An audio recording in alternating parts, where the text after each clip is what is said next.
Chapter 32-26 Breaking the Status Quo. A sword hung over the expeditionary fleet. The Fordilla Zentros system, which had never played host to anything important, was about to become the site of a major battle.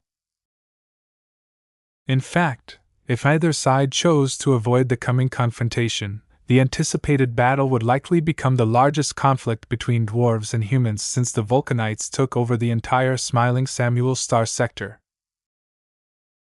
The magnitude of this destructive event couldn't be overstated. Pitting tens of thousands of human mechs against an even greater number of dwarven mechs would definitely lead to a huge amount of casualties. The fact that the combat assets of both sides were based on fleets meant that the casualty figure could rapidly skyrocket to the hundreds of thousands. After all, those mech pilots weren't able to service their mechs, take care of their own medical treatment, travel to the battlefield, and perform many other essential functions.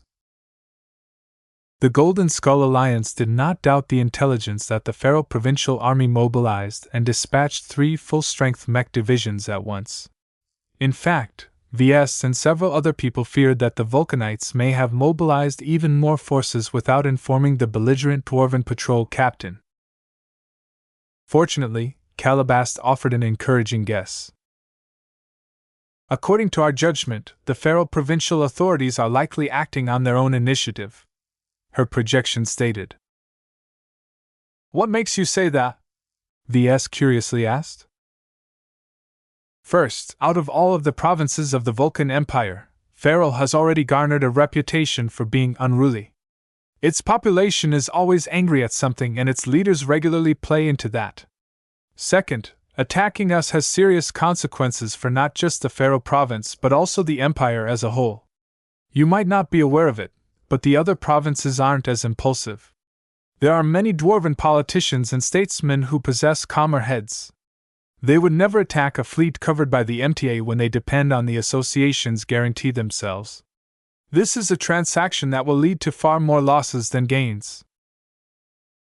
If that's the case, then what has possessed the Pharaohs to pursue such a stupid transaction anyway? General Vo frowned. Calabast leaned back in her chair and offered the people in the emergency meeting a grim smile. It's quite simple. In the warped arithmetic of the Pharaohs, this transaction is profitable for them. Although it is not easy for us to determine their full reasoning based on mostly public sources, we have gathered enough clues to construct a reasonable picture. This must be good. Ves trusted Calabast's judgment. If she was ready to say something, then she must have a good degree of confidence in the intelligence she presented. Calabast waved a hand. A territorial map of the Vulcan Empire appeared into view. The Vulcan Empire is similar in nature to the Garland Empire, only with less open infighting but with the same degree of internal division. The Vulcanites may share much in common, but that does not stop them from competing against each other. Since it is unlikely for their empire to engage in hostilities against nearby human states anytime soon, they need a different target to channel their competitive urges. That has led to a climate where dwarves try to outdo other dwarves based on the territories they are based in.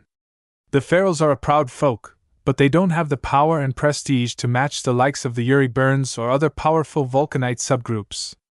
This makes them far more eager to build up their prestige and standing within dwarven society. And they think that violating one of the MTA's rules and attacking a peaceful human fleet without a reasonable cause is the right way to go about it. Ves skeptically asked. That's why there are more factors at play than just the desire of the Pharaohs to prove themselves to be more aggressive and daring than other Vulcanites. His spymaster answered.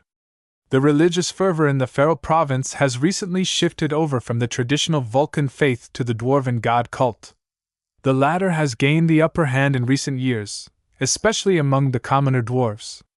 The upper ranks have been slow to convert to the trend, and that has them worried. By launching this extreme action, the current rulers will gain a huge amount of support from the population, thereby providing them a lot more assurances that they will stay in power. So it was a political calculus. Figures. VS had witnessed too many instances where politicians were willing to betray any principle and betray any friend as long as they got ahead somehow. They rarely cared about the damage and suffering they inflicted to many other people. Of all of the possible reasons to go on an attack, a religious motivation was the worst case. It didn't matter if some of the decision makers were sincere in their faith or not. As long as a huge amount of fanatical believers wanted to kill humans at all costs, then it was impossible to have any second thoughts. When I asked for Minister Shadarin-Pernest's judgment, he told me that this attack may not be as spontaneous and impulsive as it seems. Calabas continued. He believes we have gotten caught in a high-level game between the Vulcan faith and the dwarven god cult. The latter is known to be more xenophobic towards tall folk and advocates for a more aggressive stance. That does not sit well with the traditionalists, as their main concern is to maintain the prosperity that the dwarven rebels have attained after shedding a lot of blood. One of the most effective ways to break the status quo is to shock it with such a great incident that the old ways can no longer be maintained. Attacking the expeditionary fleet would definitely induce the shock the dwarven god cultists needed. The price was high, but true believers had the annoying habit of overestimating their gains and disregarding the costs of their actions. So the pharaohs, dwarven god cultists, or some other ambitious faction within the Vulcan Empire is trying to intensify the contradictions between dwarves and humans, is that correct? Professor Benedict asked in a displeased tone. It galled the senior mech designer quite a lot that he was being plotted against. It had been a long time since anyone dared to implicate him in a scheme. Calabas pressed her lips. That's an understatement. Both Ministers Shadarin and I agree that it is likely that a group of highly placed dwarven radicals are trying to agitate their fellow people against the tall folk. The 3 mech divisions dispatched by the Pharaoh Provincial Army should also be deliberately selected to execute this mission. You can expect the incoming dwarven soldiers to be fanatic and committed enough to go through with their attack. The chance that we can negotiate a way out is minimal. Though the Vulcan Empire and the Pharaoh Province were both huge, it was not a trivial matter to mobilize 3 whole mech divisions. Smiling Samuel was currently in a state of peace. Tensions may have risen as of late, but that was far from enough for the dwarves to go on a war footing. It was already an impressive feat to be able to consolidate and throw out a fleet that was large enough to accommodate 30,000 mechs on short notice. As for why the Larkinsons were sure that this was an attack prepared in haste, that was because the expeditionary fleet did not determine its route and destination until more than a week ago. No one could be certain whether the human visitors would pass through the territory of the Pharaoh Province until recently. This at least gave the Golden Skull Alliance some assurances that they wouldn't have to fight against more units aside from the 3 mech divisions that were already on their way. Of course, this situation was bound to change after a battle, so the human visitors should never forget that they were still behind enemy lines. Considering the current scenario and the various choices available to them, the leaders of the Alliance all chose to meet the pharaohs in combat. Patriarch Reginald looked indignant. We can't show weakness to these bloodthirsty dwarves. I have been pursued before, so I know when it is necessary to fight. Right now, our opposition is still within a controllable range, but if we choose to run, the pharaohs may call upon further reinforcements and bring in more hostile dwarven troops. If we aren't careful, we might get caught by twice or thrice the number of enemy troops a week later. By defeating the current dwarven troops, the expeditionary fleet would not only reduce the pressure that was right behind its back, but also make it harder for the Vulcanites to corner the humans. In case any hostile dwarven fleet was able to force a battle, then the Golden Skull Alliance was at least able to deal with the Vulcanites in piecemeal rather than all at once. Of course, there was still hope that they may be able to avert conflict. Minister Shadarin and his people were already attempting to contact the MTA, the Vulcan Empire, the Vulcan Faith, the Empire of the Lost, and other stakeholders in the hopes that someone might be able to yank the leash of the pharaohs. The leaders could not pin their hopes on a diplomatic solution, though. The preparations for combat still had to proceed. After Calabast finished briefing the leaders of the Alliance on the political context of the feral attack, everyone turned their attention back to the troops that they may have to fight against. Know your enemy and know yourself. The ferals thought they still maintained the advantage of surprise, but they weren't aware that their targets already sniffed out the ambush. Since the ferals most certainly investigated the humans they wanted to attack, the Larkinsons, Glory Seekers and Crossers had to do the same in order to negate the information disadvantage and put their forces on a better footing. The more they were able to learn about their upcoming opponents, the more they could prepare. By now, enough time had passed for the Black Cats to present a preliminary report on the enemy troop disposition. Based on both public and private sources, we managed to identify and gather basic details on the 3 feral mech divisions arrayed against us. Calabast smiled. We are 85% confident that the feral Provincial Army has dispatched its 7th, 34th, and 67th mech divisions. She activated a projection that displayed various footage of the aforementioned Dwarven mech divisions. The 7th Mech Division, also known as the Molten Hammers, is one of the oldest units that existed before the Feral Province even came into being. It possesses the most combat experience and has the richest martial traditions out of the 3 mech divisions. As you can see in the footage, the Molten Hammers is a heavy assault regiment. It fields a disproportionate amount of Dwarven Space Knights and other supporting machines to engage in brutal frontal attacks. They are specialized in siege breaking and have a reputation to be extremely difficult to put down. Ves and the others did not look when they learned about the Molten Hammers. Though it was lacking in light and maneuverable mechs, the 7th fielded mechs that looked so tough and heavily armored that it would take far too much effort to shoot them down from a safe distance. The 34th Mech Division is not as old and storied as the 7th, but the Slug Rangers are well-funded and well-practiced. It is a predominantly range-focused mech regiment that has a penchant for deploying a large amount of Gauss rifle, nail driver and other direct kinetic energy weapons.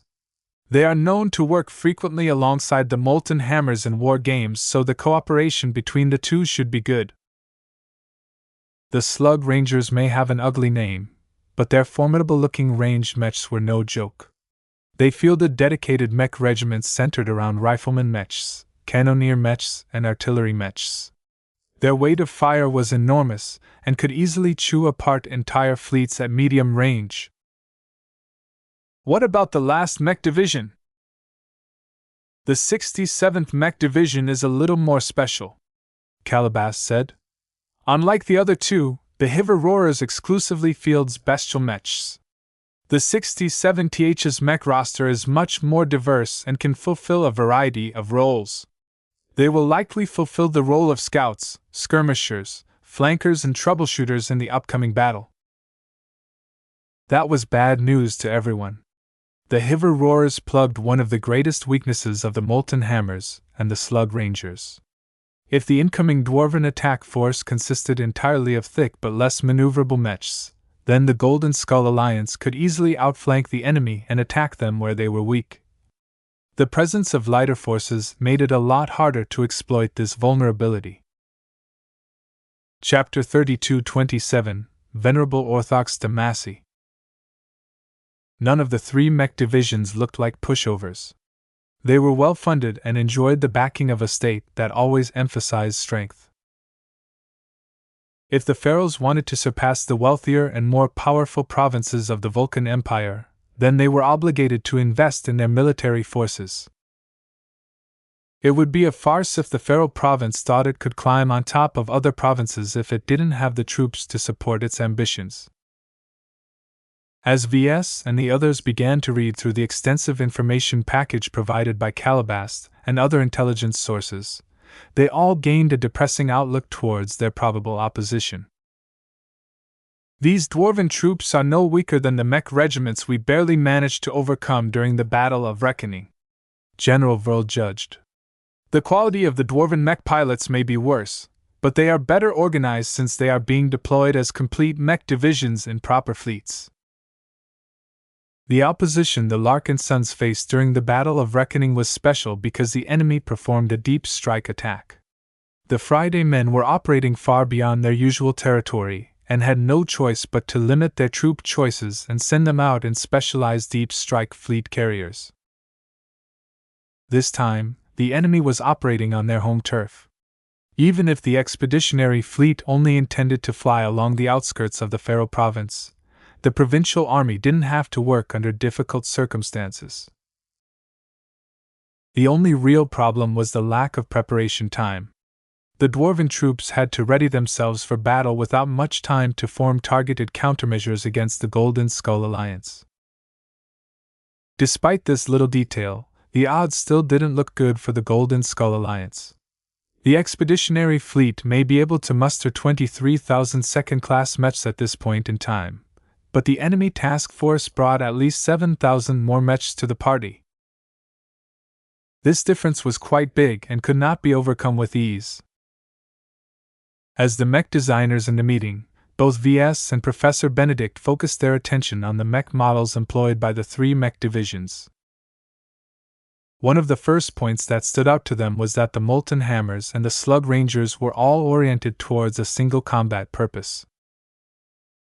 The mech regiments of the 7th Mech Division all fielded a variety of heavy mechs, defensive mechs, and other machines that supported its siege-breaking function. The mech regiments of the 34th Mech Division did not field any significant number of melee mechs. Their mechs all consisted of ranged mechs, as if they did not worry at all about needing their vulnerable machines from close-ranged attackers. This was a typical setup for war-oriented units. By eschewing diversity and narrowing their focus to their singular purpose, the mech units became extremely good at the job they were supposed to fulfill, which was extremely helpful in wars and large-scale battles. Of course, the downside of this was that the mech divisions concentrated so much on a single approach that they crashed really hard if the enemy did not play the same game. The dwarven generals were not ignorant of this vulnerability. This was why they assigned the newer 67th Mech Division to the ambush force as well. At first glance, the Hiverroarers looked like a metal menagerie. The 67th featured an eclectic mix of bestial mechs that were based around a variety of animal shapes.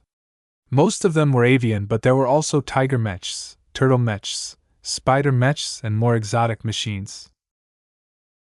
Though it was a lot harder for the Hiverroarers to excel in a single purpose, the variety and diversity of their bestial mechs allowed them to respond to many different situations.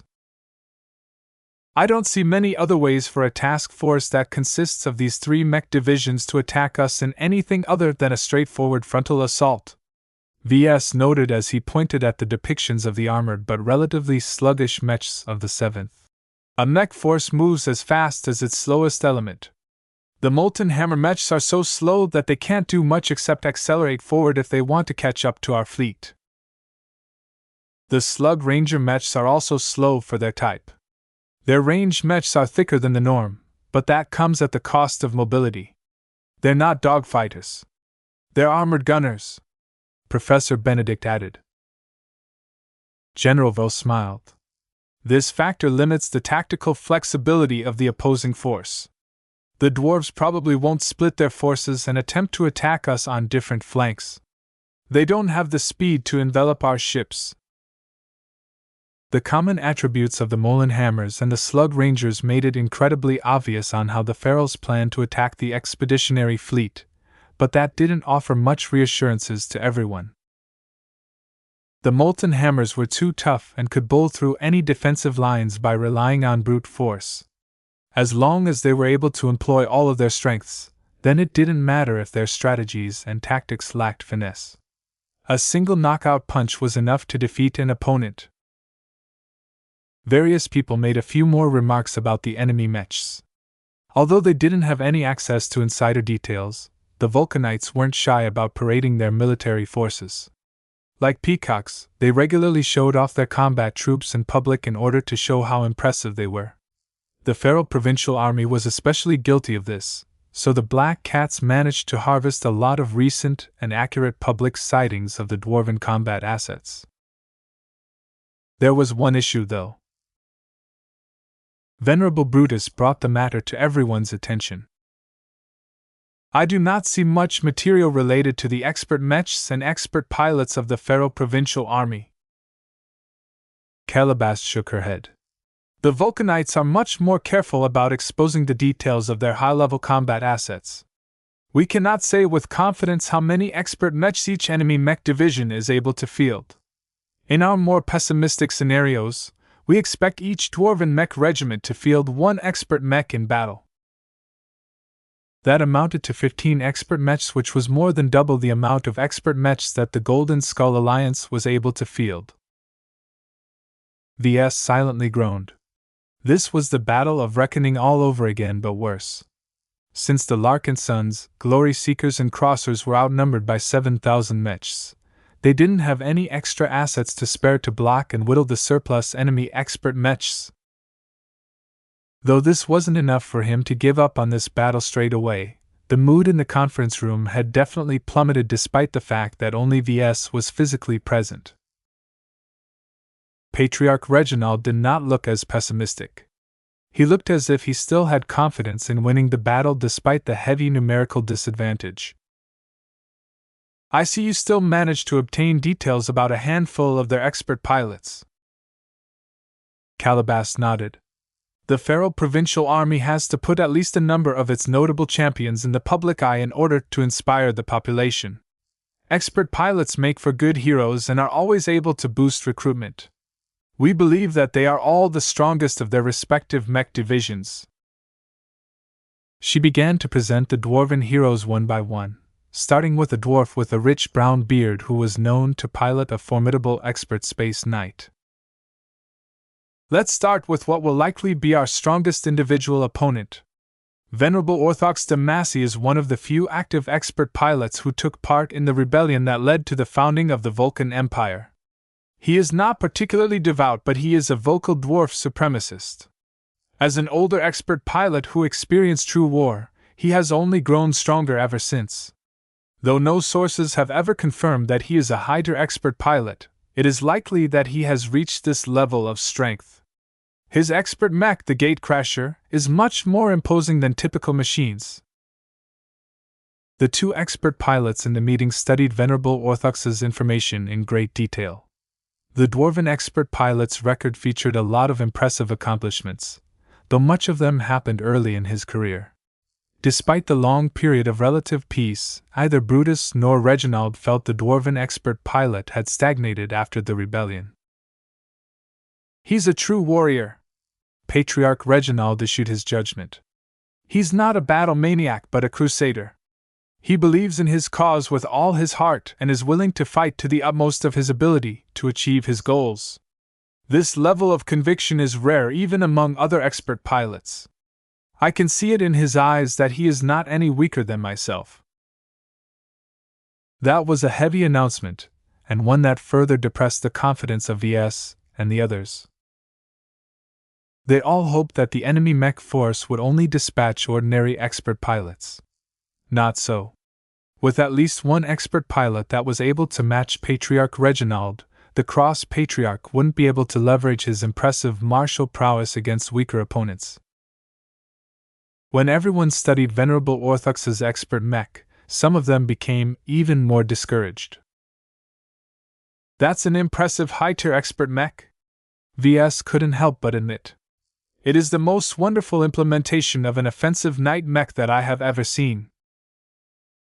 As someone who designed an offensive knight mech or two, he knew what they were all about. The Gatecrasher might be shorter and stockier than normal humanoid mechs, but that also turned it into something akin to a giant projectile that could charge and smash straight through nearly every solid obstacle. The thickly armored space knight that was coated in lava red was clearly not designed to remain passive and soak up attacks. It exuded pure aggressive as its powerful but well-protected flight system excelled in accelerating the Gatecrasher on a straight trajectory. Its designers obviously gave up on making maneuverability its strong point. Instead, the dwarven mech designers tried their best to turn the Gatecrasher into a literal battering ram. Whether it slammed in a formation of mechs or a solid ship hull, There was little that was able to block its thunderous charge. "It's like a supercharged version of a Lancer mech but without a sharp and pointy tip," Venerable Brutus commented. "Not quite," Professor Benedict disagreed. "While the Gatecrasher is indeed designed for charges, its close combat dueling capabilities are also formidable. Both its hammer and shield can be used to bash and bludgeon any opponent in range. If the enemy is too fast, then it can launch its special grappling hooks mounted on its frame to catch an elusive opponent." Ves nodded in agreement. "I don't think our expert light skirmishers will be able to eliminate it by targeting its weak points. It is more mobile than an equivalent defensive Space Knight, and its rear is much better armored than necessary. It's a mech that can hold its ground even when it is attacked on all sides." The Gatecrasher's concept sounded very familiar to him.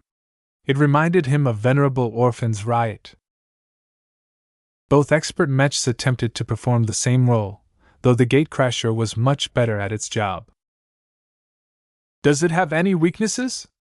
Marshal Ariadne asked with a troubled face. "It doesn't appear to be armed with serious ranged weapon systems," Ves answered. "It might carry a backup pistol or something, but there is little about the design that suggests it can keep up with other expert ranged mechs.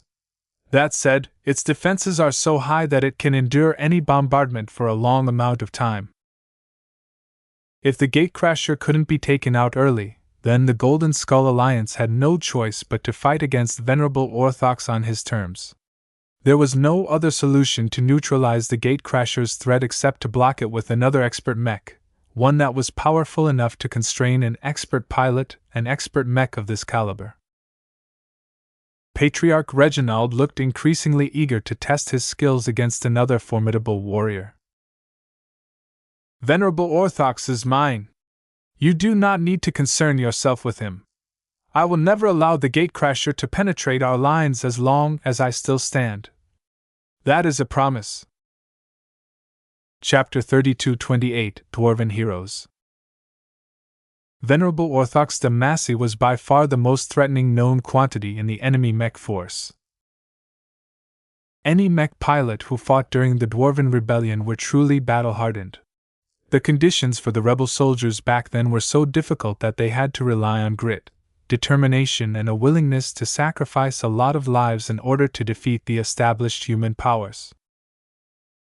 As a survivor of this meat grinder, Venerable Orthox not only managed to survive the war, but thrived during the period of rapid growth and consolidation. Being able to strengthen his will during times of peace was a clear indicator that this was a warrior who never gave up and always prepared for the next fight even if it was decades away. Every mech pilot who managed to grow stronger did so because they thought it was necessary.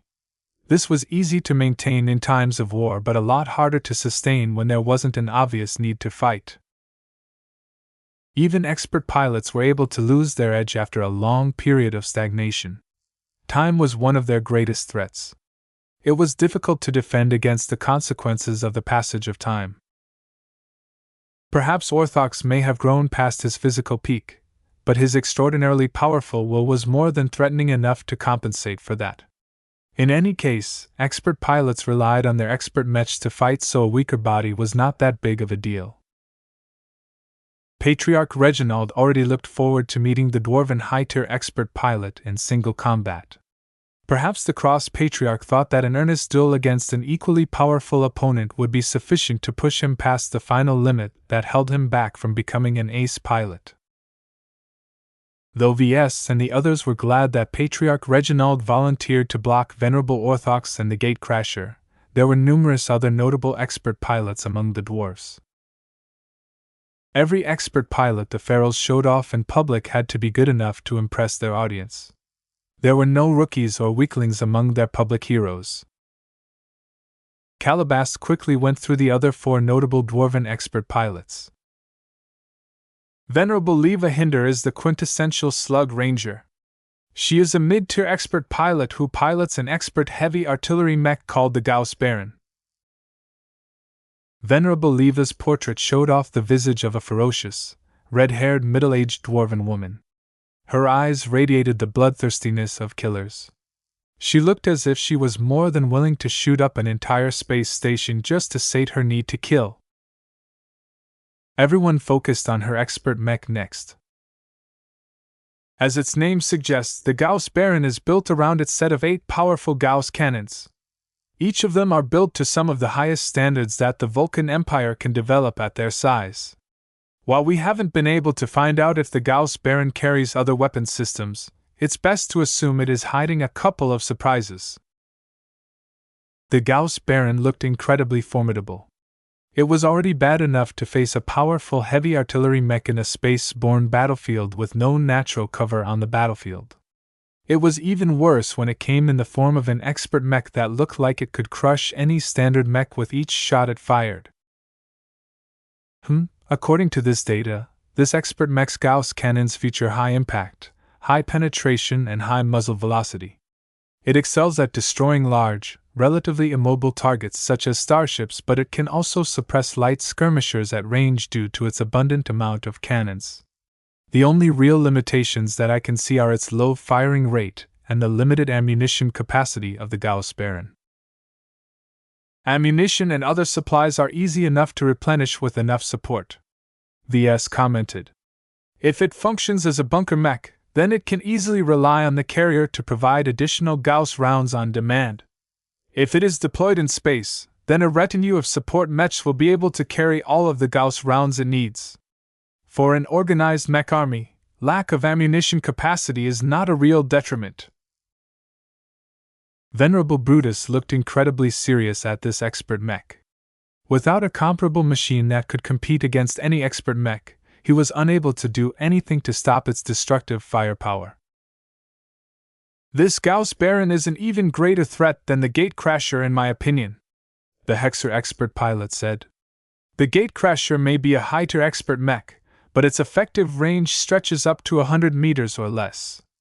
The Gauss Baron, on the other hand, can inflict crippling damage many kilometers away. In fact, it can effectively threaten our capital ships at distances far beyond conventional ranges as long as it has the rounds to spare. It's a one-mech sieging army. Although that latter part was a bit of an exaggeration, his point was still valid. Brutus rightfully highlighted the possibility for the Gauss Baron to win this battle single-handedly by inflicting catastrophic damage before the proper battle even began. Ves slapped his palm against the conference table. We need to take it out straight away. We can't let such a huge source of firepower run amok throughout the entire engagement. Each minute it remains active, it can kill another ship or damage one of our expert mechs. During the Battle of Reckoning, we managed to overpower the enemy's strongest ranged assets, General Vul reminded everyone. This was one of the key factors why we were able to achieve victory. Our ranged mechs and our transcendent punishers in particular were able to continually suppress and whittle down the enemy mechs without too much interference. If we don't stop Venerable Leva soon enough, she will be able to do as much damage as all of our transcendent punishers put together. Everyone looked at each other for a moment. The dwarves will do their best to protect the Gauss Baron, Marshal Ariadne Woden said with certainty. It will either be deployed in a special bunker that is built especially for this expert mech, or it will be deployed in space but under heavy guard by the Molten Hammers. No matter what, all of our attempts to attack the Gauss Baron must first go through multiple layers of defense. The Golden Skull Alliance not only had to overcome all of the external defenses, but also punch through the expert heavy artillery mech's own defenses. Its immense size and bulk already suggested that both its resonance shield and armor system were almost just as tough as that of a heavy space knight. General Vul turned to Ves. Can the Amaranto take out the Gauss Baron by itself? That's highly unlikely, Ves reluctantly replied. The Amaranto's fully powered shot is incredibly powerful and can negate specific forms of defense, but if the Gauss Baron is hiding behind multiple layers of defense, then that can bleed a lot of energy even before a beam actually hits this artillery mech. Even if a shot manages to penetrate Venerable Leva's expert mech, It is too large not to incorporate a high degree of redundancy and compartmentalization. Even if half of its frame is shot to pieces, it can probably continue to fire most of its cannons. The discussion continued for a little while until General Verl finally set aside this topic. We can't determine our response until we can finally get a good look at the enemy fleet and mech deployment. The Gauss Baron is a singularly powerful threat, but it is not the only one we need to be worried about. Calabas nodded. The Hiver-Roarers also have a champion of their own.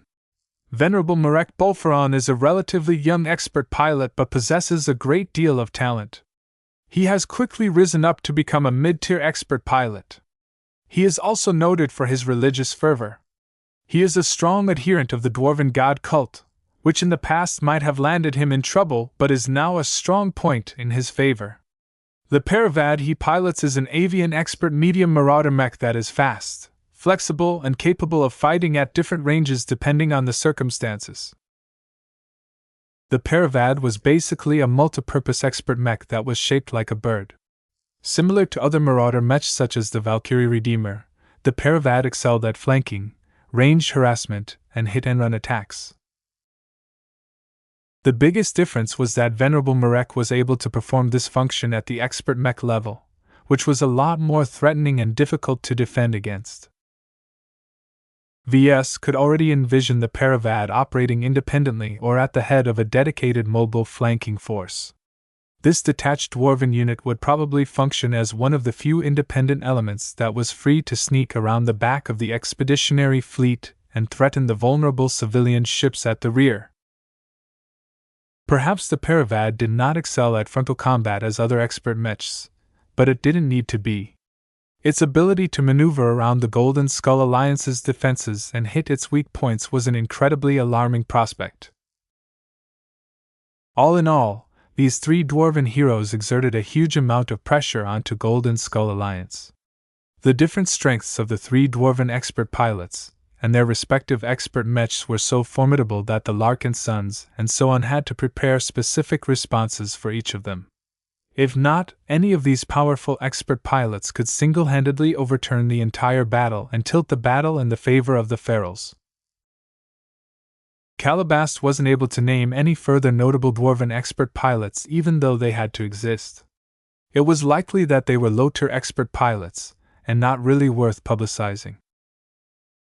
Though no expert pilot with an expert mech was a pushover, they should at least be a little more manageable in battle. After discussing a few more preliminary battle plans, the meeting ended. It was convened in haste and everyone barely made any preparations at this time. Calabas also needed a lot more time to gather relevant and reliable intelligence. Since many details had yet to be determined, it was better to save the detailed battle planning for later. How much time do we have? VS asked. Calabas shrugged. That's difficult to determine, but we should have at least a couple of hours at our disposal. I suggest you prepare as much as possible. Don't hold anything back. If the Ferals have done their homework, then they must have definitely taken both our numbers and our previous battle performances into account. Are they aware of the capabilities we have shown during the Battle of Reckoning? This was a dreadful possibility. If some of the trump cards that his clan had recently shown became exposed, then that would heavily limit their effectiveness in the upcoming battle. The Spymaster offered VS an encouraging smile. I think the dwarves don't have any details. The Friday Men is probably more than willing to share its logs and battle footage of the Battle of Reckoning to anyone that is willing to attack us. The problem is that the Vulcanites hate humans. They will never ask the Friday Men for assistance. What if the Friday Men approach the Vulcanites on their own initiative and proactively share their data? That is even more unlikely. Calabas chuckled. Though we have already found out about the attack, don't forget that it is a secret operation. There is no word about it on the galactic net, and the Feral Province has not publicized or leaked out any obvious intention of turning against us. Besides, I doubt the Friday Men are paying attention to us these days. We have moved too far away from their sphere of influence. This was good news if it was true. Though VS was aware that a lot of rumors were floating around on the galactic net, it was difficult to distinguish truth from fiction. The Friday men and the Garlander clans that participated in the battle weren't generous enough to broadcast their own humiliating defeat to the rest of the galaxy. VS smirked. All hope was not yet lost. As long as the dwarves didn't have a solid idea of what his clan's battle networks were capable of, then the Larkinson army at least retained one powerful advantage over their foes. Chapter 32-29, Steel Rain. The smell of battle was in the air. No one in the expeditionary fleet was able to escape the likely possibility that they were about to get embroiled in combat. It had been a long time since the Larkinson clan as a whole actually encountered a significant threat. The majority of clansmen who had just joined up in the last year didn't know what to do for a while. What are we going to do? I didn't sign up for this. Why aren't we evacuating civilians like us? We don't belong on the battlefield. I told you guys that entering the Vulcan Empire was suicide. Venerable Janzi was right. An explosion of panic erupted among many Larkinsons, particularly the civilian members who were never trained for combat. Though they were warned many times that the Larkinson clan tended to get into trouble now and then, they hadn't anticipated that this would come true this soon. The expeditionary fleet hadn't even reached the Red Ocean?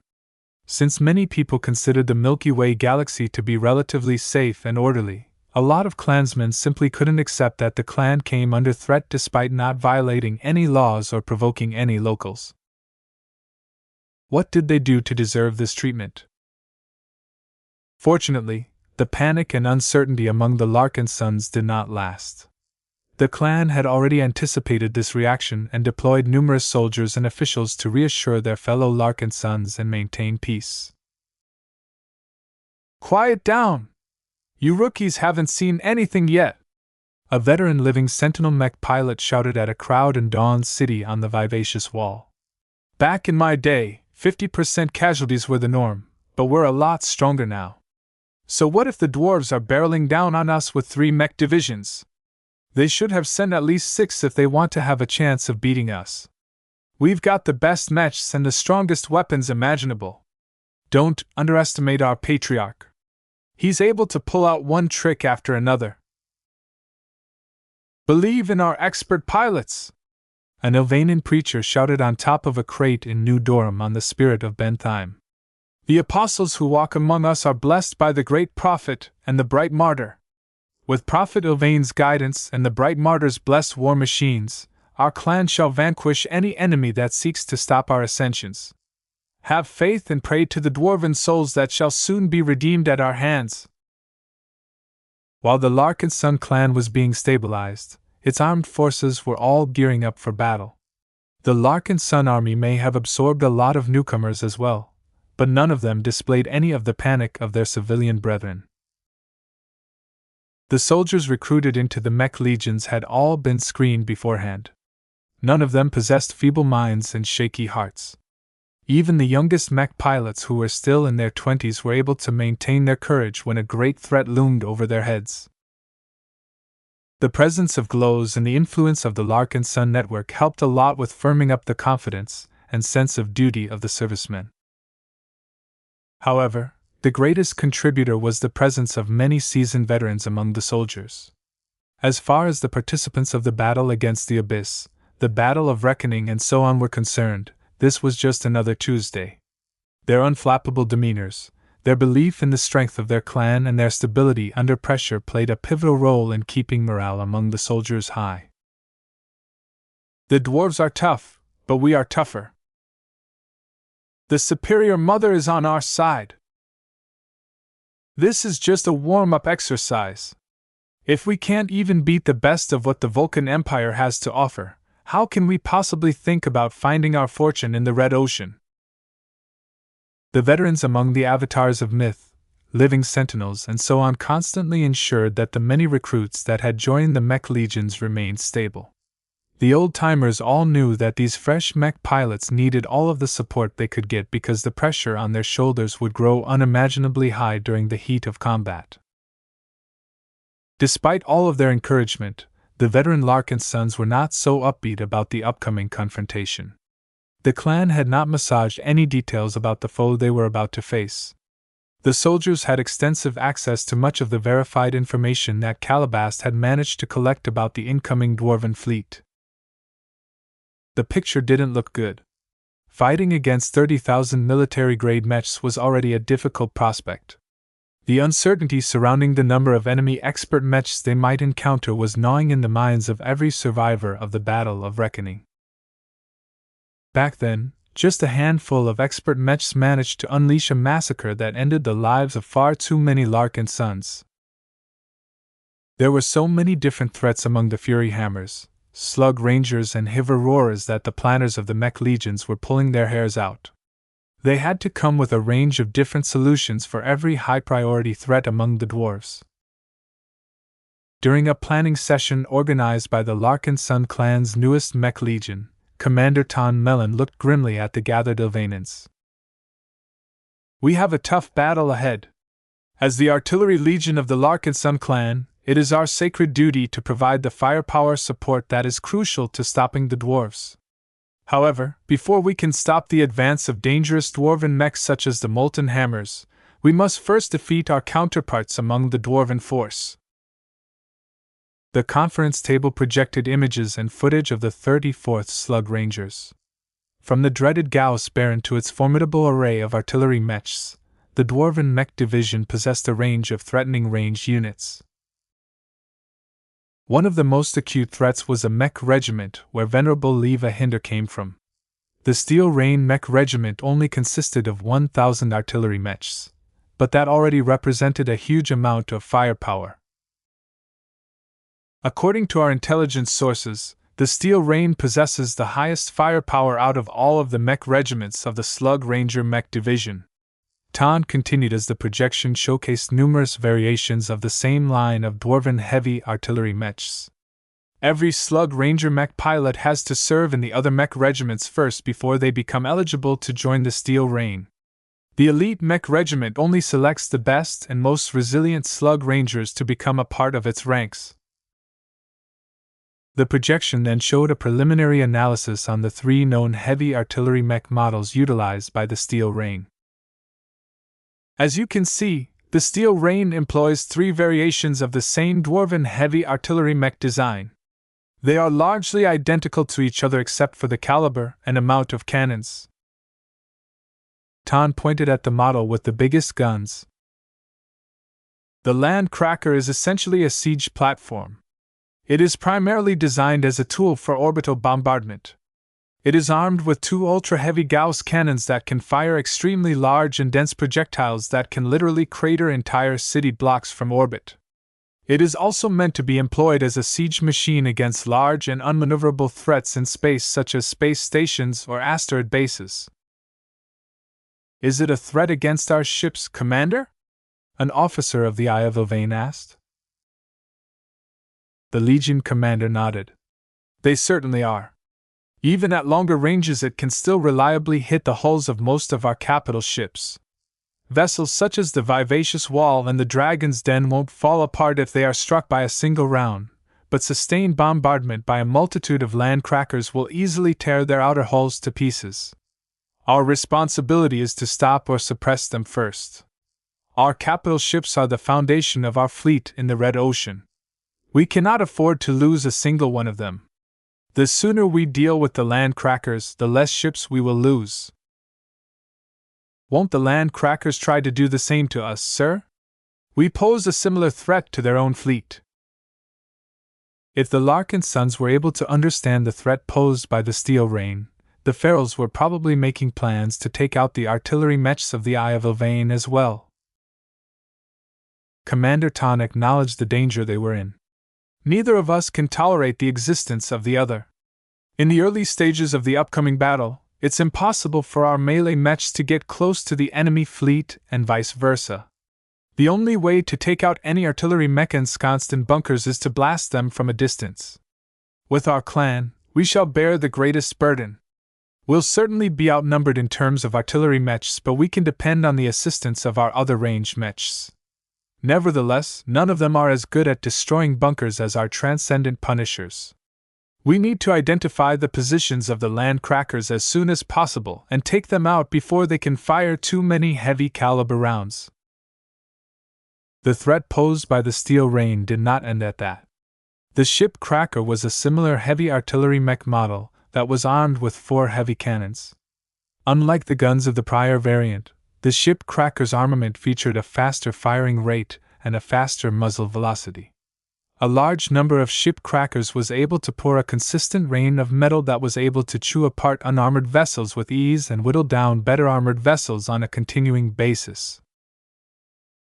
Unlike the land cracker, the ship cracker's faster muzzle velocity allowed it to pose a significantly greater threat to ships at longer ranges. They were able to land their projectiles with decent hit rates under those circumstances, and they only grew more accurate as the distance narrowed. They were even able to threaten slower and relatively immobile mechs at favorable ranges. Then there was the mech cracker variant. Though it featured the smallest caliber out of the cracker line, it still carried 8 medium Gauss cannons. The mech cracker's arsenal was characterized by a high rate of fire. It could unleash a torrent of projectiles that were very fast, reasonably accurate, and was able to threaten entire mech companies in the open. I'm told the mech cracker doesn't usually fire solid slugs like the other 2 cracker mechs, Tan warned his cadre. Instead, it fired special fragmentation rounds that break up in flight and spread out over a small area akin to shotgun discharges. The rounds are smart, so the dwarven mech pilots can program them to split at any distance. They're not just limited to close range. Now, even with 8 cannons, a single mech cracker isn't necessarily a great threat to our mechs. However, if hundreds of them fire in a single portion of our formation at a time, our exposed mechs will either become so suppressed that they can't do anything or get killed by 1,000 cuts. The tsunami of solid fragments that the mech crackers can unleash is also disproportionately effective at taking out exposed modules such as flight systems and booster systems. They can outright immobilize entire swarms of lighter armored mechs. Though the members of the recently established Eye of Elvain had boundless faith in the great prophet and the bright martyr, hearing about the formidable firepower of the cracker line of mechs caused many to come close to questioning their beliefs. Of course, this doubt only lasted a brief amount of time. A white-robed woman rose from her seat and spread her arms. Do not despair, Priestess Samandra Avikon said. Some of us may die, but we shall never fail in our mission. We fight alongside gods and Larkinsons. A stronger combination doesn't exist. It does not take any foresight to know that the Eye of Elvain will never fail. Do you know why? The Elvainans all stretched out their arms and pointed their fingers forwards.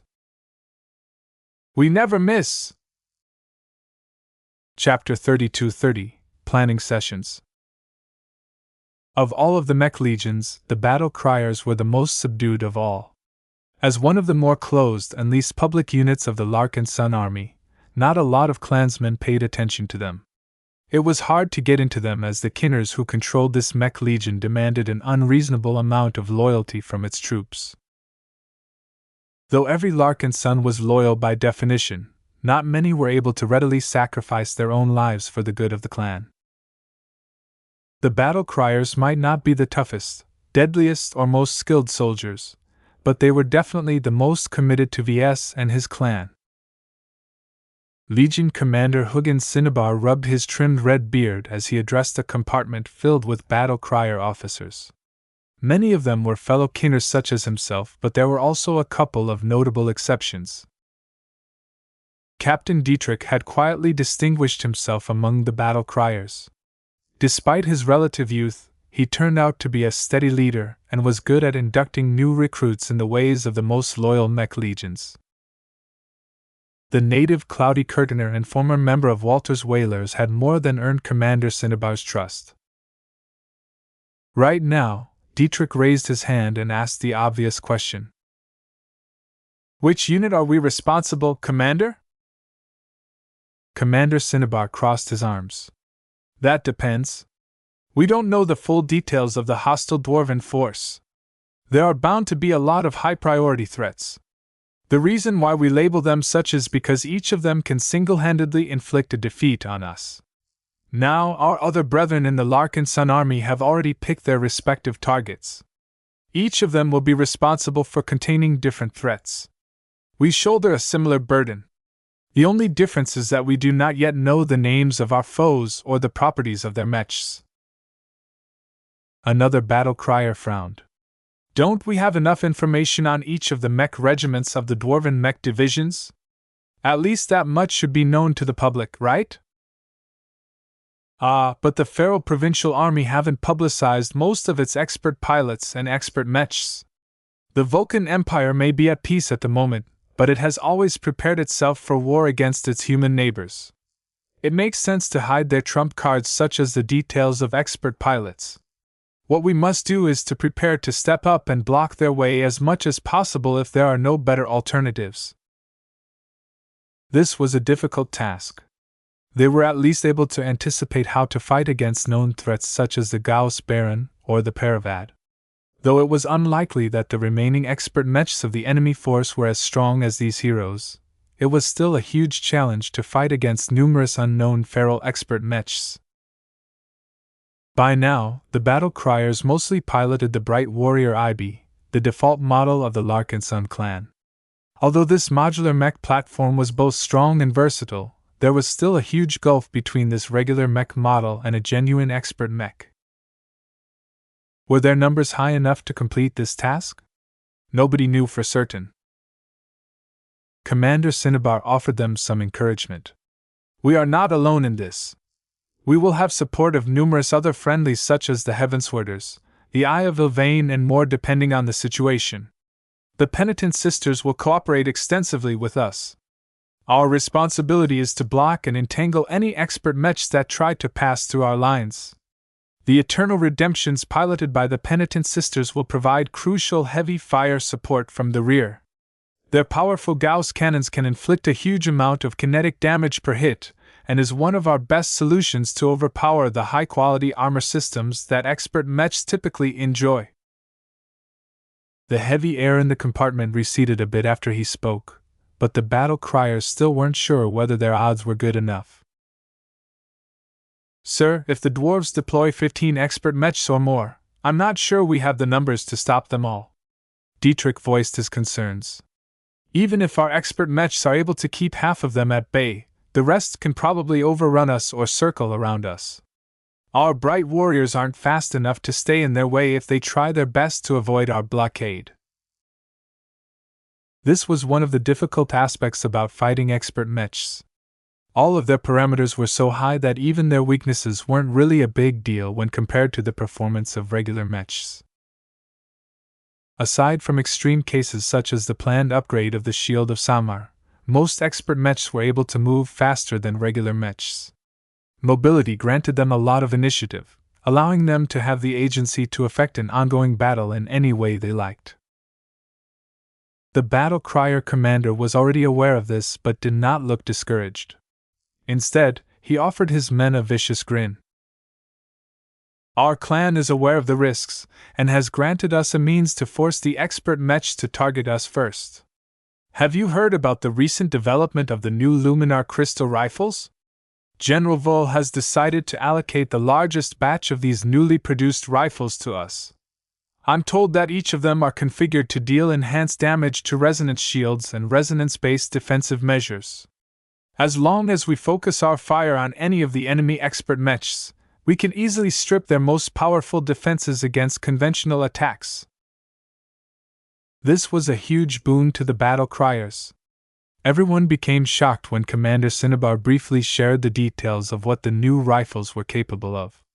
Although the standard production model was weaker than the Amaranto's main armament, as long as they were all slotted with the same light beam attack phase crystals, they could inflict serious damage against one of cheat-like abilities that made expert mechs so difficult to defeat.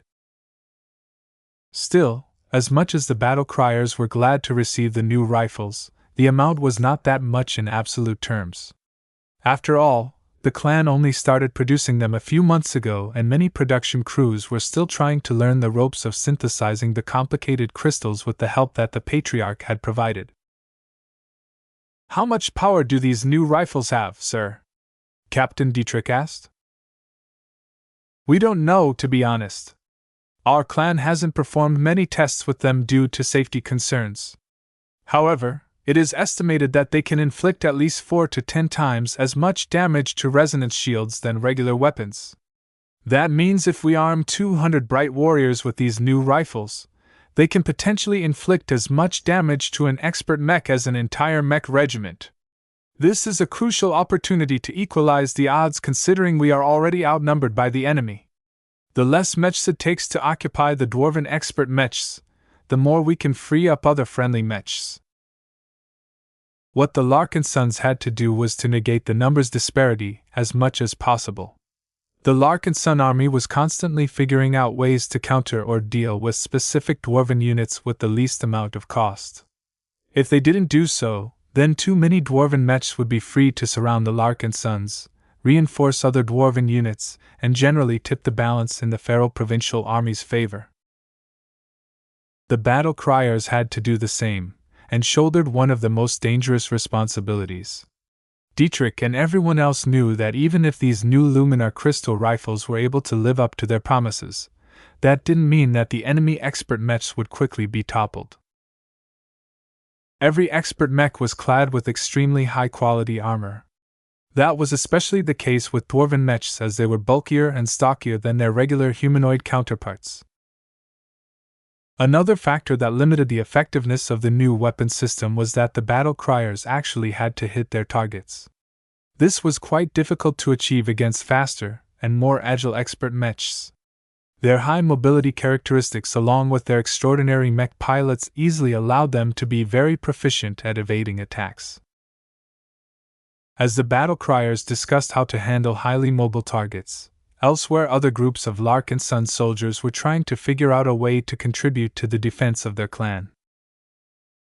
"Our job is simple, men," Commander Casella Ingvar addressed the living sentinels. "We hold the line. That is all. We are not meant to maneuver a lot. From the beginning, our job is to stick close to our ships and prevent the enemy from getting close enough to threaten our vulnerable ships and people. We aren't the stars of the show, so we cannot single-handedly stop any of the hostile dwarves. However, we do not have to defeat any enemy alone. Whether it is the Gatecrasher, the Paravad, or any other powerful dwarven mech, there will be elites to take them down. Our job is to stall, block, or distract any opponent who gets close enough to our fleet. Is that understood?" "Yes, Commander." "Who are we?" "We are the Watchers clad in silver." The Avatars, the Penitent Sisters, the Sword Maidens, and so on all held similar sessions. The cloud of uncertainty that hung over the clouds of the soldiers evaporated when they received concrete instructions on what to do in the coming battle. Everyone gained their own purpose. Some were tasked with preventing the molten hammers from punching through the lines of the Golden Skull Alliance. Others were expected to skirmish against the mobile assets of the Hiv Aurors. Some were even expected to fight against specific mechs. Venerable Stark stared at the projection of the 3 most prominent enemy expert mechs. She and the other expert pilots of the Larkinson clan were all contemplating their own priorities in the upcoming battle. Of the 6 expert pilots, 2 of them looked distinctly upset.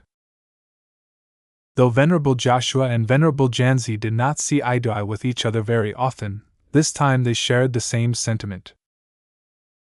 "If only I had an expert mech," Joshua whined. Venerable Janzi tapped her foot in frustration. "I'm not happy with this either, but there is nothing we can do. We can still contribute to the battle in our own ways. Your Valkyrie Prime and my Shield of Samar are still far more powerful than any regular mech." "It's not the same. I wouldn't dare fight against a real expert mech." "There are still ways to fight them," Janzi said. You just need to cooperate with other friendlies. That's what we did in the Battle of Reckoning. I don't see why we can't employ this solution again. It wasn't the same. As long as an expert mech was really serious about defeating their prime mechs, Joshua and Janzi would definitely be pushed to their limits. If not for the fact that their prime mechs were clad with a copious amount of unending alloy, their prime mechs might not even be able to withstand a single powerful resonance attack.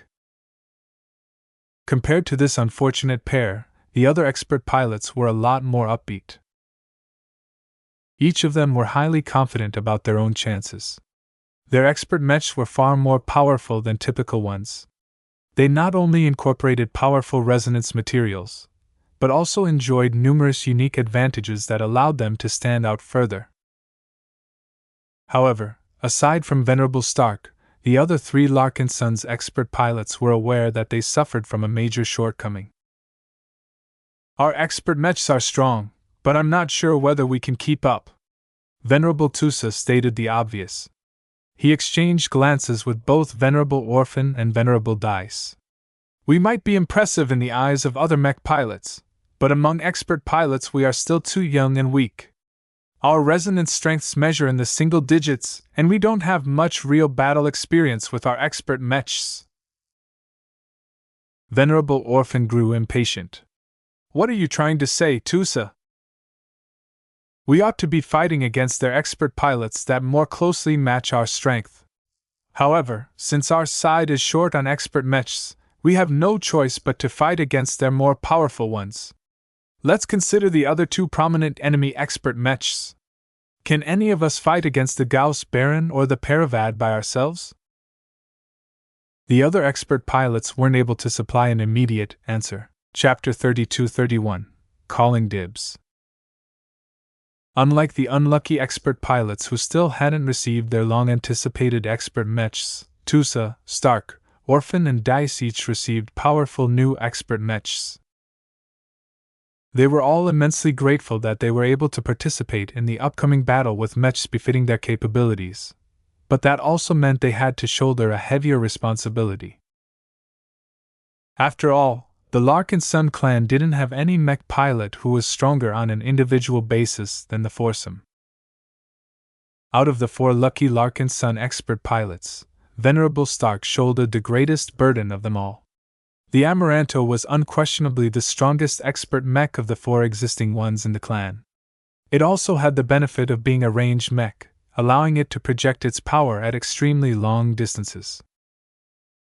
Now, the expert pilots had to figure out how to best use the power that they had recently gained to the best effect. If Patriarch Reginald Cross didn't call dibs on Venerable Orthox, I would have wanted to try my spear against the Gatecrasher. Venerable Orphan grumbled. Are you crazy? Tusa directed an odd glance at the woman. Venerable Orthox is a high-tier expert pilot. He's in an entirely different league from us. His expert mech is also superior to ours. Venerable Orphan snorted. I can still take him. Look, I admit I might not be able to beat this old dwarf, but I can sure as hell keep dancing with him. That's what my riot is designed for. It has multiple defensive systems and it is also clad with an inner layer of unending alloy. Maybe I'll have to worry about my survival if I'm locked in battle against an expert offensive mech, but the Gatecrasher is a space knight. An offensive space knight. Venerable Dice reminded her colleague. My point still stands. I'm not a mech designer, but I can see that most of the design resources put into this fancy machine is spent on making it as tough and resilient as possible. Sure, its defenses might reach the level of a high-tier expert mech, but what about its attack power? There are bound to be limitations there. Tusa shook his head. A high-tier expert mech does not have as many weaknesses as you think. You're dreaming if you think an expert called the Gatecrasher isn't able to hit back hard. Look, you may be right, but I'm confident I can handle Orthox. If I'm losing, then I'll do my best to prolong my defeat as long as possible so that you and everyone else can take advantage of my stalling action. Venerable Orphan stubbornly claimed. It makes a lot of strategic sense for me to do this. I'll readily admit that I'm not as strong or valuable as Reginald Cross. Doesn't it sound great that we can free him up and sick his Bolvar rage against weaker enemy expert mechs? The logic was surprisingly good, but Tusa recognized that the viability of this suggested rested on Venerable Orphan's ability to stop the unstoppable expert mech. The Gatecrasher was a famed expert mech in the Pharaoh province, and admired by a lot of Vulcanites for good reasons. There was also another flaw that was sure to doom Venerable Orphan's intentions. You don't need to convince us, Orphan. If you want to tussle against the Gatecrasher, you first have to convince the Cross Patriarch that you're calling dibs on his dibs. Are you confident enough that you will get your way? Venerable Orphan glared at Tusa. His argument instantly popped her bubble.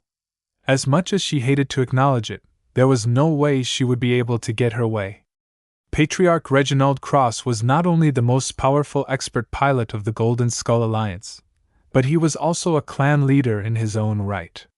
He held much more say than anyone else. Patriarch Reginald is determined to challenge himself, Venerable Dice said, providing more support to Tusa's argument. At his level, it is hard for him to make any further progress towards ace pilot. If we can free him up so that he can bully weaker dwarven expert pilots, we can quickly whittle down the enemy's advantage in numbers. However, fighting against weaker expert pilots and expert mechs won't push him past his limits. If he prioritizes his own advancement over every other priority, then he must seek out the strongest champion of the opposing force. That pretty much ended this line of argument. As expert pilots, they were already aware of the allure of advancing to ace pilot. So many expert pilots had tried and failed to take the next step in their evolution. That didn't stop them from resorting to the most desperate measures in order to grasp their chance. As strong-willed individuals, they never gave up fighting. If I'm not going to fight against the Gatecrasher, then which dwarven mech can I fight against instead? Part of the reason why Venerable Orphan was so eager to fight against Venerable Orthox was because his expert mech was easy to confront. As for the other two notable dwarven expert mechs, you can forget about dueling against Venerable Leva's Gauss Baron, Tusa stated. You'll just get beaten to a pulp long before you are able to get close. As for Venerable Murex Paravad, I don't think it will be in a mood to tango with you. This avian expert mech is a lot faster and maneuverable than your weighted down riot. As soon as Venerable Murek finds out that you're a tough customer, he'll just sidestep your expert mech and find an easier target. Just get ready to fight against other expert mechs, Dice told her. There are bound to be more attractive targets among the dwarven mech force. Even if they're not as famed and celebrated as the three dwarven heroes, you will still be able to get the fight you crave. Venerable Orphan grunted in frustration. There's not enough glory in defeating a nobody. This isn't the time to worry about glory. We need to ensure our survival before we can think about building up our fame. Look, just focus on beating the weaker dwarven expert mechs at first. As long as you can mop them up first, you can always reinforce Patriarch Reginald and work together to take down Venerable Orthox. It won't be a fair fight at that point, but you'll still be able to claim victory against a celebrated hero. This was the best that Orphan could hope for in her position. That still didn't solve the problem of who should target the other two dwarven heroes. Dice and Tusa both looked at Venerable Stark. The Larkinson expert pilot was the strongest of them all. As a consequence, her preferences and opinions mattered more. Stark had been contemplating her target selection for a while now. It was not easy for her to choose between the Gauss Baron and the Paravad. The Gauss Baron is the greatest threat to our fleet, Tusa said. In fact, all of their artillery mechs are huge threats. But the Gauss Baron alone can breach the defenses of our ships and destroy our capital ships even if we manage to win the battle. Will Venerable Leva really focus her fire on our starships over our mechs? Orphan skeptically asked. I mean, our ships don't have any direct combat value. It's a much better idea to take down our mechs first before sweeping our defenseless vessels.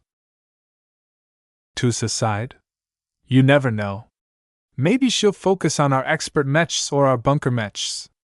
Regardless, whoever she targets will definitely be doomed, so we can't allow her to bombard us with impunity. We need to target her and pressure her right from the start.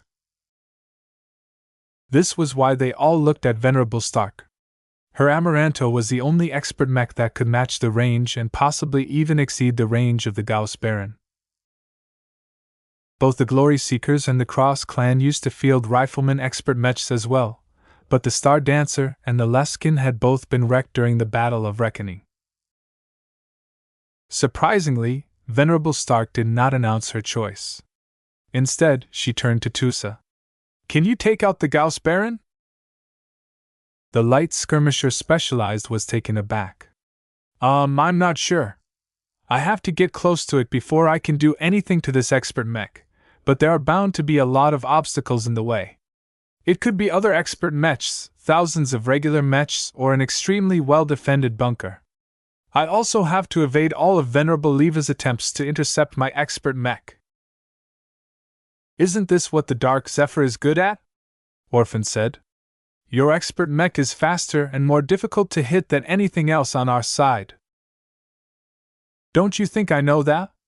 I just think that there is no way I can avoid getting hit by the Gauss Baron. It has so many guns that it can saturate an entire area of space with projectiles. So what? The rate of hits won't be high. Also, your mech is clad with unending alloy, so it should easily be able to withstand a lot of hits.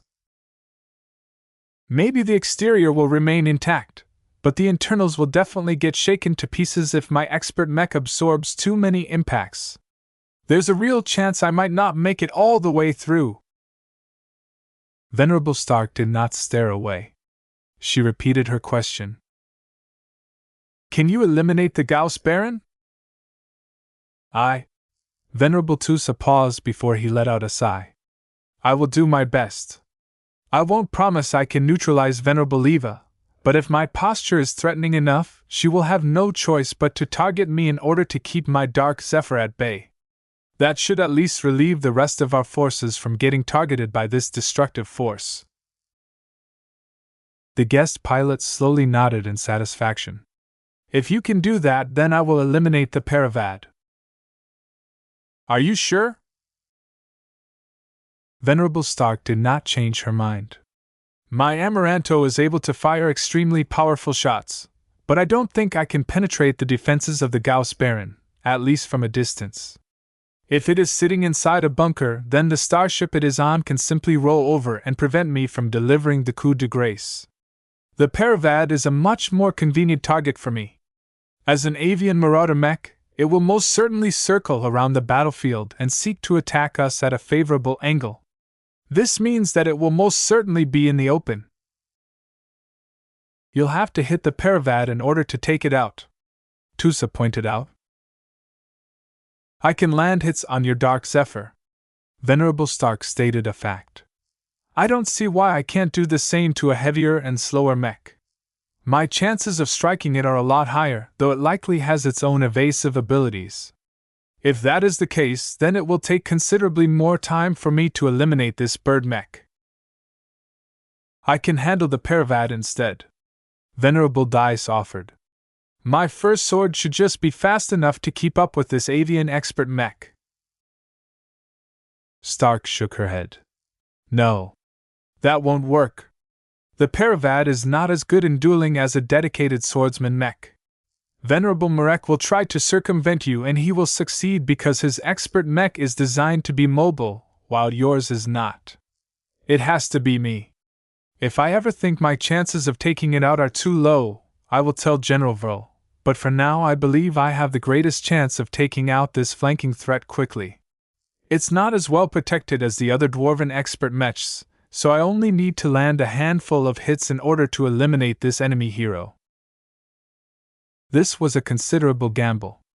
The Amaranto's full-powered shots were highly potent, but all of that could easily be wasted if it missed or encountered too many obstacles. Venerable Stark and her expert mechs weren't able to fire too many full-powered shots at a time, so if she missed the mark too many times, then she wouldn't have the firepower to defeat the Paravad anymore. Once Stark confirmed her decision, only Venerable Dice was left. The Sword Maiden expert pilot eventually decided to fulfill a similar role to that of Venerable Orphan and set her sights on other Dwarven expert mechs. The only difference was that she would be fighting alongside other Sword Maiden mech pilots. After all, their battle network was one of the trump cards of the Larkinson clan. In the right moment, their collective attack could instantly turn the tide. Chapter 32 Sacrifices. Time passed by. As the Larkinson clan slowly planned and prepared, many Larkinsons were being put to use. Although there was a clear separation between soldiers and civilians in the clan, at the end of the day this line was not that clear. After all, a losing battle would not just spell the end of all of the mech pilots fighting in the front, but also the civilians in the rear. This was one of the downsides of basing the clan around a fleet. It was not easy to keep a healthy distance between active servicemen and defenseless civilians. The ships that functioned as combat vessels also served as home for the families of the spacers stationed there. Even if the families were being segregated into dedicated civilian ships, those vessels also needed protection, or else it was too easy for malicious parties to raid them or blast them apart. Since the lives and freedom of the civilians were also at stake, they tried their best to contribute to the defense of the Larkinson fleet in any way they could. The children, the elderly, and anyone else who wasn't able to provide any assistance had to be moved out of the way. The question was where to put them. Should they be placed onto fragile civilian ships, resilient combat carriers, or aboard one of the capital ships? After General Vull, Chief Minister Magdalena Larkinson, Fleet Coordinator Ophelia Cronin, and Commodore Abigail Iverne held a strategic session, they made a number of difficult decisions. Considering the strength of the enemy fleet, it was highly unlikely for the Larkinson clan to retain all of its ships. It was unreasonable to protect hundreds of sub-capital ships and numerous vulnerable non-combat capital ships. The Larkinson clan therefore had to set its priorities and decide which ships they should truly try to preserve and which vessels they could do without. The purpose of owning a large number of sub-capital ships is to strengthen ourselves so that we can reach the Beyonder Gates safely, Vull reminded everyone. However, we never intended to keep them all, as it is too prohibitive to buy gate passage for them all. Since we intend to discard them at some point in the future, it shouldn't be too big of a deal to lose them earlier than planned. Are you saying that we should use our fleet of sub-capital ships as disposable consumables? Commodore Iverne raised her eyebrow. The general grinned. That is exactly what I am suggesting. Instead of selling them off for money, we can instead use them as improvised walls that can shield our more crucial starships from getting crippled or destroyed by the inevitable bombardment from the Slug Rangers. If we can use our expendable hulls as defensive strongholds for our own mechs, then we can buy time and slow down the rate of losses of our mechs. At the end of the day, victory rests on our mechs, not our ships, so let us put the latter to better use rather than indiscriminately trying to preserve them all and risk losing something irreplaceable. It is also easier to protect our civilians if we don't spread them around so much, Minister Magdalena added. The crown jewels of the Larkinson clan had to be preserved at all costs. The leaders soon decided to allocate the civilians equally aboard each of the capital ships. In fact, they went a step further and ordered all non-essential servicemen aboard all of the sub-capital ships to transfer to the capital ships as soon as it became clear that battle was inevitable. Although the capital ships weren't ready to host so many extra passengers in comfort, aside from the blinding Banshee, they were all large enough to fit a lot more bodies as long as the transferred people could cope with temporary accommodations for a week. According to the new plan, only the bare minimum of skeleton crews of brave spacers would be left in charge of the emptied sub-capital ships. Their sense of duty, honor, and belonging to the clan all made them willing to perform the noble task of controlling the combat carriers and logistical ships while they would soon be pounded into pieces by enemy artillery. If they were lucky, they might be able to evacuate their crumbling vessels via escape pods in time. If not, they would most certainly go down with their ships. The Larkinson clan employed a similar tactic during the battle against the Abyss. General Verl still remembered how they transformed the second-class combat carriers of the Penitent Sisters into giant improvised torpedoes. It was one of the only ways they could think of to destroy the pirate warship known as the Gravata Narlax. Of course, this time such a ramming strategy was not as viable. They weren't facing single powerful warships but a large fleet of carriers as well as tens of thousands of mechs. Simple ramming tactics would never fundamentally threaten such a large force. This time, the Larkinson clan was firmly on the defensive, so it was best to employ the disposable sub-capital ships as barriers to shield the capital ships from damage. The better armored capital ships such as the Graveyard and the Spirit of Bentheim could easily take care of themselves for a time. The crew of the former even planned to mount additional pieces of hardy metal onto her already bloated hull. The fleet possessed an abundant amount of raw materials that couldn't be converted into mechs or other useful supplies in the short term. Rather than letting them go to waste, the Larkinsons already came up with the idea of affixing them to the hulls of the more vulnerable sub-capital ships so that they could at least function as sturdier walls. As all of these plans were being readied, elsewhere on the fleet Ves was holding an important discussion with the other journeymen. "Everyone is in it together, so let's make sure we put our assistance to good use," Ves began. "What do you have in mind, Ves?" his wife asked. "We can keep the erudites here and function as analysts. Let them stare at all of the mechs deployed by the dwarves and point out any weak points and vulnerabilities that our mech pilots can exploit. As for the braves, I suggest sending them down to the mech hangars of every carrier vessel. They're far superior compared to mech technicians when it comes to readying individual mechs for battle and efficiently repairing damaged machines. If you do that, there are bound to be casualties among the latter group of mech designers," Juliet observed. "That's their bad luck." Ves crossed his arms. "I once fought in the trenches myself, and I gained a large amount of experience and insights that have shaped and benefited my design philosophy. Anyone who carries the title of brave has already been told what I expect from them. I did not hire them for their intellect. I hired them for their resilience." Although he was engaging in the same scheme as the brighter politicians who believed in the societal vitality theory, he firmly believed that the Larkinson clan's mech designers needed to live through the hardships endured by the soldiers they served in order to design more effective products in the future. Mech design was not just about designing the highest performing mechs.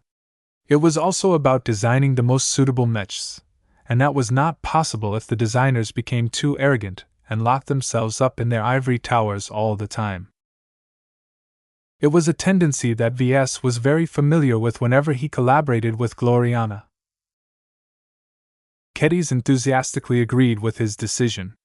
"The best people who can serve soldiers are soldiers themselves. These braves of ours have grown too soft in the past year.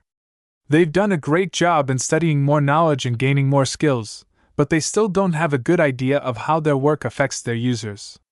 Seeing the consequences of their own decisions up close will make them a lot more serious about their future designs."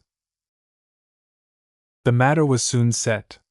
Even if a batch of braves perished in battle, it wasn't a big deal. Ves could easily hire another batch of assistants. His reputation, prestige, and accomplishments in the mech industry was already impressive enough to attract a large number of apprentice mech designers from any state. As for the journeymen themselves, they decided to stay in the design lab and work with the erudites to analyze the enemy mechs. No machine was without vulnerabilities. The more they were able to figure out, the easier it was for their mech pilots to take down their foes. I think most of our attention should be focused on the enemy expert mechs. Ves spoke. Defeating them is crucial to winning the battle. At the very least, we need to pressure them enough so that they can't run roughshod over our forces. That's going to be difficult. Expert mechs are much more advanced than regular mechs. Even a tiny advantage is enough to make a difference. We have several offensive options that can become a lot more effective if they know where to hit to achieve maximum effect. Since it would take a few hours before the hostile dwarven fleet arrived, the journeymen intended to spend their time on other useful activities. For example, Juliet and Kedis went back to their respective mech legions in order to fine-tune their mechs and advise them on how to approach the battle. Gloriana decided to tweak and tune the expert mechs so that they could enter battle in their best possible state. As for Ves, as much as he wanted to join his wife, he did not follow her right away. "What are you up to this time?" she asked in a suspicious tone. "I'm thinking about how we can even the odds a little further," he said.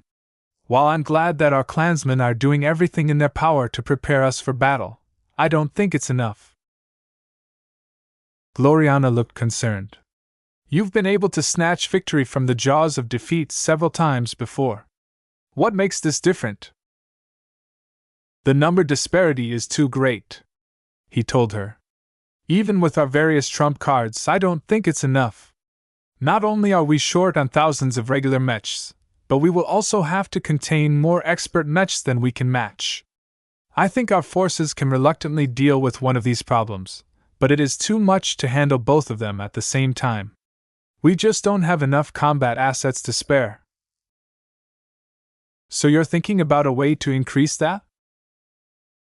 Ves nodded. "Either that or improve the strength of our existing assets so that they have a better chance of overcoming the disparity in numbers." "If that's the case, why haven't you made use of these options before?" "They're somewhat costly or controversial. I've been reluctant to resort to them for various reasons. The only reason why I'm thinking about these options is because our situation is too dire for me to stick to this conservative stance. The dwarves are driving me to desperation." He felt very distressed about this situation. He really didn't want to resort to his more costly or dangerous bag of tricks, but the damned pharaohs weren't leaving him with much choice. It would be the height of foolishness to conserve his strength in this life-and-death battle. At this time, he couldn't care about the price he had to pay or the risks he had to incur. As long as he was able to improve the odds of victory, it was worth it for him to take action. As for the negative consequences that he and his clan were bound to suffer afterwards, that was no big deal. As long as he and his clan managed to survive, it was worth the sacrifice. The two shared an intimate kiss before they separated. While Gloriana went down to the hangar bay, Ves moved to his personal workshop. Chapter 32-33 Painful Options. "Well, here we are again." Ves sighed as he sat in front of his main workstation in his personal workshop. "It seems that every time I'm being confronted by a powerful enemy, I have to pull out another rabbit out of my hat." Meow. Lucky floated around Ves before settling on the table. The cat was already familiar with this routine and wondered what he would be able to witness this time. The scariest aspect about an imaginative mech designer like Ves was that he developed a lot of ideas. A handful of them were good. A lot of them were awful.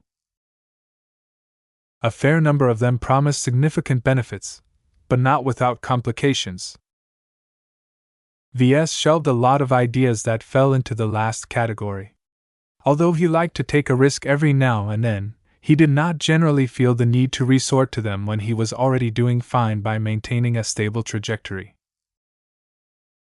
Unfortunately, the good times were over. After a year of stable growth, the Larkinson clan finally bumped into an enemy that was too powerful to overcome by letting Venerable Tusa out of his cage. It's not just the numbers that daunt me, he whispered. If the 30,000 mechs dispatched by the Vulcanites fought like a mob, then VS would still have ample confidence in his forces. However, the Feral Provincial Army was a professional mech military that did not feature any obvious shortcomings such as lack of funding, corrupt and complacent leaders, or low morale. The incoming enemies were all trained and driven soldiers who knew how to fight like a proper army. Even if their martial traditions were not old and even if they lacked recent battle experience, they were still capable of employing proper strategies and tactics that attempted to achieve greater synergy out of the three mech divisions. The strength of a coordinated mech army was 2 to 10 times stronger than a swarm of unorganized mechs piloted by undisciplined scum. Fortunately, the Larkinson army was also close to military grade. The mech legions were only deficient in a couple of aspects such as accumulation and martial tradition, but they had already proven that they could hold their own against the likes of the Friday men. This isn't enough, though. VS did not like the current odds as he saw it. Even if the Larkinson clan and its allies were able to achieve victory, it would most definitely be paid with the blood of a lot of people and the loss of many crucial starships. A Pyrrhic victory at this stage was barely better than an outright loss. If his clan lost most of its capital ships and a huge amount of mech pilots and other critical personnel, then he and his clan would no longer be in a position to enter the Red Ocean. I won't accept this outcome. This was why he started to pull out old ideas from the back of his mind and contemplate whether it was feasible to implement them. Almost no option was too taboo for him anymore. Should I build a giant warship-grade luminar cannon and mount it on the prow of my factory ship? VS ruled out this idea straight away. Even if he won the battle, he would land himself in hot water with the Big Two. Whatever happened to him, and his clan in this case, would be no worse than losing the battle. If he wasn't able to get ahead in some way, it was not worth it to employ the idea in question. Besides, a cannon of that size and caliber takes too long to build. There were many impractical ideas like that. After contemplating several more suggestions, he came up with a simple one that was a lot more practical but was associated with a considerable opportunity cost. VS reached into his uniform pocket and retrieved a pouch. He opened it up and withdrew a handful of gems. Bastet's favor. The blessing of a feline patron is stored in this gem. Enhances the cutting power of a mech by 20%. Bastet's regard. The blessing of a feline patron is stored in this gem. Improves the agility of a mech by 20%. Bastet's affection. The blessing of a feline patron is stored in this gem. Increases the firepower of a ranged mech by 20%. The 3 gems were the latest batch that Lucky had managed to produce. Unlike many of his other gems, these ones provided straightforward boosts without any complications. The only weirdness was that they appeared to have ties with the same patron, but that was not important at the moment. VS currently contemplated whether he should use them on his existing expert mechs. If I do so, I won't gain any substantial benefits with regards to my progression. Their greatest value to him was the possibility to upgrade a mech that was already high in quality into a masterwork mech. This was an immensely profitable procedure that had already provided considerable boosts to his ability to design mechs. In essence, the more he utilized his gems in this fashion, the faster he was able to realize his design philosophy. It also brought him closer to fulfilling his ultimate ambition to become a star designer. Ever since he learned about Senfoven's ladder of craftsmanship and its relevance to his profession, he realized that making masterwork mechs was even more critical to his future accomplishments. The head start he managed to accrue with the help of Lucky's gems already put him at a significant advantage. It gave VS a whole new appreciation of his first pet. At the same time, he also suspected that there was an even greater meaning to having him by his side. Whether his mother, the system, or some other unfathomable existence arranged Lucky to assist his mech design journey, it was clear that the remarkable gems were crucial to increasing his affinity for mechs, and thereby allow him to catch up to the best and most talented mech designers. To use them up at this junction and give up the opportunity to make 3 future masterwork mechs was a painful thought. Yet when he thought about the opposition that his expert mechs had to confront, he also felt a lot of pressure. What if the first sword succumbed against the gatecrasher because its sword wasn't sharp enough to cut through the latter's defenses? What if the Amaranto was torn to pieces by the Paravad because its firepower was not strong enough to destroy the avian expert mech on its approach? What if the Dark Zephyr fell under the mass bombardment of the Gauss Baron and other Slug Ranger mechs due to its inability to evade enough attacks? Even if the gems only boosted a single property by 20%, as long as they were applied to the strongest and most crucial attributes of his expert mechs, they would definitely perform a lot better. It could even mean the difference between victory or death. As Ves stared at the gems he took out, he struggled with this decision. Lucky, on the other hand, stared at his own waste products and yawned. Meow. I suppose you're right. Gems were precious, but he still retained a channel where he could obtain more. They weren't like unending alloy, which Ves was pretty sure he would never be able to get his hands on outside the Nixian Gap. Though he would definitely miss some precious opportunities months or years from now, at least he still had a future to begin with. From a logical standpoint, it did not make sense to hang on to them when he risked losing everything. He made his decision. He felt like he was trading the opportunity to earn 100 million MTA merits in the long term in order to obtain just 10 MTA merits in the short term.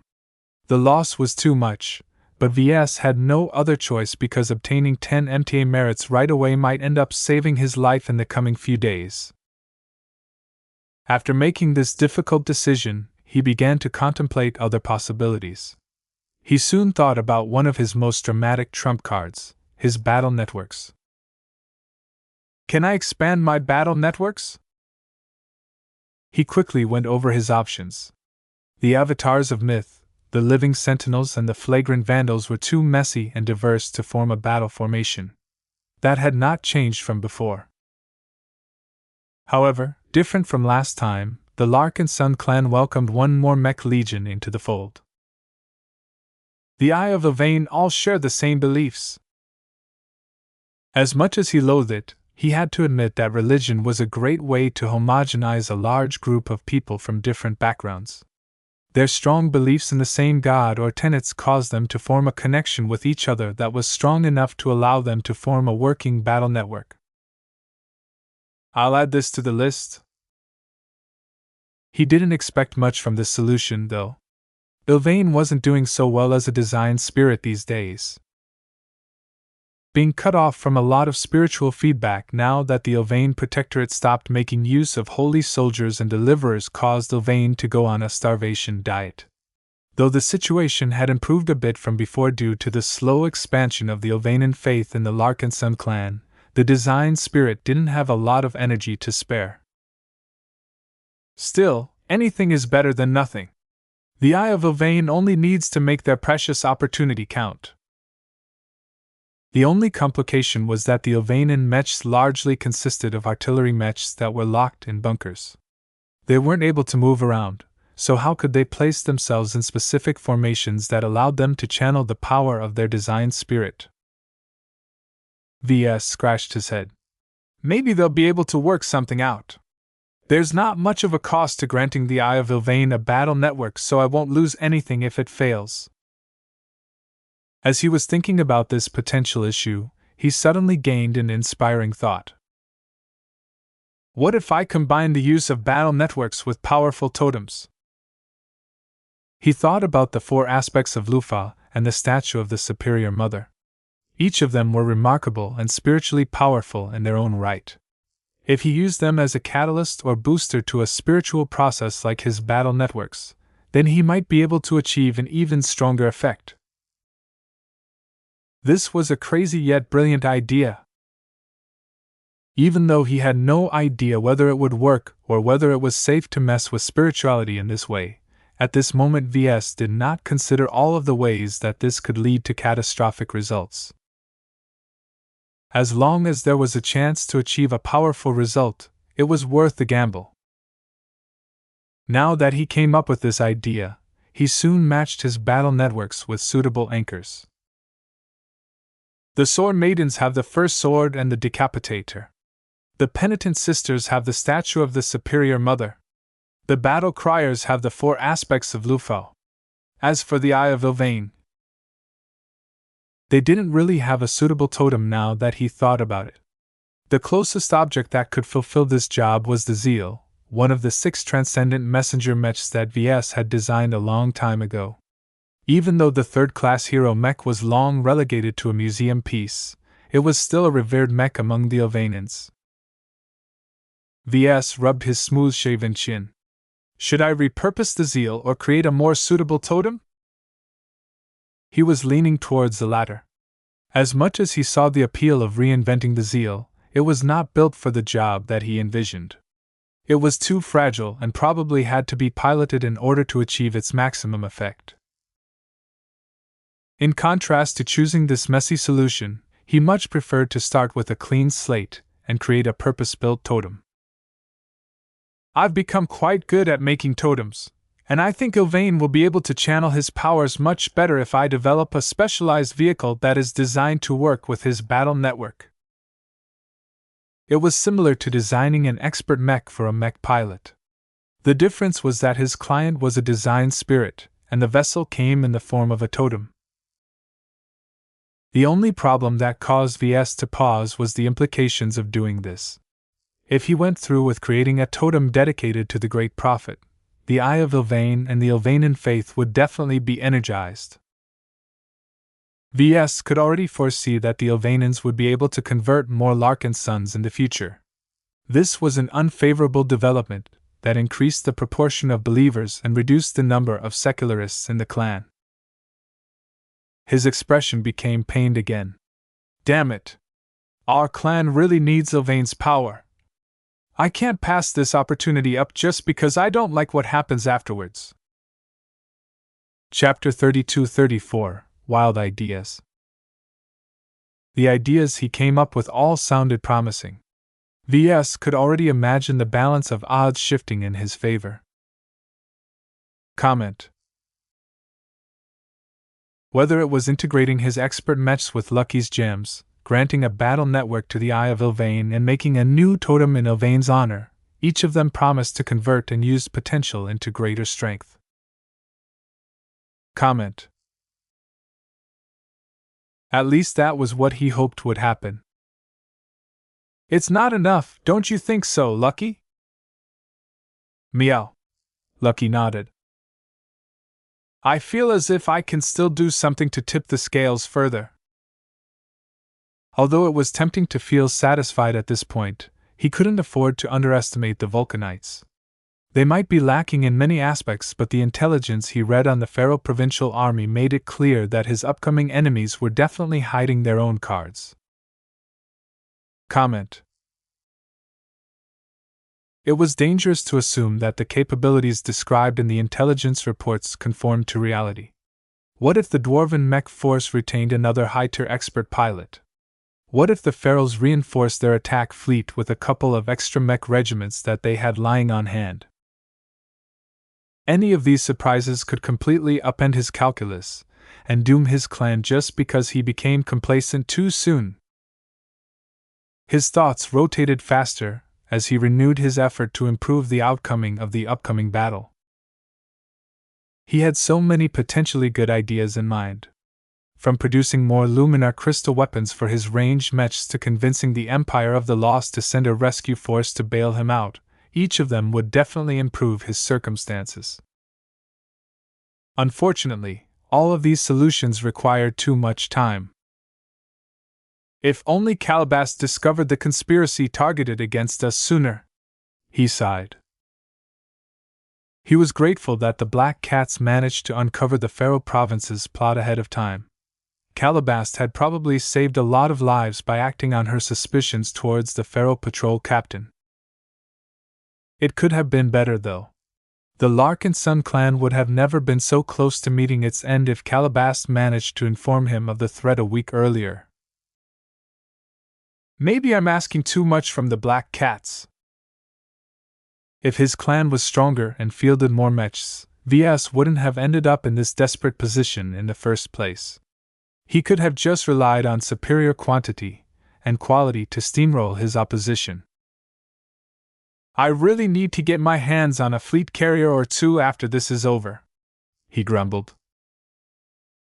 He briefly thought about trying to hijack the dwarven carriers.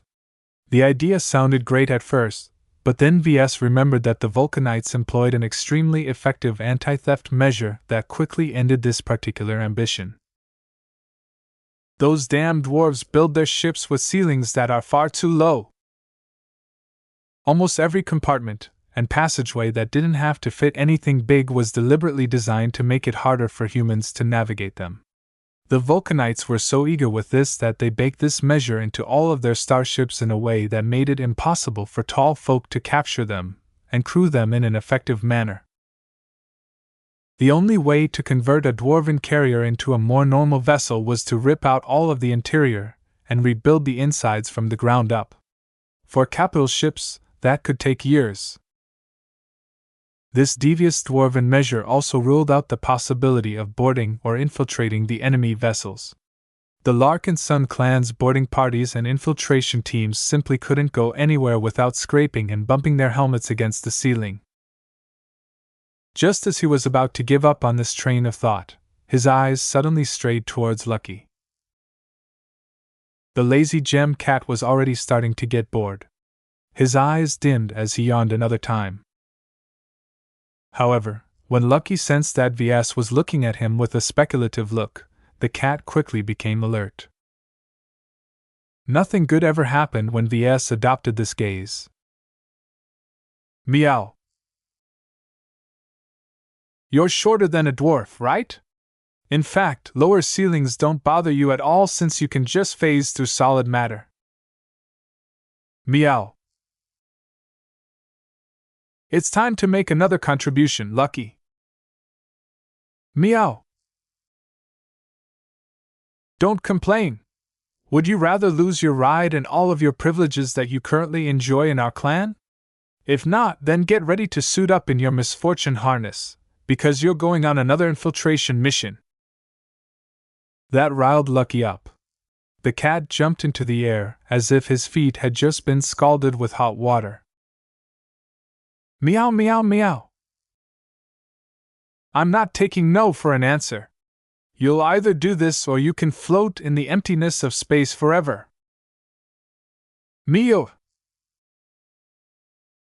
After dealing with this little matter, Ves gained a bit more confidence, but only by a small amount. Though allowing Lucky to get loose on the enemy's flagship would undoubtedly cause the dwarven mech force to fall into disarray, it would not directly affect the dwarven mechs that have already deployed in space.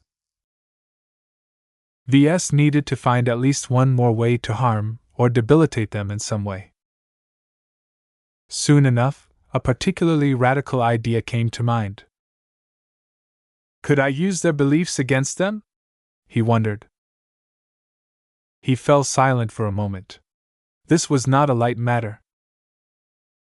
The dwarves were his children in a sense.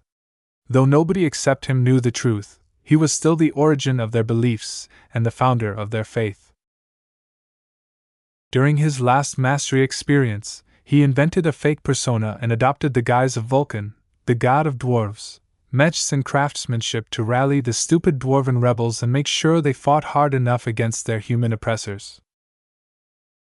If it worked once, it can work again. No one should be better at impersonating Vulcan than himself. He was confident enough in his persuasion abilities to sow doubt in the fanatic dwarven mech pilots. It would be great if he could not only convince the hostile pharaohs that he was Vulcan or a representative of their god, but also persuade them to give up on their attempt to destroy the human visitors. Ves wasn't confident he would be able to accomplish the latter. The pharaohs have embraced the dwarven god cult, so they probably won't recognize me as their god. Fanatics were so committed to their beliefs that they were remarkably good at rejecting any evidence that contradicted their assumptions. Still, from what Ves learned of the Pharaoh province's population as well as the composition of the molten hammers, slug rangers and hiverorers, not every Vulcanite was a dwarven god cultist. The original Vulcan faith had been entrenched in the Empire for decades and should still have a lot of adherents. Perhaps their influence had waned and there might not be a lot of them in the mech divisions handpicked to launch this attack, but as long as he was able to sway the minds of just 1% of the enemy troops, it could easily disrupt the enemy mech force's cohesion. The lower their coordination, the easier it is to break the dwarven units apart and defeat them in detail. Ves thought about ways he could make his performance more convincing. The best solution was to turn Vulcan from a falsehood into a real design spirit, but he soon rejected this option. I don't have the ingredients to create a version of Vulcan that's convincing enough. It also conflicted with an ambitious plan that he had cooked up as of late. I don't need a design spirit. I can just make another totem and instill it with the right impression. He believed that these steps should be able to make a difference in battle. After all, the dwarves had worshipped Vulcan so long that the prospect of finally meeting their own god should definitely cause disruptions. This plan fell in line with the Larkinson clan's psychological warfare doctrine.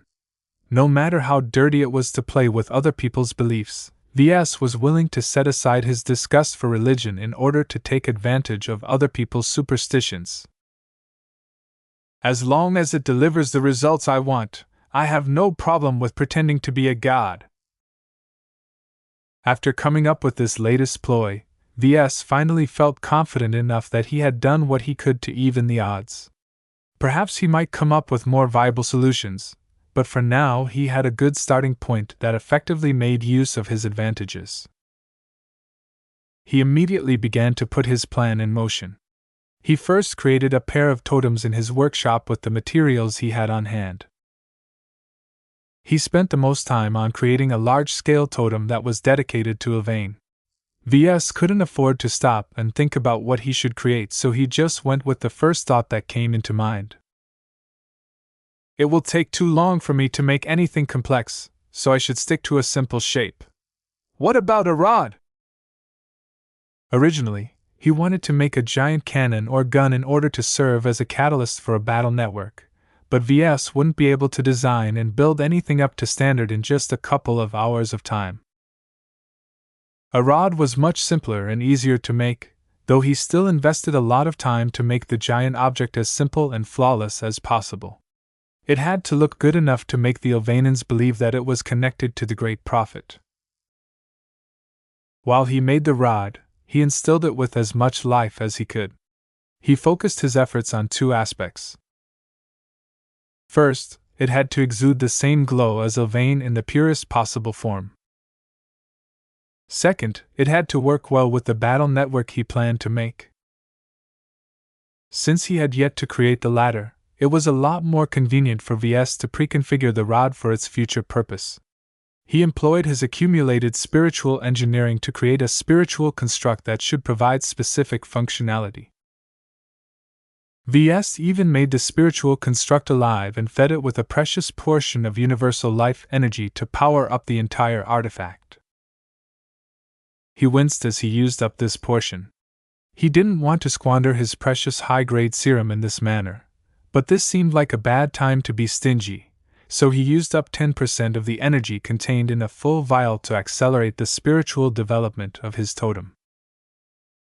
This made a huge difference. The totem's glow and spiritual foundation started off weak but quickly became a lot stronger and more solid after receiving a potent injection. This will have to do. Ves reluctantly nodded. I'll just call you the Rod of Ylvain. He was too much in a rush to think up a better name. Besides, he didn't think the Ylvainans would care. If they were stupid enough to worship a discarded nutrient pack wrapper of the Great Prophet, then they should have no problem worshipping a giant metal rod. Ves quickly moved on to complete his other tasks. From creating a totem that was based on what he remembered of his persona of Vulcan to gathering the Eye of Ylvain together in order to create a brand new battle network, he worked quickly to get everything done in time. Even as the Ylvainans were singing praises to the bright martyr for granting them his blessing, Ves quickly turned away and headed over to the hangar bay in order to insert Lucky's gems into his expert mechs. Well, the choices are obvious. The Bot gems seemed tailor-made for specific expert mechs. The first sword received Bastet's favor, the Dark Zephyr integrated Bastet's regard, and the Amaranto absorbed Bastet's affection. He tried to be as subtle as possible, and inserted the gems to the expert mechs inside their cockpits. Hopefully, Gloriana wouldn't find out that he had just used up 3 potential opportunities to make masterwork mechs too soon. She'll definitely find out when the expert mechs finally show off their performance, Ves predicted. Gloriana knew her work so well that she should immediately be able to detect the discrepancies. The only Larkinson expert mech that didn't receive a gem was the Riot. Ves felt kind of sad for this expert mech. It was not just a machine but also a living mech. He contemplated whether he should take out another gem and give it a little power-up as well. He pulled out one more gem from his pouch. Unstable Chaos Essence. A terrible essence of chaos is locked within this gem. The essence is stolen from a great and ancient horror that would dearly wish to regain it. Carry this gem at your own risk. Should I? Well, he had already taken a number of reckless chances in order to improve his odds. What was the harm in making another gamble? Chapter 32-35 3 Flagships. What everyone in the Golden Skull Alliance feared came to pass. The gravitic sensors already detected a massive spike in readings in the Fordilla Zentra system. The odds that a random trading convoy or some massive migration fleet would choose to enter this random, lifeless star system was minimal. Yet a fleet larger than almost anything the Larkinsons had witnessed just happened to be entering this neighborhood at roughly the same time the Dwarven patrol vessel was supposed to receive additional reinforcements. According to the rude and arrogant feral inspection captain, he merely called over an assisting force in order to speed up the inspection work of the hundreds of ships of the Golden Skull Alliance. If the dwarf was speaking the truth, then the wave of reinforcements should have just consisted of a handful of frigates carrying a small army of inspectors. The behemoth fleet that transitioned into the star system was much more than that. That became evident as numerous impressive-looking fleet carriers appeared into view. 15 fleet carriers, someone whispered on the bridge of the Spirit of Bentheim. A shudder ran through many people's spines. The quantity of capital ships already pressed a heavy weight on the shoulders of the human visitors. A normal host would never spontaneously dispatch a huge fleet led by 15 whopping fleet carriers just to conduct a routine inspection. What was even more impressive was the uniform clouds of combat carriers. Each of them roughly consisted of the same ship classes, signifying a high degree of standardization and professionalism. To see these combat carriers lining up in precise formations before slowly moving forward in unison sent another shudder through everyone's spines. There's not a single non-combat vessel in the fleet. These dwarves came for one single purpose, and Ves did not believe they just wanted to stretch their legs. The 3 mech divisions of the Feral Provincial Army came prepared for combat. They left behind every vulnerable vessel so that they would have less weaknesses to worry about. 3 fleet carriers stood out from the rest. Whereas the majority of fleet carriers looked like standard models that resembled barrels in space, The flagships of the mech divisions were all unique vessels that each possessed their own characteristics. The Great Ram shared a couple of parallels with the Spirit of Bentheim. The flagship of the Molten Hammers was a broad cigar-shaped vessel that featured much thicker armor than any capital ship in the star system. Of particular note was her bow. The shipwrights had shaped it into a giant ram head, complete with curled horns that gave the vessel a much more savage presence. This ship can't actually ram other ships, right? It would be a suicide attack if the Great Ram recklessly charges onto another hull. Ramming was never a reliable tactic unless the tech disparity was insanely high. VS and many other technically proficient personnel could already tell that if the Great Ram attempted to charge a ship like the Spirit of Bentheim, she would most definitely collapse in on herself. This was because the ramming vessel had to endure the same force as her victim. Newton's third law of motion was no joke. No matter how much the dwarves reinforced the structure of this fleet carrier, the Great Ram didn't look sturdy enough to withstand the unimaginable forces unleashed during a collision against a solid enough object. Impracticalities aside, her giant ram head still looked incredibly intimidating. The Great Ram essentially encapsulated the fighting approach of the Molten Hammers. She's extremely heavily armored.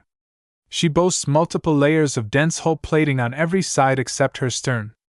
While her maneuverability is also extremely low, she actually boasts an oversized propulsion system, allowing her to accelerate fast enough to not slow down the rest of the fleet too much. There were other characteristics about the Great Ram that looked unusual. For example, she boasted a thick underside that could withstand a lot of punishment. She also boasted just 60 bunkers, which was less than average than a ship of her size could accommodate.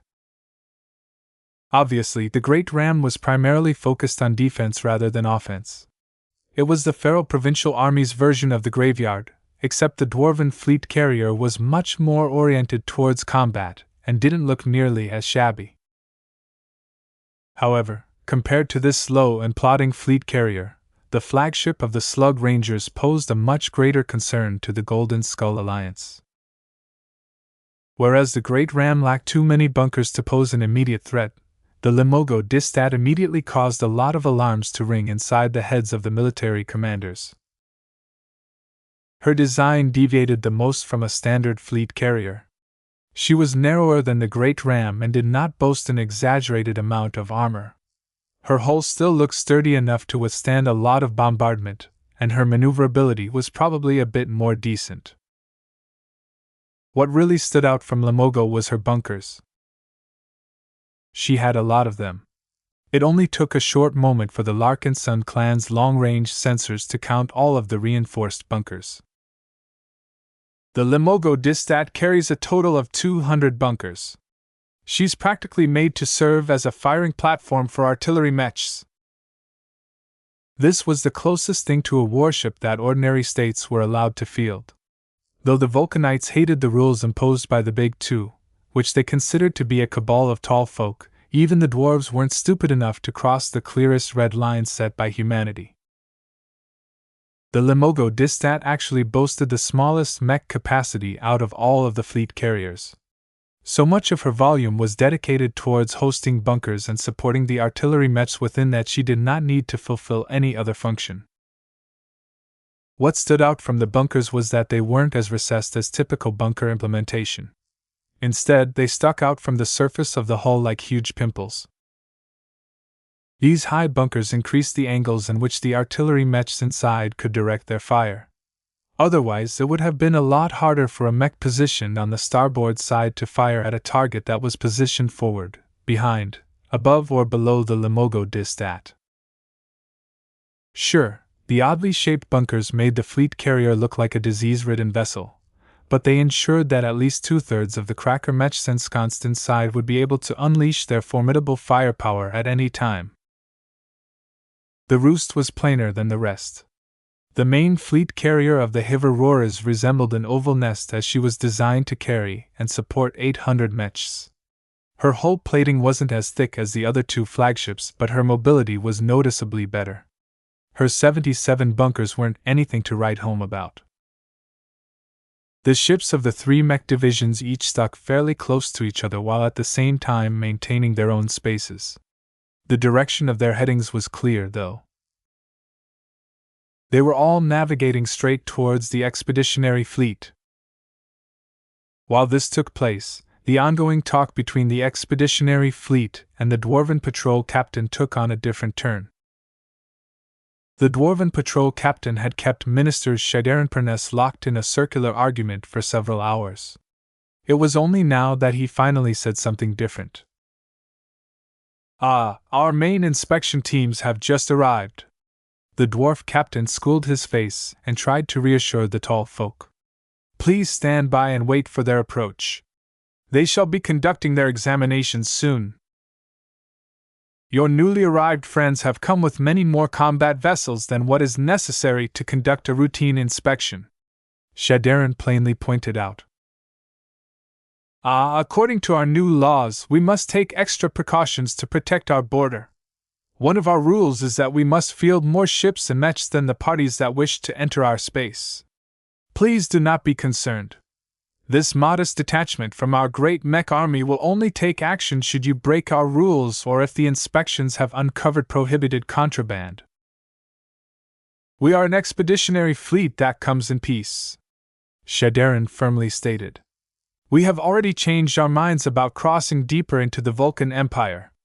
As soon as we are ready, we will promptly depart from this star system and head straight back outside this star sector. It is unnecessary for your forces to conduct an inspection. The Dwarven captain frowned. We cannot allow you to go. Your behavior is suspicious. Whether you wish to proceed with your journey or not, you are already in our Empire's space. This means you are already subject to our rules. It is our obligation to make certain that no one violates our laws. Cease your new plans immediately and surrender to our examinations. I will not warn you twice. We are not subject to your Empire's laws. Shadarin took on a strong tone. We have told you over and over again that our MTA pass provides us with immunity to your local laws and customs. If any of your Empire's vessels ever come within combat range of our expeditionary fleet, we have no choice but to assume you intend to attack us in clear violation of the rules of the MTA. We have the right to defend ourselves and we shall do so in the most violent way possible. Even though the charade was up, the Dwarven captain continued to act cluelessly and did his best to stall and deceive the tall folk. Ves shut down the channel. It was a waste of time to listen to the Dwarven captain's lies any further. Instead, he turned to General Vo's projection. Your thoughts? The Dwarven punitive fleet is highly consistent in terms of numbers and other traits. It appears that the Feral Provincial Army like to organize its units in an orderly manner. The chances are high that we will have to fight against 15 Dwarven expert mechs. Damn! Ves softly cursed. This was indeed a bad scenario, and one that the Larkinsons did not want to see. The Feral Provincial Army may lack actual battle experience, but that also made it easy for its units to remain at full strength. War was a massive drain on funding, manpower, and resources. This has caused states that engaged in frequent war like the old Bright Republic to have trouble with allocating a sufficient amount of assets and other necessities to its mech regiments. Not so for the Vulcan Empire. The Molten Hammers, Slug Rangers and Hiverorers were not affected by attrition at all and arrived in their strongest posture. A lot of their starships are on the slow side, Ves pointed out. Is it possible for us to just keep accelerating away and wait until all of our FTL drives have finished cycling? I'm not certain that will work, sir, Vo replied as he analyzed the estimated specs of the Dwarven vessels. Their fleet carriers are indeed slow, but their combat carriers feature a respectable amount of acceleration despite the thickness of their hulls. They can still catch up with our expeditionary fleet if they are willing to overload their propulsion systems. This will allow them to bring their mechs close enough to entangle us in battle, thereby slowing us down and anchoring us to this star system long enough for their heavy fleet carriers to catch up. So in short, we can't run away unless we choose to jump away early and leave behind half of our fleet that hasn't finished cycling their FTL drives in time. Even though accelerating away from the dwarven combat vessels wouldn't allow the expeditionary fleet to avoid battle entirely, it could still buy a few more hours for the Larkinsons, glory seekers, and crossers. Yet was there any point to delaying the confrontation? The dwarven fleet is too intimidating, General Vril judged. The longer it looms behind our back, the more it will impact our morale. Attempting to move away is already an admission of inferiority on our part. We have already made a lot of preparations, and we don't need much more time to prep our fleet for battle. I believe it is unwise to delay the inevitable. Let us meet the dwarven aggression with our heads lifted high rather than hunched down. Then so be it, Ves concurred. We shall never allow the dwarves to humiliate us. We are Larkinsons. We are unbowed. The Golden Skull Alliance chose not to reconsider its plans after seeing what the Feral Province had sent. Though the dwarven punitive fleet looked a bit more formidable than anyone thought, it could still be overcome in the right circumstances. Chapter 32-36 Ineffectual Response. The expeditionary fleet began to move. While it moved away from the large dwarven combat fleet that had just arrived in the Fordilla Zentra system, the vessels did not engage their propulsion systems at full strength. The ships of the Larkinson clan, Glory Seekers, and Cross clan made it clear that they weren't running away per se. Instead, they wanted to build up a measure of motion and make sure their dwarven pursuers didn't barrel down on them with high speed.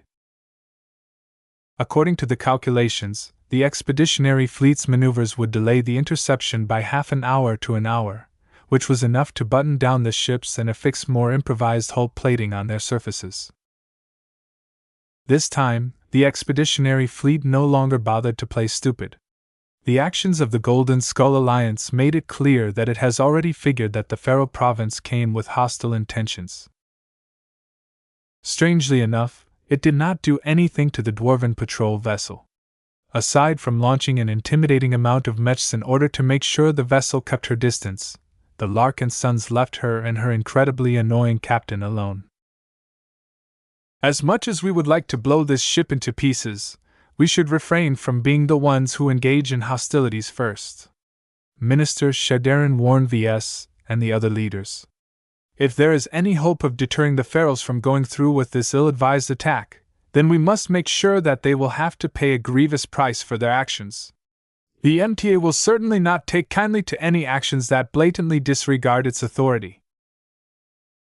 Will the MTA actually come and stop this battle if the dwarves ignore our pass? Ves asked. The foreign minister briefly paused. We have already contacted the MTA. Unfortunately, the reply that we have just received isn't encouraging. What did the Meshas say? Well, they have already informed the officials of the Vulcan Empire that they will revoke all special privileges granted to the state if the Vulcanites persist in launching an attack. This also includes the association's guarantee of protection. That was a heavy punishment that would certainly alarm a majority of the population of the Vulcan Empire. There were plenty of sober dwarves who did not want to lose their main form of protection against invasion by neighboring human states. Unfortunately, the dwarven god cult and the fanatics that had gained a lot of sway in the Feral Province did not think so. The more radical dwarven supremacists did not appreciate the MTA at all and wanted to force a break between the Vulcan Empire and the human-dominated organization. Since the MTA's draconian threat of punishment fell exactly in line with the intentions of the dwarven radicals, Ves and the other Larkinsons immediately figured out that it became even less likely that the Ferals would call off their attack. These stupid meshers! Ves couldn't hold in his anger any longer. Don't they know that they're giving the radical dwarves exactly what they want? The MTA should never reward rule-breaking behavior. Minister Shadarin's expression turned awkward. I have tried to argue the same to the local MTA branch, but the reply I've received is that the response of the Mech Trade Association falls in line with the rules that they have set. You have to understand that the association is a rules-based organization. It only acts according to the laws and policies that it has already set. It rarely makes exceptions, and it tries its best to avoid letting personal judgment and subjective opinions affect its rulings. The current punishment they threaten to levy to the Vulcan Empire is the best the MTA can do while maintaining its impartiality. This might be true on the surface, but Ves knew the MTA wasn't above bending or breaking its own rules. There was no way that the MTA had its hands tied. If the Meshers really wanted to stop the attack, they could have dispatched a squad of first-class multipurpose mechs to this star system and stopped the dwarves from challenging their authority. Ves narrowed his eyes in suspicion. He had a hunch that the MTA was not that eager to stop the battle from taking place. The Larkinsons developed a lot of new and impressive expert mechs, each of which exhibited powers that were beyond the norm. The Larkinson clan also exhibited several other strange methods that were quite impactful in battle. What if the MTA wanted to witness the Larkinson clan fight a serious battle? What if the Meshers wanted to observe all of the amazing methods that the Larkinsons came up with? What if there was a stealth MTA ship lurking on the side that was already waiting to record detailed footage and high-quality sensor readings? Though these suspicions sounded ridiculous at first, Ves couldn't help but think that the MTA had deliberately decided to form a lackadaisical response in order to ensure the battle would go through. Of course, Ves wasn't stupid enough to voice these thoughts. Who knew if the MTA was actually listening in somehow? It was not a good idea to insult and berate one of the current hegemons of human space. Ves slowly rubbed his smooth-shaven chin in concern. I've learned a long time ago that we can never rely on greater authorities. They're not our nannies. If we want to stay alive and remain strong, we need to be able to stand up for ourselves. This is no different. It would have been nice if the MTA chose to adapt its response to the situation, but since it thinks that a collective punishment on the Vulcan Empire is enough to make the dwarves pay the price for this misdeed, then so be it. Our clan doesn't need to rely on any big brothers to defend its sovereignty. Any further words were superfluous at this point.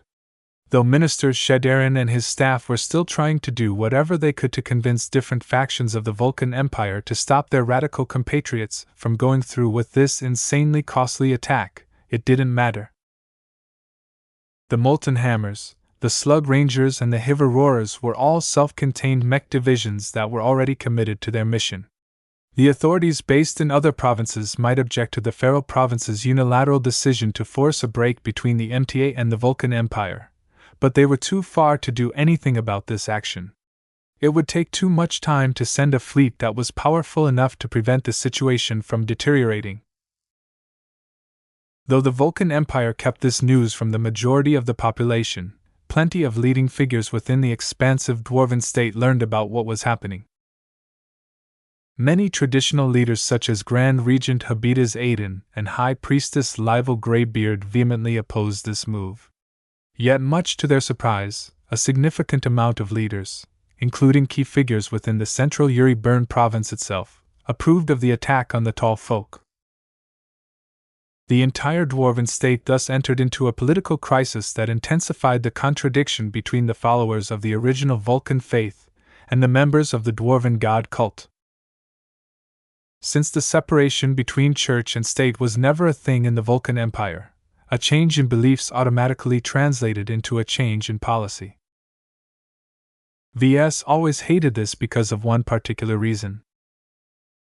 It granted religious nuts real decision-making power. Plenty of Larkinsons felt the same way, but that did nothing to change their current situation. They had no choice but to accelerate their preparations. A lot of shuttles and transports moved back and forth. At the start, they transferred a lot of personnel and valuable goods from the combat carriers to the capital ships. At the same time, a large number of spacers in hazard suits as well as other vehicles began to fortify the starships with whatever hardy materials they had on hand. The logistical vessels were the primary beneficiaries of this treatment. They were too easy to cripple in their base configuration, so toughening up their hulls would not only allow them to stall the enemy longer, but also buy more time for the skeleton crews to evacuate the damaged hulls in time. All of the mech legions of the Larkinson army had already made special preparations. To Ves, the battle criers and the Eye of Ilvain were especially worthy of his notice. The battle criers was one of the mech legions that had lost much of its value as the Larkinson clan bloomed and gained a very effective measure of ensuring everyone's loyalty. As former mercenaries, the Kinners under the leadership of Commander Cinnabar didn't excel at any battle role. This had caused the battle criers to gradually fall to the bottom of the ranking of mech legions in the Larkinson clan. Even the Living Sentinels was considered to be a more attractive mech legion for mech pilots to build their careers. If this trend continued, then there might come a day when the battle criers could no longer justify its existence. That was a big shame to Ves, so he had already taken it upon himself to repurpose them somewhat so that they remained relevant to the Larkinson clan. Pairing them up with Lufa was key to granting them their new niche. Ves hoped to prevent a retread of the Battle of Reckoning, where the struggle against enemy mechs led to a disproportionate amount of losses. "I hope my trust in you is not in vain," he whispered. It took a special sort of courage and dedication to resist expert mechs in an upright manner. In post-battle analyses, the Larkinsons identified a lot of instances where mech pilots let their awe and fear towards enemy expert mechs get the better of them. The reaction didn't have to be strong to affect their battle performance. Even a subtle, unconscious moment of hesitation or retreat was already enough to doom their lives. Since the battle criers were more loyal than any other Larkinson, Ves believed them to be the right choice to become his anti-expert mech specialists. Although this was just an experimental measure in his eyes, he held high expectations toward their performance in the coming battle. As for the Eye of Ilvain, this was their first battle as a formal mech legion.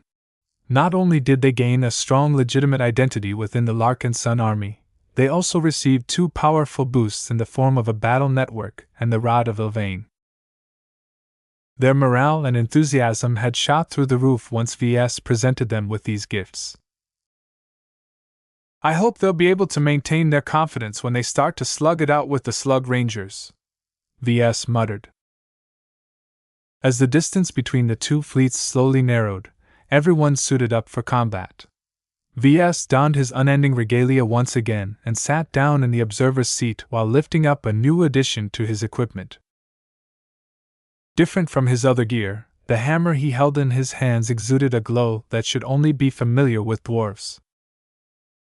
This was the totem that he had created in order to enhance his upcoming charade.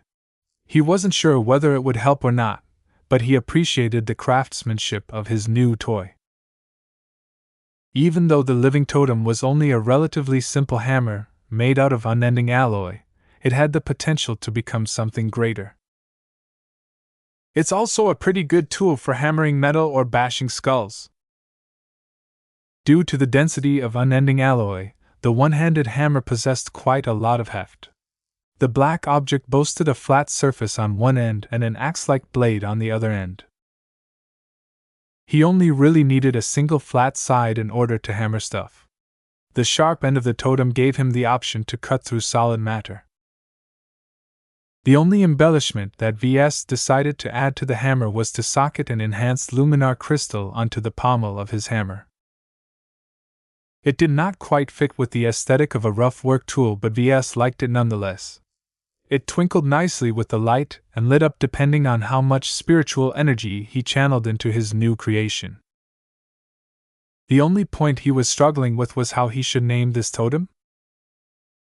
Should I call it the Brilliance Hammer or the Hammer of Brilliance? Chapter 32-37, Fire and Blood. Ves couldn't decide upon the name of his new hammer, so he decided to flip an imaginary coin. Hammer of Brilliance it is, then. It didn't really matter how he labeled it. He didn't intend to make much use of it. who actually used a hammer in this day and age? A modern multitool that was able to transform into many different forms could perform hundreds if not thousands of different functions. From hammering nails, filing surfaces, drilling holes, removing dust and so on, multitools and other technological gadgets could perform the job in a much more precise and effective way. It's a symbol, not a tool. Using a hammer to do work was as primitive as using a doorknob to open a door. It was laughably primitive. He didn't plan to fool around with his toy a lot. If not for visiting the Vulcan Empire, he would have never come up with the idea in the first place. This was also why he decided to make a hand-sized hammer instead of another object. The Vulcanites may have improved a lot from their humble roots as mining slaves, but most of them were still rough and uncultured compared to the likes of the Pernices. Anything that was too deep or subtle would fly right over the heads of the dwarves. If Ves wanted to make an impact on their psyches, then he had to look recognizable to them. The traditional depiction of Vulcan, whether he came in the form of a human or a dwarf, was always paired with a hammer. Though Ves didn't recall using any hammers back when he possessed Ryan Aiden during his last mastery experience, they were so strongly associated with both Vulcan and dwarves that it made too much sense for the god to wield one in his hands. I need to look as relatable as possible to the dwarves if I want to have any hope of hoodwinking at least a portion of these idiots. As time continued to pass, General Vo's projection appeared by his side again. "We're as ready as we can be, sir." "How are our mech legions?" Ves calmly asked. "Our avatars of myth, the living sentinels, the flagrant vandals, the sore maidens, the penitent sisters, and the Eye of Ilvain are all in their best condition. Our Heavensworder auxiliaries are also ready to do battle."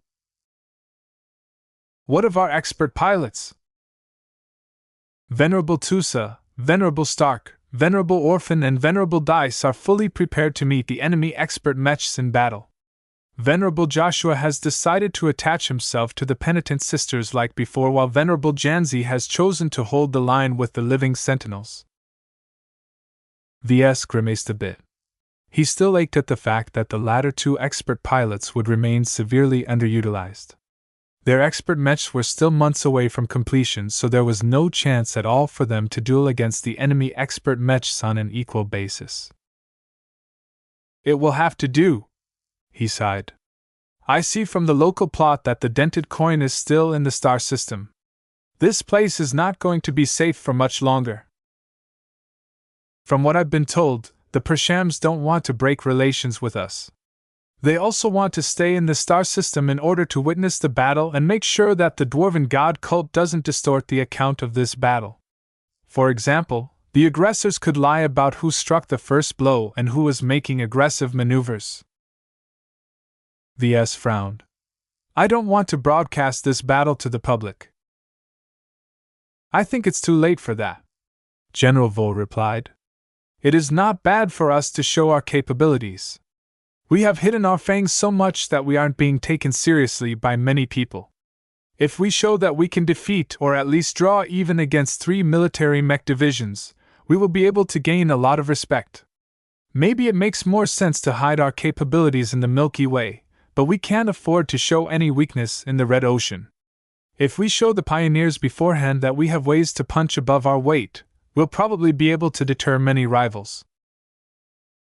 We enjoyed the MTA's protection for 2 years from the moment we entered the Red Ocean. And how has its permission to enter the Vulcan Empire worked out?" General Vo shot back. "Not everyone respects the MTA. Although it is foolish to do so, there are always people who don't conform to the rules. Besides, that only delays the threat by the same duration. We will go back to becoming vulnerable to predation after our protection period is over. The only difference is that enough time has passed for you to come up with stronger mech models and new trump cards. Don't be too attached to the solutions we currently possess. Since you think it is unlikely we will make use of them for the first 2 years of our expedition into the Red Ocean, it's better to make use of them now regardless of how much we expose." This was quite a troubling decision to Ves, but if General Vo thought it was better to let the cat out of the bag, then he was inclined to trust the man. Very well then. The dented coin can stay and keep looking. The dwarves themselves will probably spread the footage to their fellow brethren in the Vulcan Empire anyway. Let them look. They will learn that Vulcan is not to be trifled with. Ves savagely grinned. Pardon, sir? Vo momentarily looked confused. Oh, nothing. Please proceed with your duties. As the dwarven fleet continued to close in on the Larkinson fleet, the former didn't bother to transmit any demands to the latter. The feral provincial army wasn't looking to win a painless battle. The only way to invigorate the dwarven god cultists and prove to every Vulcanite that humans and dwarves were irreconcilable was to fight the cruelest battle as possible. Only fire and blood would be able to baptize the modern citizens of the Vulcan Empire just as it had transformed the original dwarven rebels on Desala X. As the dwarven fleet with its formidable flagships continued its advance, the pressure it exerted on the Larkinson clan steadily built up. Ves could feel the tension in the air. Seeing that it would be detrimental if his clansmen commenced the battle while maintaining this nervous state, Ves decided to do something about it. There was no better way to invigorate his soldiers than to hold a speech. He stood up, his unending regalia creaking as he did so.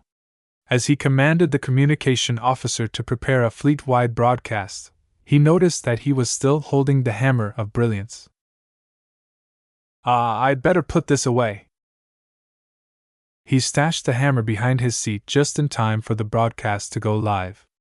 Ves instantly schooled himself and faced his remote audience with a serious expression. My fellow Larkin sons and friends, today we are confronted by yet another foe. This time, they come in the form of misguided dwarven soldiers. Although they are shorter than normal humans like us, they are not any weaker because of that. They not only come with greater numbers and military coordination, but also believe they are fighting on behalf of their supposed god. His words did not sound as an encouragement to the Larkinsons. In fact, through the Larkinson network, he could already feel everyone's morale dropping yet again. The truth had to be told, though. Ves did not want to deny the reality of this battle. Yet we have been in this position before. Our previous enemies have all met their end at our hands.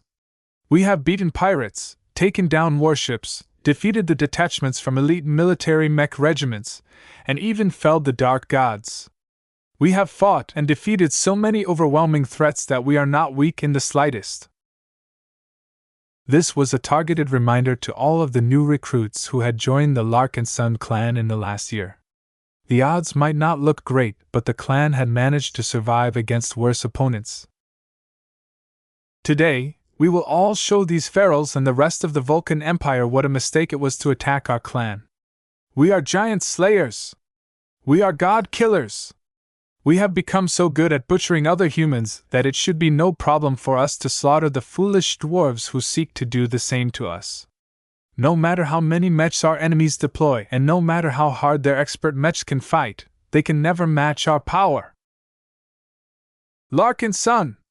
Larkinson! Larkinson! It only took a small amount of words to dispel the heavy cloud hanging over the heads of his soldiers. Ves grinned as he began to feel more invigorated. He spread his arms. Trust in your fellow Larkinsons. Each and every clansman by your side will be with you to the end. No matter what is about to happen, never forget that your brothers and sisters are counting on you to do your part and fight. Every Larkinson had already developed a strong emotional commitment to the clan. Protecting their family was the strongest motivator for his soldiers. They even became willing to fight to death in order to save the lives of other clansmen. It did not even matter whether they shared any blood relations. This was the power of kinship. Through the constant efforts of Ves and other supporters, identity had surpassed the importance of bloodline in the Larkinson clan. Now get ready to show these dwarves the folly of attacking our clan. By the end of the day, We shall defeat them so hard that we will become the bane of their existence. Let us hunt these hostile dwarves down until not even a single one of them is able to make it out. Fight for victory and for family. For the Larkinson clan. For the Larkinson clan. For Ylvain. For the Superior Mother. For the Golden Cat. Meow. It only took a short time later before the battle finally commenced. The enemy fleet did not even bother to provoke the Larkinson clan into attacking first. As soon as the Lamogo Distat and other dwarven vessels came close enough, their bunker mechs all opened fire. A heavy volley of solid projections soared into space and slammed into the ships of the Golden Skull Alliance. Tons of split and shattered metal debris flung from the ships that weren't agile and fast enough to evade the long-range bombardments. A lot of projectiles ended up hitting the capital ships that were in the line of fire. Some ships came away with minor damage such as the graveyard, but other vessels incurred more serious damage to their hulls. Cover our capital ships! The formation of the expeditionary fleet abruptly changed. The sub-capital ships of the Larkinson clan all weaved into walls that largely covered the capital ships. Though these walls made of ships did not come close to offering total blockage, they still hindered the artillery mechs of the Slug Rangers seriously enough that over half of the projectiles in the next volley slammed into the weaker and smaller vessels instead.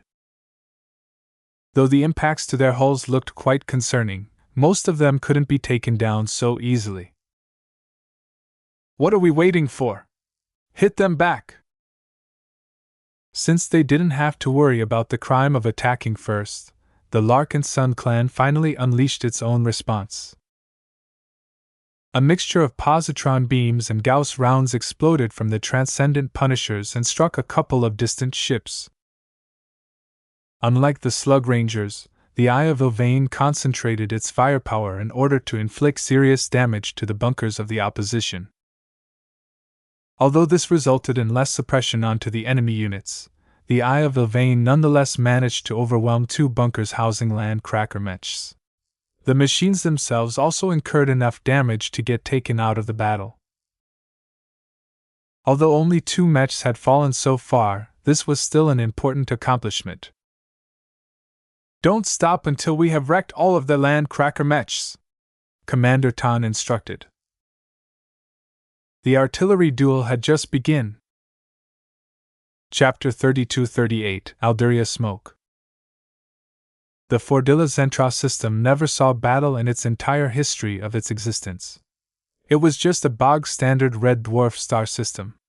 It only occasionally hosted lone vessels and small fleets that wanted to avoid the more frequented star systems for one reason or another. Due to its relatively weak star, not a lot of light reached the outer system. Even if the borders of the outer system of a red dwarf was significantly smaller than that of a more powerful star, the current solar engine was not quite powerful enough to illuminate the vessels soaring in space like it was daytime. Fortunately, there were other sources of illumination. Bright energy beams, fiery explosions, and the strong light sources affixed to the surfaces of both mechs and ships caused this desolate and empty piece of space to be lit up as if they were in a dance club on fire. The two opposing fleets and mech forces each formed elaborate and coordinated formations that only wobbled in order to avoid making it too easy for them to get hit by distant attacks. It was easy enough for most mechs in space to vary their flight in random patterns. Any distant artillery mech would have a hard time landing their shots even if they were armed with light-speed or near-light-speed energy weapons at these ranges. This was why most of the mechs on both sides did not bother to attack the swarms of mechs that both sides had deployed. Even though these machines had formed up into different ranks, the space between them was so wide that many shots were bound to pass right through. Space was big, so mechs were accustomed to position themselves further apart from each other. This was why the ranged mechs of both sides concentrated their firepower on the enemy vessels. Though damaging or downing any starship would not have much an immediate direct effect on the battle effectiveness on an enemy force, it would definitely affect the later stages and the aftermath of a serious clash. If the battle turned into a prolonged siege, then combat carriers and fleet carriers all played a crucial role in sustaining a mech force. If one side or another decided to cut its losses and run, then the amount of functioning mechs remaining determined whether the losers could succeed in escaping the battlefield alive. Though Ves apparently adopted a do-or-die attitude just like the rest of his Larkin sons, in truth he didn't intend to go down with his ship. If the battle truly went sour, he had no qualms in running away.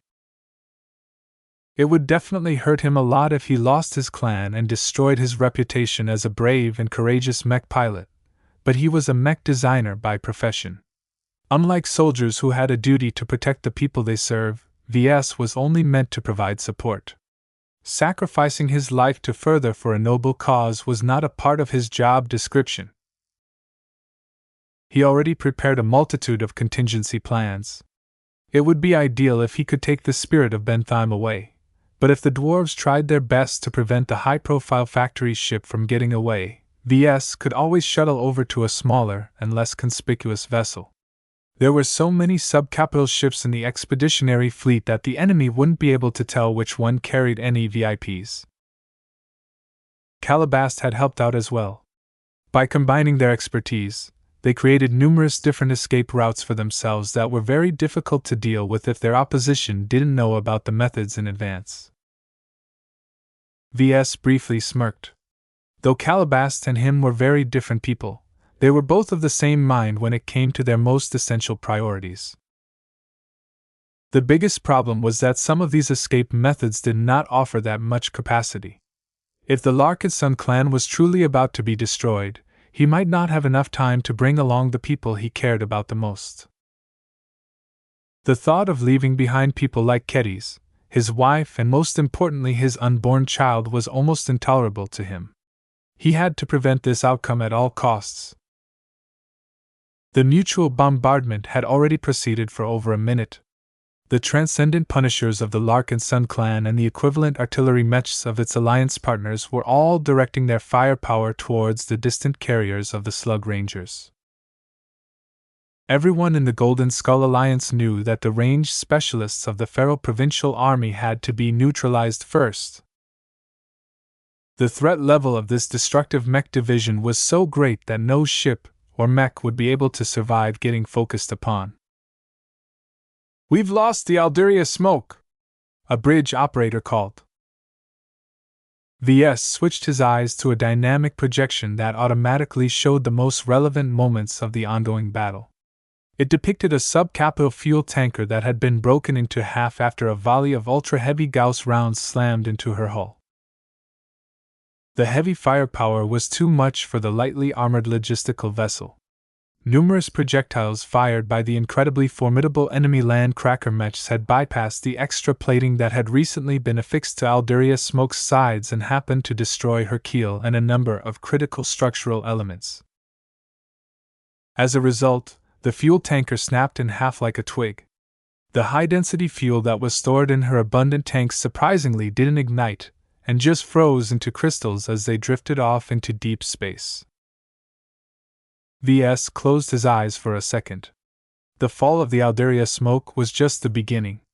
The Larkinsons had already anticipated that they would lose their ships one by one. The problem was that the loss of this ship happened too soon.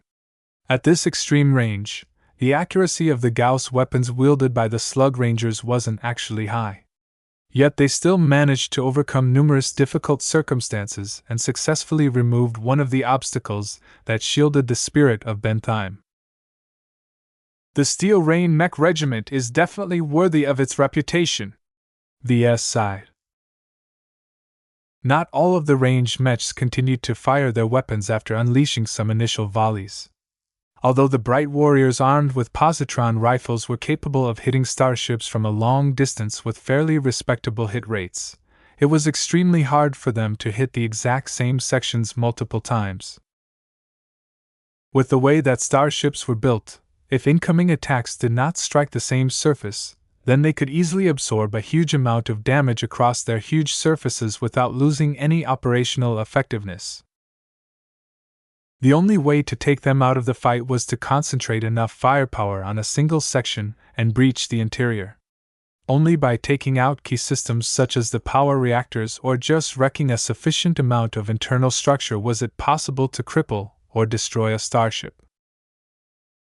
Therefore, thousands of riflemen mechs, cannoneer mechs, and other mechs armed with ranged solutions withheld their fire for now. Each of them only possessed a limited amount of heat and energy capacity. While it was possible to replenish them by going back to their motherships, it took a lot of time and effort to replenish them. General Verl and his dwarven counterpart from the opposite fleet chose to keep the majority of their ranged mechs on standby. Many of these mechs were much more effective at medium and close range. At those distances, the hit rates were a lot higher, and it was a lot easier for the mechs and mech pilots to consistently target the same weak points. For now, the amount of beams and projectiles flying across the void of space was relatively restrained, but that did not mean that the ongoing bombardment was a breeze. The Steel Rain focused all of their firepower on a number of key targets. They devoted half of their attention on the Hemington Cross and the other half on the Spirit of Bentheim. Good targets. The Hemington Cross was the biggest fleet carrier of the expeditionary fleet. She not only held a lot of mechs, but also served as the strongest enduring symbol of the Cross clan. If the Slug Rangers managed to blow her up, then the Crossers would definitely incur a huge drop in morale. Not only that, but the Cross fleet would also become disarrayed as it lost one of its central pieces. In order to prevent this disaster from happening, the Crossers employed the same approach as the Larkinsons and put their resilient combat carriers in the line of fire so that their flagship would be spared from incurring too much damage. The Hemington Cross desperately needed the cover. Though her mech capacity was impressive, her hull plating was not that impressive. Although she could withstand a lot more damage than civilian vessels such as the Vivacious Wall, she was not designed to be in the thick of battle. That white elephant is dragging down the Cross clan in every battle. Ves slightly frowned. The Cross clan had spent an unreasonable amount of effort to keep the capital ship named after their ace pilot alive, and this time would probably be no different. Compared to the worth of this priceless fleet carrier, the numerous combat carriers and other sub-capital vessels simply weren't comparable. Frontal starboard shields holding at 91%. Numerous slugs of different calibers managed to thread through the wall of sub-capital ships and slam into the Spirit of Bentheim. Fortunately, she not only boasted a respectable amount of armor, but also carried a number of ship-grade shield generators. These shield generators were spread across the length of the hull and provided directional projection that covered different portions of the factory ship.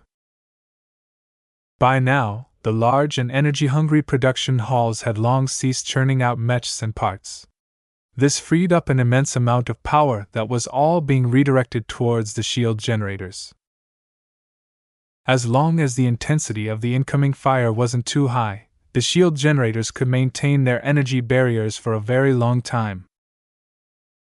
Captain Daria Maria Vraken, dressed in an impressive uniform that also incorporated vaxxed functionality, directed the operations of the ship with a steady composure.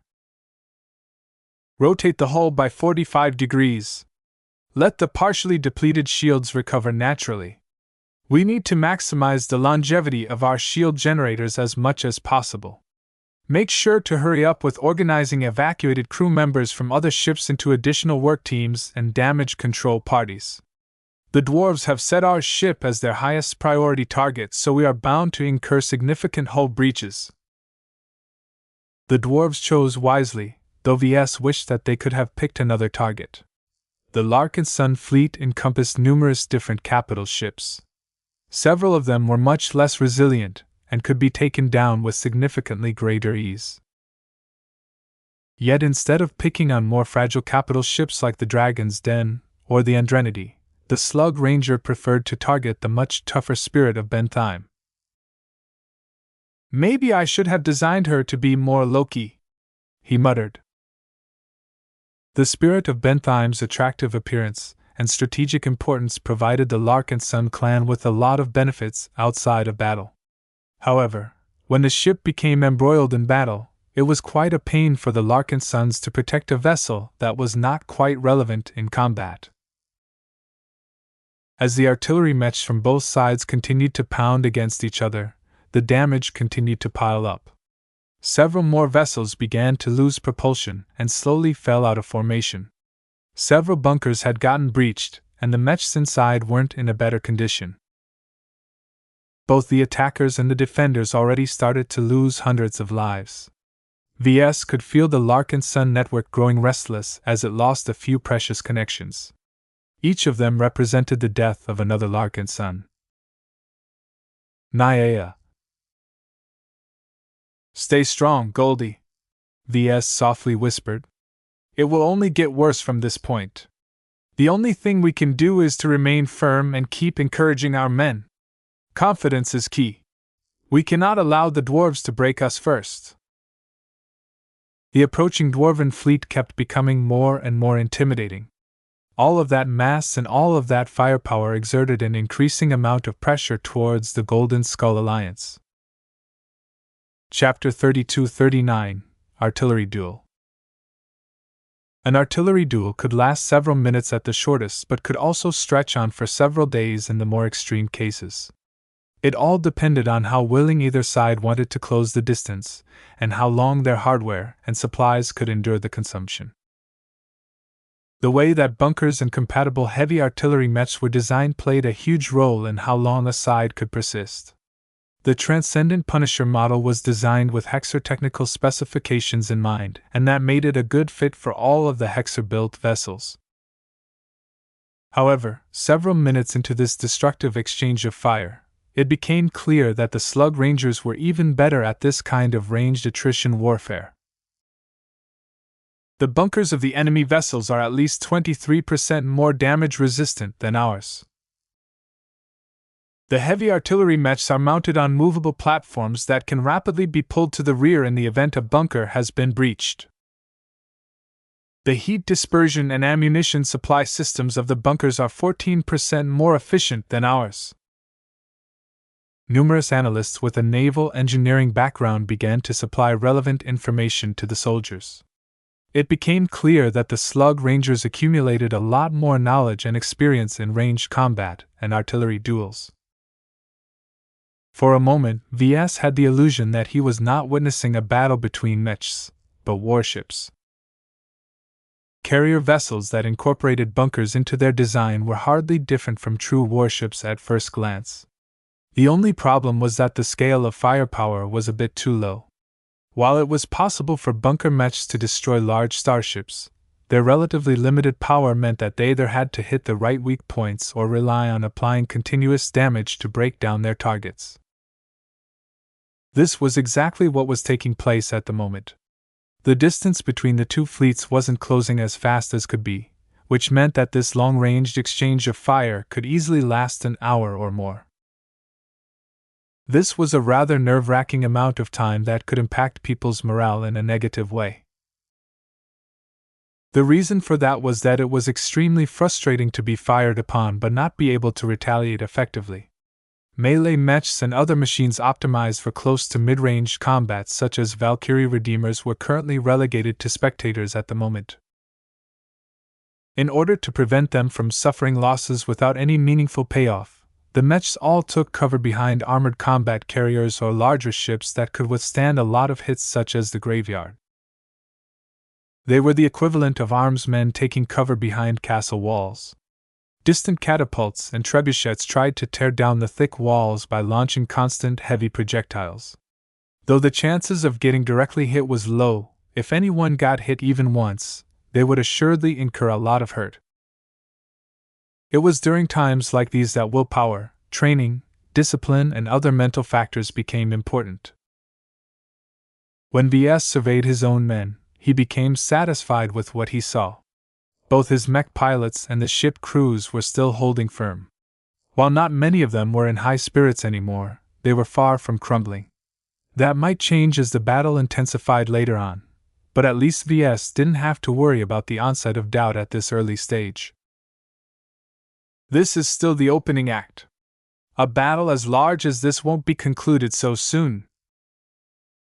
The scale of the battle and the numbers involved made it unlikely that both sides would be able to achieve a decisive victory so soon. This was especially when neither side was willing to rush each other. Though the ships of the expeditionary fleet were still moving away from the dwarven fleet, they had already turned their orientations around so that their bow faced their pursuers. In other words, they were coasting backwards while using their positional thrusters to vary their course and prevent themselves from turning into easy targets. If General Vo wanted to, he could order these ships to engage their main propulsion, causing them to close the distance to the chasing dwarves faster. Yet he did not choose to do so. The reason for that was that he was reluctant to engage the molten hammers in battle. Right now, the molten hammer mechs were just as useless as the melee mechs of the Larkinson clan. They had all deployed in space but were all huddling behind their bulky but well-armored carriers. Although the molten hammers hardly played any role in this stage of the unfolding battle, their threat level could easily exceed that of the slug rangers once their hardy dwarven mechs came close enough to slam in the expeditionary fleet's defensive lines. What worried General Vrl even more was that the Hivaroras would come into play as well. Their diverse bestial mechs could easily flank the main lines and attack the Larkinson clan's mechs or starships from angles that were hard to defend against. At the same time, the Slug Rangers and their Steel Rain Elite Mech Regiment in particular would still be pounding the expeditionary fleet's assets without stopping. Damn, what a difficult choice!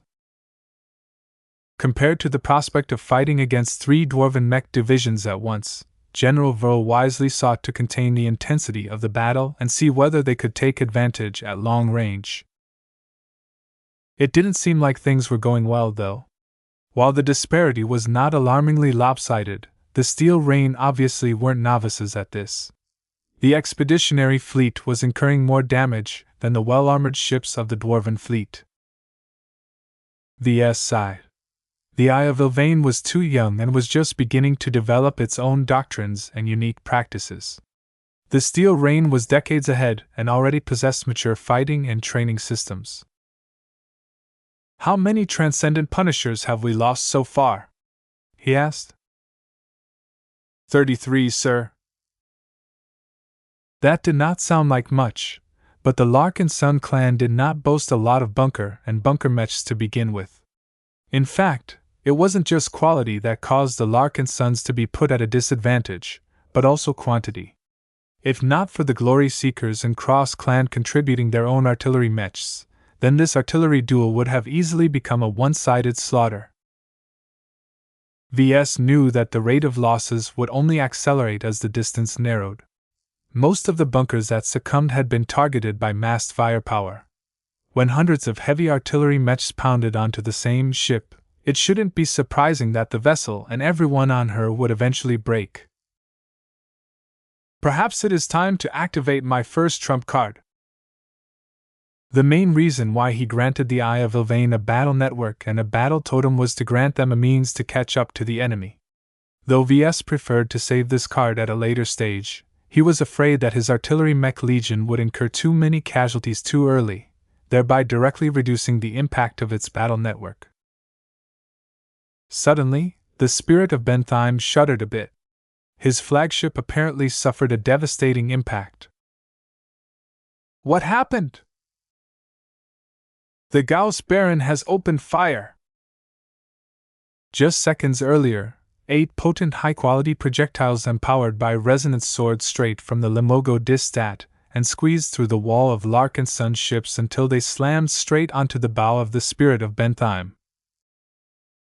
My cathead prow! VS quickly switched the view of one of his projections. To his horror, the giant head that adorned the front of his factory's ship had incurred a considerably ugly scar on the forehead.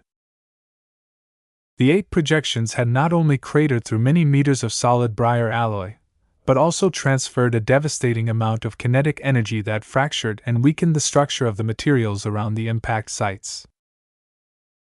It was as if the powerful opening strike of the enemy's expert artillery mech had carved an ugly flower onto the most prominent symbol of the Golden Cat. When the other Larkinsons found out what happened, they did not grow discouraged at the powerful show of force. Instead, they grew angry and indignant. Ves could feel a wave of fury building up in the Larkinson network that infected every clansman. The mech pilots of the Eye of Ilvain all grew offended at this grave insult and fought a little harder. However, when the Gauss Baron fired a second volley, its 8 guns fired weaker but still potent resonance-empowered strikes at the spirit of Bentheim. The Larkinsons were better prepared this time. 3 combat carriers intercepted 3 of the deadly projectiles, causing their armored hulls to incur so much damage that it looked as if they had been struck by a giant pick. The remaining 5 projectiles all attempted to strike several different bunkers with only moderate deviations in accuracy. On their way, 3 of them slammed against the shield protected by the same generator. The successive impacts were so powerful and destructive against the shield that it quickly broke. This allowed 2 projectiles that arrived a bit later to move past the vanished protective barrier and hit 2 different bunkers without any further opposition. It was as if the spirit of Bentheim was struck by twin meteorites. The 2 bunkers that were directly hit were taken out entirely, with the transcendent punishers inside shattering apart from the residual forces unleashed by the successful attacks. What is the status of the overpowered shield generator? Sir, it is still intact but damaged to the point that it is unable to project a new shield. Several of her energy-bearing parts have malfunctioned and need to be replaced in order to restore its functionality. How long will that take? 3 minutes at the fastest. Then hurry up! The Steel Rain are already concentrating their firepower on the unshielded section. The Gauss Baron hadn't fired again, signifying that it could not fire shots at this power level too often. Although the enemy artillery mechs were already trying to take advantage of the vulnerability, the spirit of Bentheim slightly changed her orientation until the majority of enemy vessels were no longer able to fire at the damaged section. After a dozen seconds, the Gauss Baron fired another high-powered volley. This time the Larkinson escort vessels had packed themselves even tighter and prevented the enemy expert mech from overpowering another shield generator. Though Ves was glad that his factory ship remained unharmed this time, the huge craters and breached compartments on the unlucky sub-capital ships told him that the Gauss Baron did not waste its firepower. If this goes on, the Gauss Baron will definitely wreck a lot of ships. Nobody knew how much power it held and how many times it could fire volleys empowered by resonance. In fact, even if Venerable Leva Hinder stopped leveraging resonance in her attacks, she would still be able to wear down the defenses of the Larkinson clan with ease. Ves switched to a private communication channel with General Vril. Should we order the Eye of Ilvain to show off their trick? General Vril fell into thought. It is still too early for my liking, and I do not believe it will help with taking down this well-protected and highly entrenched expert mech. We have a different plan in mind for that. Let the Gauss Baron waste its firepower on our starships. As long as it doesn't destroy too many of our bunker mechs, it is fine if it cripples a dozen sub-capital ships. We have plenty more to spare.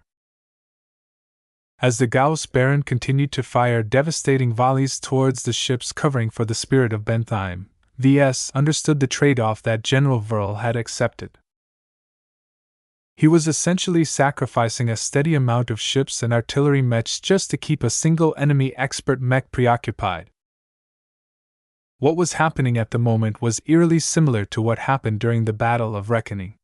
Without a suitable expert mech, the only way to defeat or stall another expert mech was by sacrificing a lot of regular assets. Chapter 3240, The Original Mankind. Hell was raining down on both the expeditionary fleet and dwarven attack fleet. Though the two were slowly coming closer, at this time the artillery mechs of both sides were putting their all in this fight. In their perception, their only opponents were their counterparts on the opposing side. The mech pilots of the artillery mechs in the expeditionary fleet gradually became familiar with the strengths and weaknesses of the steel rain. At the same time, the elite dwarven mech pilots of the steel rain also gained the measure of their opponents. Due to their specialization, they quickly found out that their opponents were inferior in every possible way. The steel rain benefited from better mechs, stronger cannons, tougher armor, more thorough training, and most importantly, a heart for artillery combat. Amateurs. A steel rain dwarf contemptuously snickered. The man in question was one of the slug rangers who had proven his skills and valor many times back when he served on a different mech regiment. His efforts to stand out from his colleagues paid off when his superiors approved of his transfer to the most prestigious brotherhood in the slug rangers.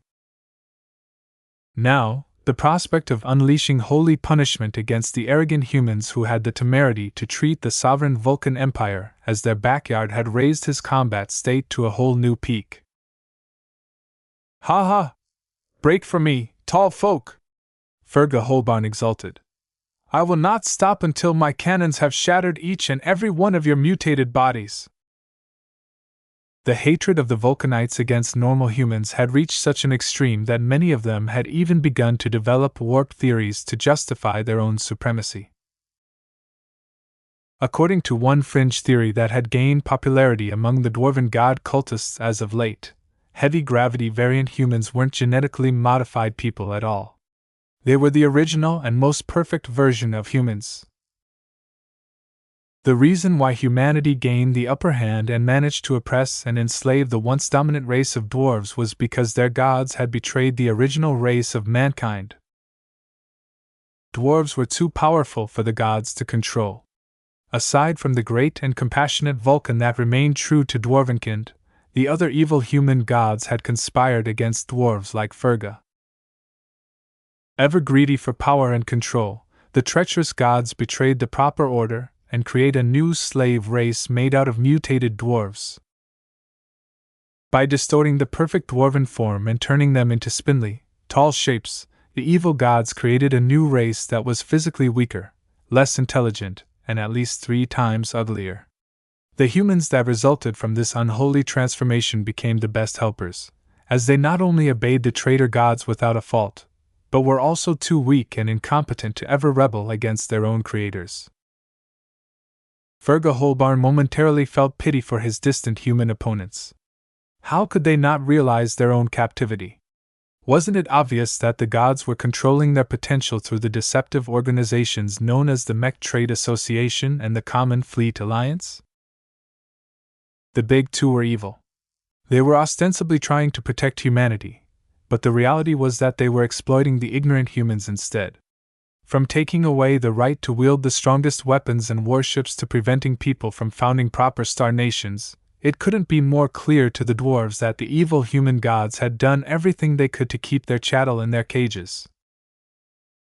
It is the duty of every dwarf to break this falsehood. The MTA and CFA were all fronts for the gods that had caused the fall of the dwarven race. If the descendants of the original race of mankind wanted to reverse this injustice, then they had to defeat the slave race and break apart the hypocritical Big Two in order to expose the evil gods that had been conspiring to limit the potential of both dwarves and humans. What was worse was that many dwarves had been deceived as well. Too many race traders in the Vulcan Empire had chosen to take shelter under the MTA, preferring to rely on the very gods that had inflicted a great injustice on the dwarves to preserve their meager existences. The first step to tear down the evil gods was to free the dwarves from the Big Two's oppression was to tear the mask of the MTA. The anointed soldiers of the Feral Provincial Army had to show that this evil association was not their protector but their jailer. Kill! Kill! Kill! The tall folk from the opposing fleet were assuredly the accomplices of the evil gods. The organization set up by the betrayers of Vulcan and Dwarvenkind wouldn't have given these Larkinsons and other rabble permission to travel freely in the smiling Samuel Star sector otherwise. It was clear that these tall folk had nothing but bad intentions in mind when they sought to travel straight into the heart of the Vulcan Empire. Who knew whether these brainwashed slaves sought to gather crucial intelligence, or plant some kind of secret superweapon in the Dwarven Empire? The enemy had to be stopped before it could do any damage to one of the few states in the galaxy that still preserved the truth about Dwarvenkind. Ferga's lips curled into a savage grin. I couldn't have asked for a better mech. He was one of the few members of the Steel Rain who piloted the coveted Land Cracker heavy artillery mech. As the biggest and most expensive variant of the Cracker line, the Land Cracker resembled a giant, overweight dwarf that had donned an extremely thick suit of armor. Instead of possessing regular arms, it mounted two ultra-heavy Gauss cannons in their stead, which technically made them frontline mechs. It didn't make much sense to grant these mechs articulating arms as they were highly specialized and could only perform a single job. The advantage to this was that it was able to perform this job extremely well. Ferga's artillery mech boasted thick, broad legs with even wider feet. This not only granted the mech excellent stability, but also provided a lot of surface area to transfer heat to the ship it was serving on. The Land Cracker had already placed its legs into two huge grooves to maximize this effect while at the same time providing excellent stability. Its two huge arm cannons minutely moved in order to track a distant ship. A considerable shockwave exploded from the cannons and the rest of the mech as it had fired another salvo. Haha, take that! One of the ultra-heavy rounds slammed into the hull of a combat carrier. Though the latter's armor integrity took a severe hit, the ship quickly rolled around so that other Dwarven artillery mechs couldn't compound the existing damage. What Ferga was actually happy about was that his other precisely aimed shot had managed to hit the mark. The high-resolution sensor footage provided by the Limogo Distat and other capable Dwarven vessels showed that his mech's ultra-heavy round had impacted the side of a damaged bunker. The protective cover on the human ship wasn't able to cope with the immense kinetic energy transferred by the ultra-heavy round and shattered straight away, causing the solid round to continue forwards and dump all of its residual power into the side of the enemy's artillery mech. The only thing left of this six-legged artillery mech was millions of pieces of debris that were already floating out into space. Just as Ferga switched the aim of his powerful Land Cracker to another designated target, his bunker rumbled as the enemy finally focused their firepower on his bunker. Stupid humans!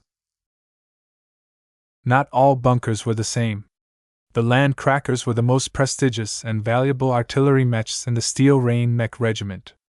It took a lot of training and effort for Ferga to earn the right to pilot his current machine. His Land Cracker was therefore assigned to one of the most resilient bunkers on his current vessel. Several armored panels slid across the openings, preventing Ferga's Land Cracker from continuing to fire. Big, soundless impacts struck and dented the heavily armored cover. Despite resisting dozens of attacks, the heavy cover continued to endure the damage without showing any breakage. Ferga grinned as he saw the results of this futile bombardment. More. More. More. Go on, humans! Keep attacking my little fort! It will all be in vain, ha ha ha! The Dwarven artillery specialist was not concerned at all. He was more than willing to die for his righteous cause if it came down to it, but this was not possible. He knew that as long as the bunker cover came close to breaking, that the platform that his mech had mounted would automatically slide inwards and away from the exterior. Though it usually took crucial seconds for the platform to be deep enough to bring a heavy artillery mech to safety, this was still enough to guarantee the survival of nearly all of them along with their precious Dwarven mech pilots. These guarantees allowed dwarves like Ferga Holbarn to fight against the misguided lackeys of the evil gods without any reservations. Since the risk of dying was minimal, he would be able to ensure that he would be able to fight the deformed mutated humans another time. His bloodthirst grew stronger as he and his brothers managed to cripple more ships and crack more bunkers. The marksmanship, firepower, and numbers of their opposition was simply too inferior compared to the steel rain. There was no contest who would be able to come out on top of this artillery duel. Just as the bombardment against his bunker had softened, Fergus grinned and waited for the gun slots to slide open again. The two massive cannons of his land cracker were already done with loading new rounds and charging its capacitors. It was able to fire another salvo at any time, and Fergus had even adjusted his aim with the help of the sensor data fed to his mech. As soon as the Limogo Distat confirmed that the enemy artillery mechs had shifted over to attacking other targets, the gun's slots finally opened up again. Yet just before Fergus was about to pull the trigger, an intense feeling of crisis overtook his consciousness. Somewhere, a powerful will was targeting his mech. The dwarf mech pilot felt his own will shake for the first time in this battle as he had the illusion that he was being targeted by a slayer who was much more powerful than he could ever hope to become. Though his mech did not sense any locks or other signs of being targeted, Fergus trusted his instincts without any doubt and slammed his fist against the emergency evacuation button.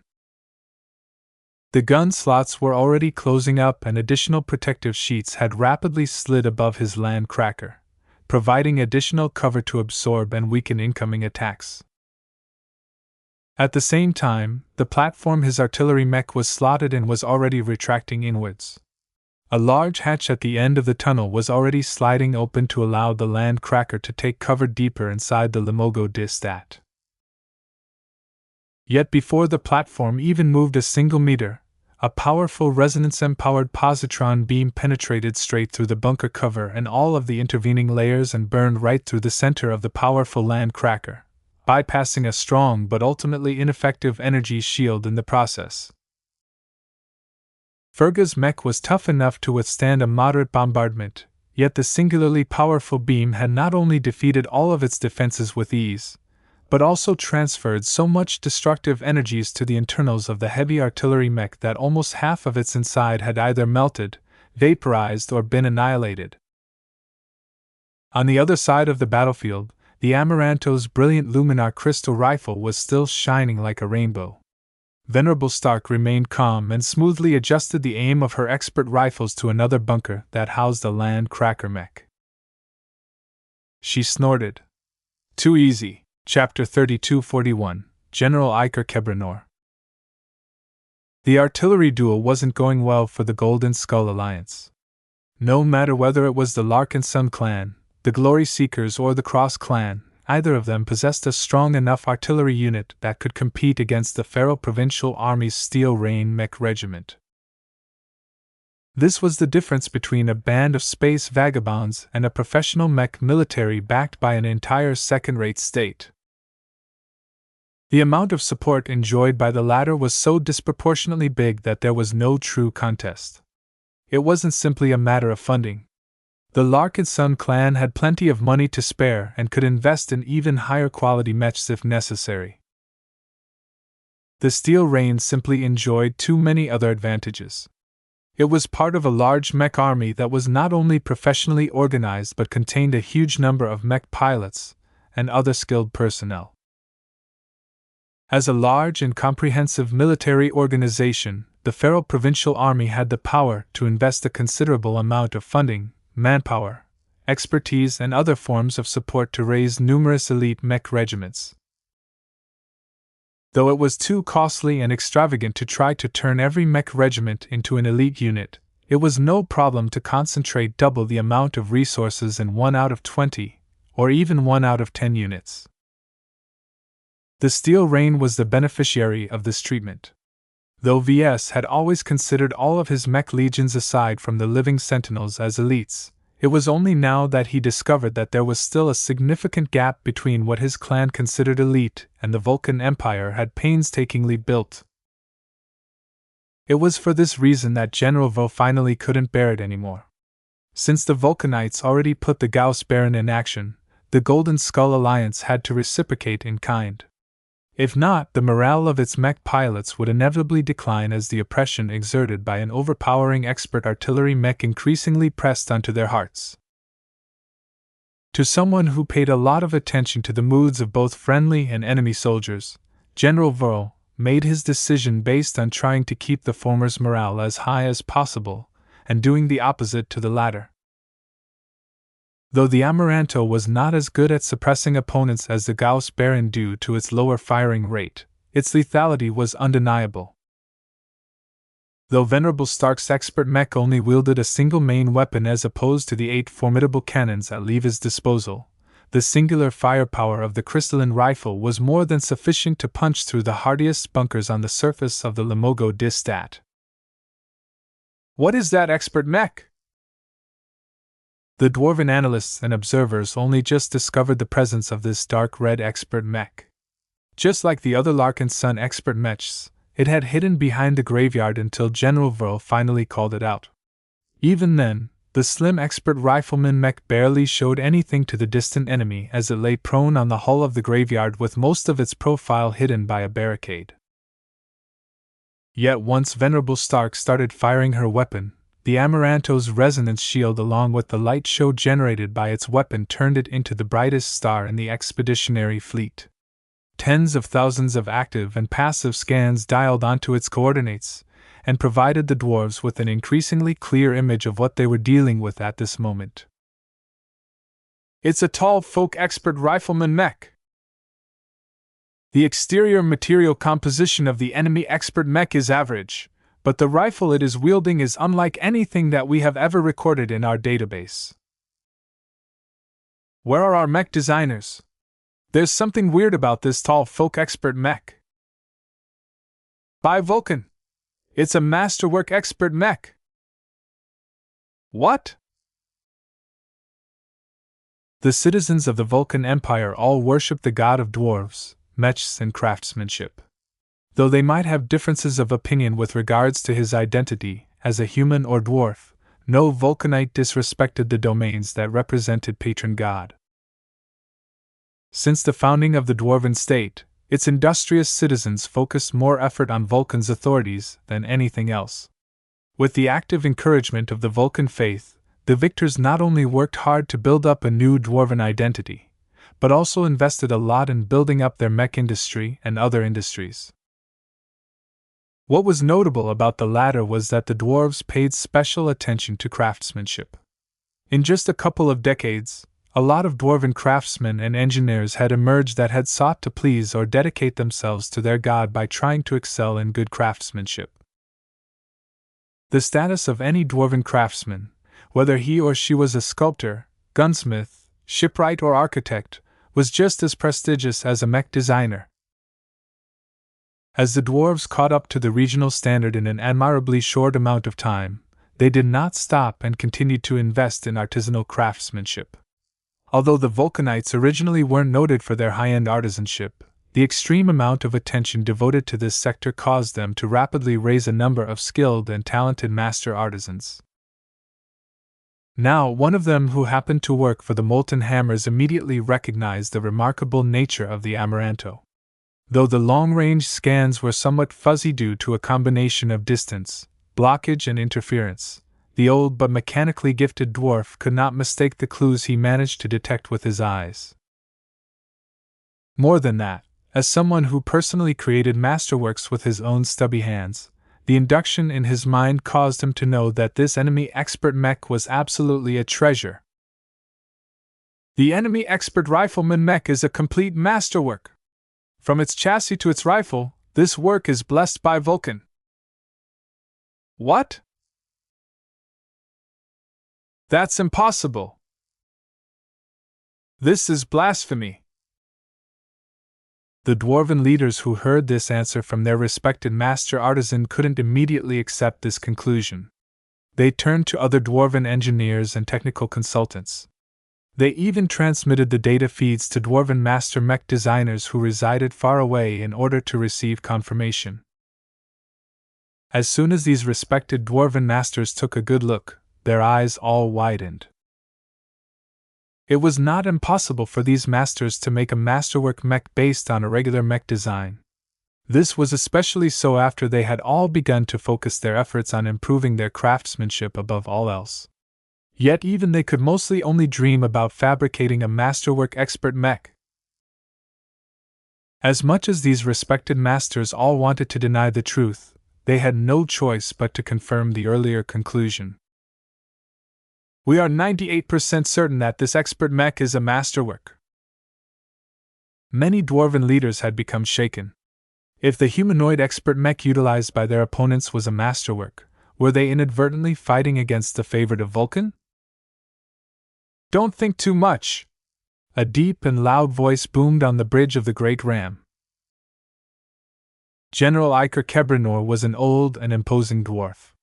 His resplendent uniform was bedecked with medals, many of which he had earned when he was a much younger mech pilot who fought to free his fellow dwarves from the tall folk. The most notable part of his appearance wasn't his imposing uniform or dozens of medals, but his rich and braided beard. General Kebranor's beard was so long and busy that at least a third of it pooled onto the deck. If not for the fact that his smart uniform was equipped with special modules, the general constantly risked tripping on his own facial hair whenever he moved forward. Much like many dwarves of his generation, he wasn't particularly known for his cleverness and ingenuity, which prevented him from climbing up to a higher office. However, he was incredibly steady, respected, and loyal. The general was particularly noted for his excellent battle intuition. Even though he never managed to become an expert pilot, his ability to read the flow of battle served him well and allowed him to survive the brutal battles that led to the founding of the Vulcan Empire. He was also noted for his undying hatred against humans. This was why General Kebranor was put in charge of the Feral Punitive Fleet. His support for this risky and consequential action was high even if he was stubborn about embracing the dwarven god cult. In fact, his leadership ensured that the dwarves who still clung to the traditional Vulcan faith did not feel alienated. Do not be deceived by a single masterwork expert mech. General Kebranor steadily spoke to his men. Vulcan is a fair god. Craftsmanship has never been exclusive to dwarves. Human craftsmen and mech designers make millions of different masterwork creations every day in the galaxy. We would have encountered them sooner or later. The confusion among his men decreased. Although this was not a completely ideal answer, it was still sufficient to calm the conflicting emotions among his men. General Kebranor began to make another revelation. Our masters, along with our intelligence sources, have just informed me that the enemy masterwork is almost certainly designed by a master from the Mech Trade Association.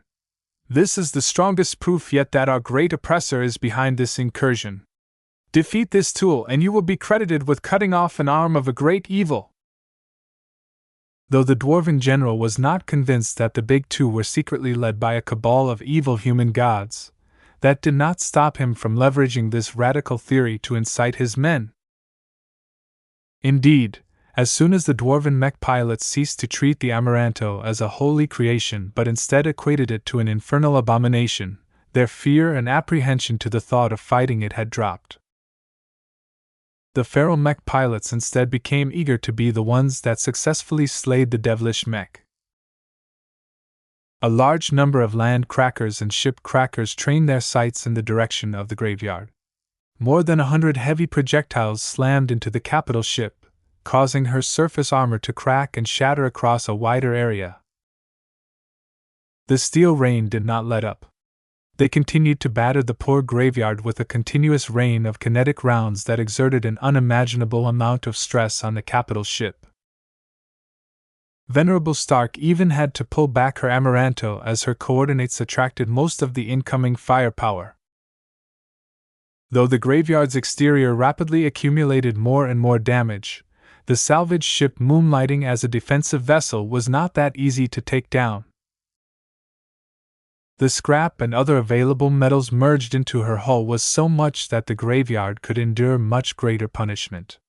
She even rolled her hull so that she was able to smear the incoming damage across her extensive, kilometers-long hull.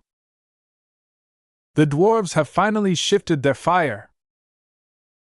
Though the graveyard had fallen into a worrisome crisis, this diversion temporarily offered the rest of the Larkinson fleet a much-needed reprieve. The land crackers and the ship crackers were so powerful that the screen of escort ships had depleted way too quickly. Several dozen sub-capital ships had already been crippled or destroyed in the opening stage of the battle. Though it was not pleasant to turn the graveyard into a punching bag for artillery mechs, she was at least built for the purpose. She boasted so many thick layers of scrap armor that the dwarven artillery mechs still hadn't come close to breaching her hull. In order to make sure the steel rain kept up their attacks on the graveyard, the Amaranto constantly poked out from behind the defensive ship and fired precise positron beams that always managed to penetrate a heavily fortified bunker and destroy the land cracker mechs inside. Venerable Stark did not attack any other mech. The land crackers were by far the greatest threats against the starships of the expeditionary fleet. The sooner she whittled them all down, the less the Larkinson clan had to worry about losing all of their loved ones. Just as her Amaranto was about to snap a beam towards another land cracker, its resonant shield shook and wobbled as an empowered Gauss round slammed its upper edge. "Your opponent is me!" Venerable Leva broadcasted as all 8 of the Gauss Baron's guns fired straight into the direction of the Amaranto. Moments later, a huge chunk of hull plating blasted into pieces as the powerful attacks hit their mark. Chapter 3242, Peekaboo.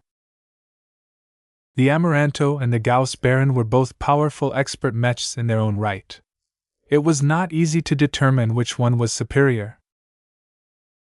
Any direct comparison became a lot more complicated because comparing the two was similar to comparing apples and oranges.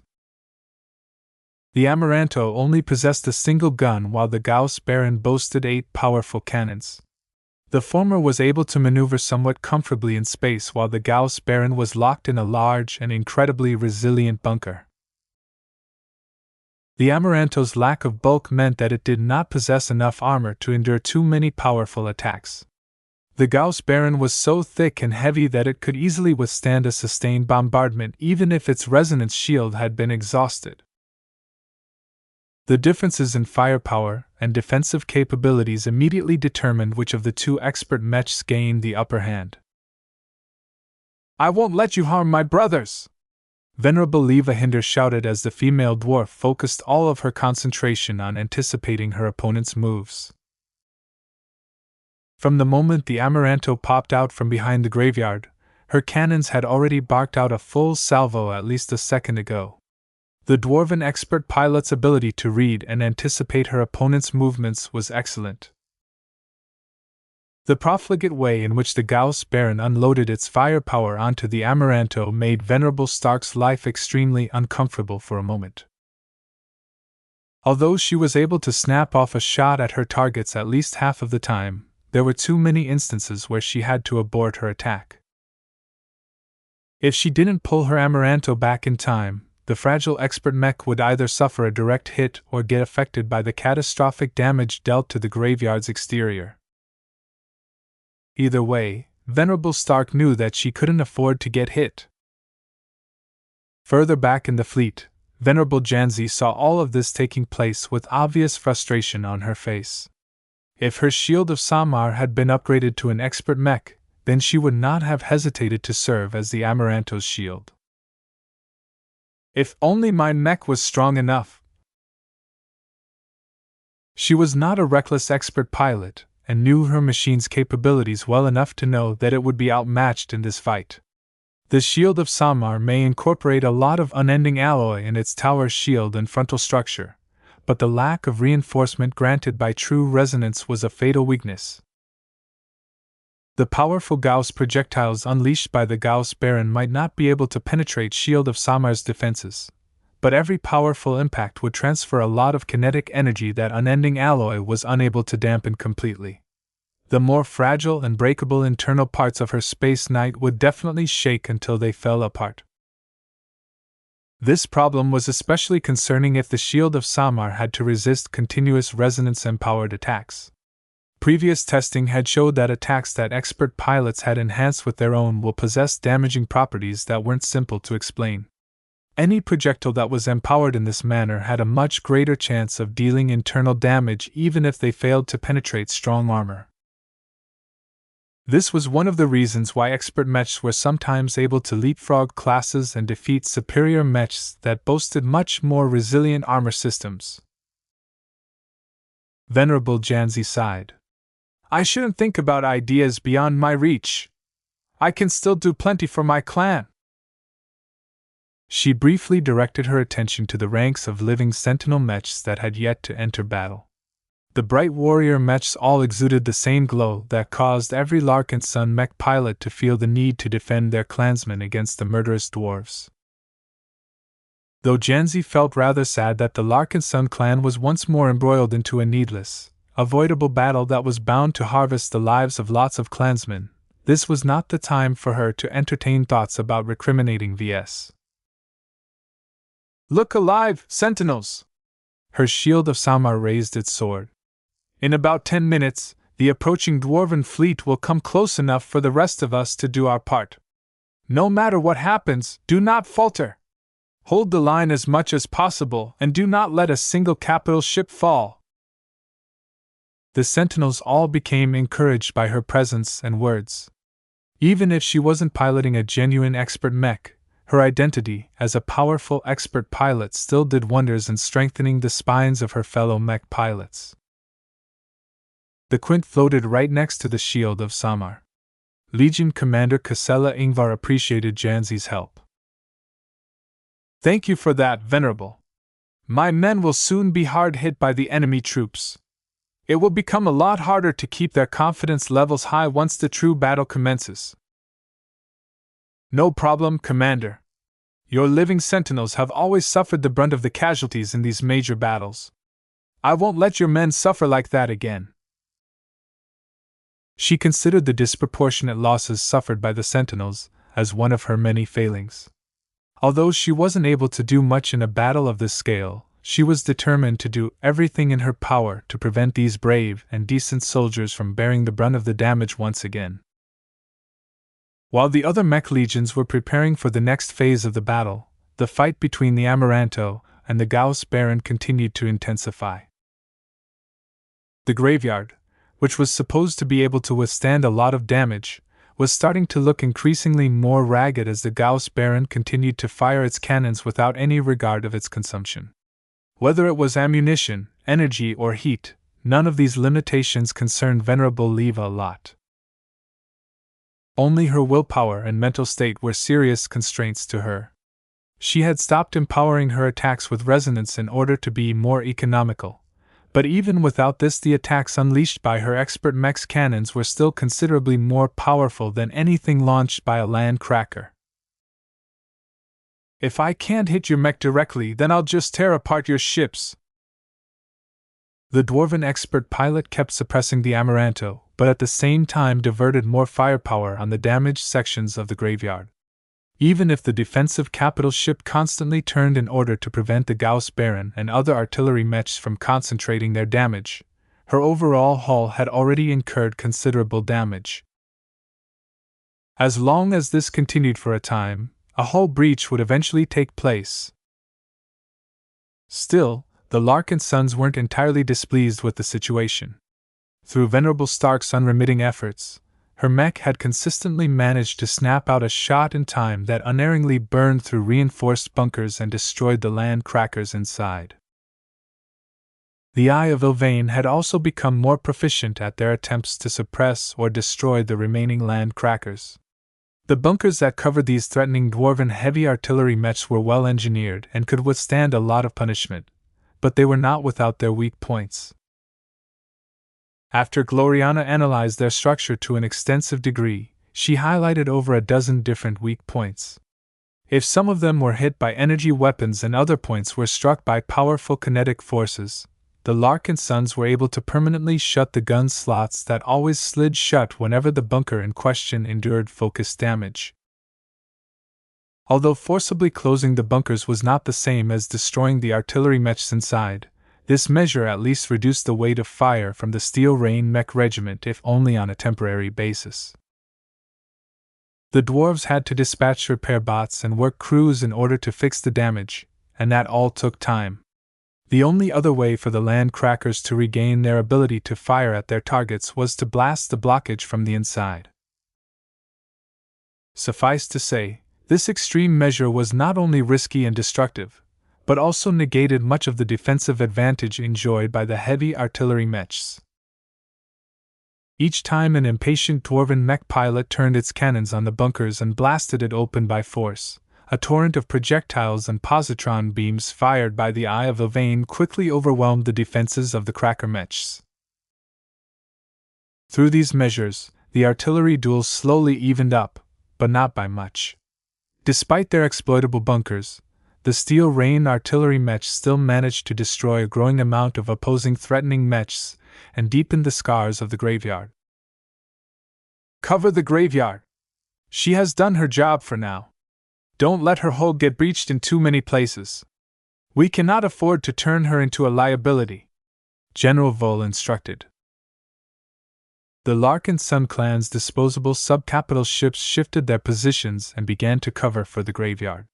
Though the Gauss Baron's salvos dealt an unimaginable damage to these smaller and weaker ships, it became a lot harder for Venerable Leva to suppress the Amaranto. I don't have the time and energy to waste on you, Venerable Stark huffed, and continued to peek out to eliminate the remaining land cracker mechs. Though the Steel Rain fielded at least 200 of their most powerful and heaviest artillery mechs, their numbers quickly diminished over the course of the artillery duel. Eventually, General Kebranor saw that their situation wasn't good and ordered the remaining land crackers to retract into their respective ships if possible. As a result, no more ultra-heavy Gauss rounds slammed into the starships of the Expeditionary anymore. The remaining projectiles fired by the ship crackers and the mech crackers were still concerning, but much less threatening towards capital ships. The Larkinsons were disappointed by the withdrawal of the remaining land crackers. They could show up again at any time and deal a heavy blow to any damaged starship. Switch over to targeting the ship crackers. We can't let them fire at our fleet with impunity. As the distance between the two fleets continued to narrow, the time almost came for the other mechs to be put into play. The overall results of the initial artillery duel were mixed for both sides. The Steel Rain had inflicted a lot of material damage to the starships of the expeditionary fleets. Their destructive firepower was not all that precise, but the sheer power and volume of their bombardment had turned many ships into scarred or broken wrecks. However, the Eye of Ylvain along with Venerable Stark made the most out of their precision advantage. Their absolute firepower might not match up against the Steel Rain, but their accuracy had actually overtaken that of the dwarves. Part of that was due to their mechs possessing energy weapons. Positron beams were a lot easier to aim because they struck their targets at insanely high speeds. The Transcendent Punishers relied increasingly more on their positron cannons to do the bulk of their work. Even Venerable Leva slowly began to recognize the threat. There's something suspicious about these artillery mechs. Her instincts as an expert pilot were sharp. Though she initially dismissed the artillery mechs of the Larkinson clan as mediocre machines, the more she saw them in action, the more she sensed that there was more to them than met the eye. She reluctantly began to redirect more of her fire towards the bunkers that held these odd mechs. Two of the cannons at her disposal kept tracking the Amaranto's position as best as possible in order to ensure that the expert rifleman mech had to remain on its toes. The other 6 guns of the Gauss Baron began to bombard the different bunkers across the hull of the Spirit of Bentheim with great enthusiasm, overwhelming the factory ship's energy shields with only a bit of extra effort. Suddenly, a volley of ultra-heavy rounds impacted the energy shield covering the Gauss Baron's reinforced bunkers. Though the shield had not yet broken, Leva looked surprised that it was already close to breaking. A second volley of hard and heavy projectiles destroyed the shield and slammed into the first layer of the bunker cover. Though it would take a lot more damage to penetrate the high-quality metals that shielded the Gauss Baron from incoming damage, the dwarven expert pilot already began to pay more attention when she saw that the surface of her bunker had been chipped. "These aren't regular attacks." She tracked where the shells had been fired upon and detected a couple of mech companies of cannoneer mechs that had just begun to open fire behind the combat carriers they were using as cover. The actions of the cannoneer mechs seemed to have triggered the next phase in the battle. "Rifleman mechs, open fire! Melee mechs, storm out! It's showtime!" Tens of thousands of mechs finally began to take part in the massive battle. A huge amount of beams and projectiles began to flood the space between the two fleets as they just started to get more serious. Chapter 3243 The Great Advance. It was as if the appetizers had just made way for the main course of the meal. The entry of every other mech that had previously remained in reserve was a shocking sight that instantly increased the intensity of the battlefield by an order of magnitude. Thousands of positron beams struck the sturdy and formidable knight mechs of the molten hammers. The mech pilots of these dwarven units all possessed the courage to charge in front of everyone else for very good reasons. The short height of these defensive mechs might not provide as much cover to the mechs following from behind, but they also made it a lot harder to strike them from a distance. Their thicker physical shields and stockier forms also meant it would take longer to take them down despite getting hit a lot of times. Their high mass and solid constructions allowed each of them to maintain a stable and purposeful flight trajectory despite getting hit by dozens of Gauss rounds or positron beams. Even if their shields were close to falling apart, the mechs did not stop until their frames became more and more ragged. At that point, the damaged space knights smoothly fell out of formation and turned around to retreat back to their motherships. This not only preserved the functionality of their machines, but also allowed them to act as emergency reserves.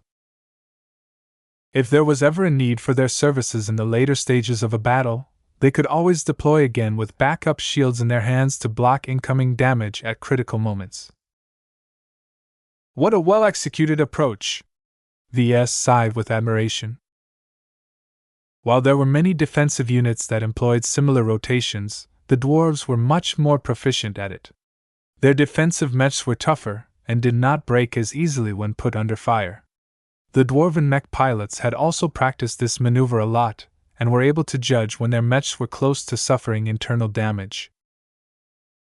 As long as the damage to their machines was contained to the exterior, the damaged armor sections could always be repaired or patched up with haste as long as they returned to their motherships. However, once their critical internal parts started taking damage, it became a lot more troublesome and time-consuming to bring them back up to full functionality.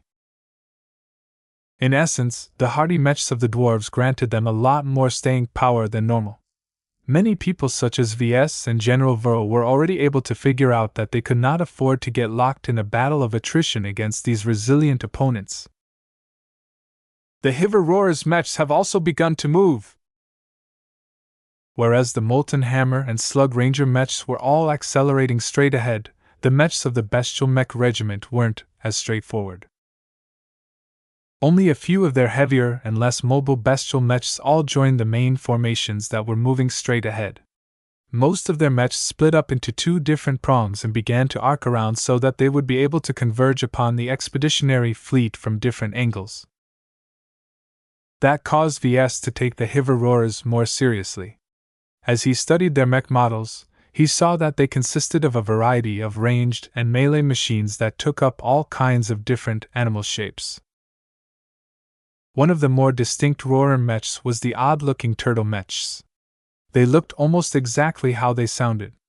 They resembled giant turtles though with at least some of their limbs replaced by guns. Cannons and other weapon modules were also mounted to their sides sometimes. Don't waste your firepower on these turtle mechs.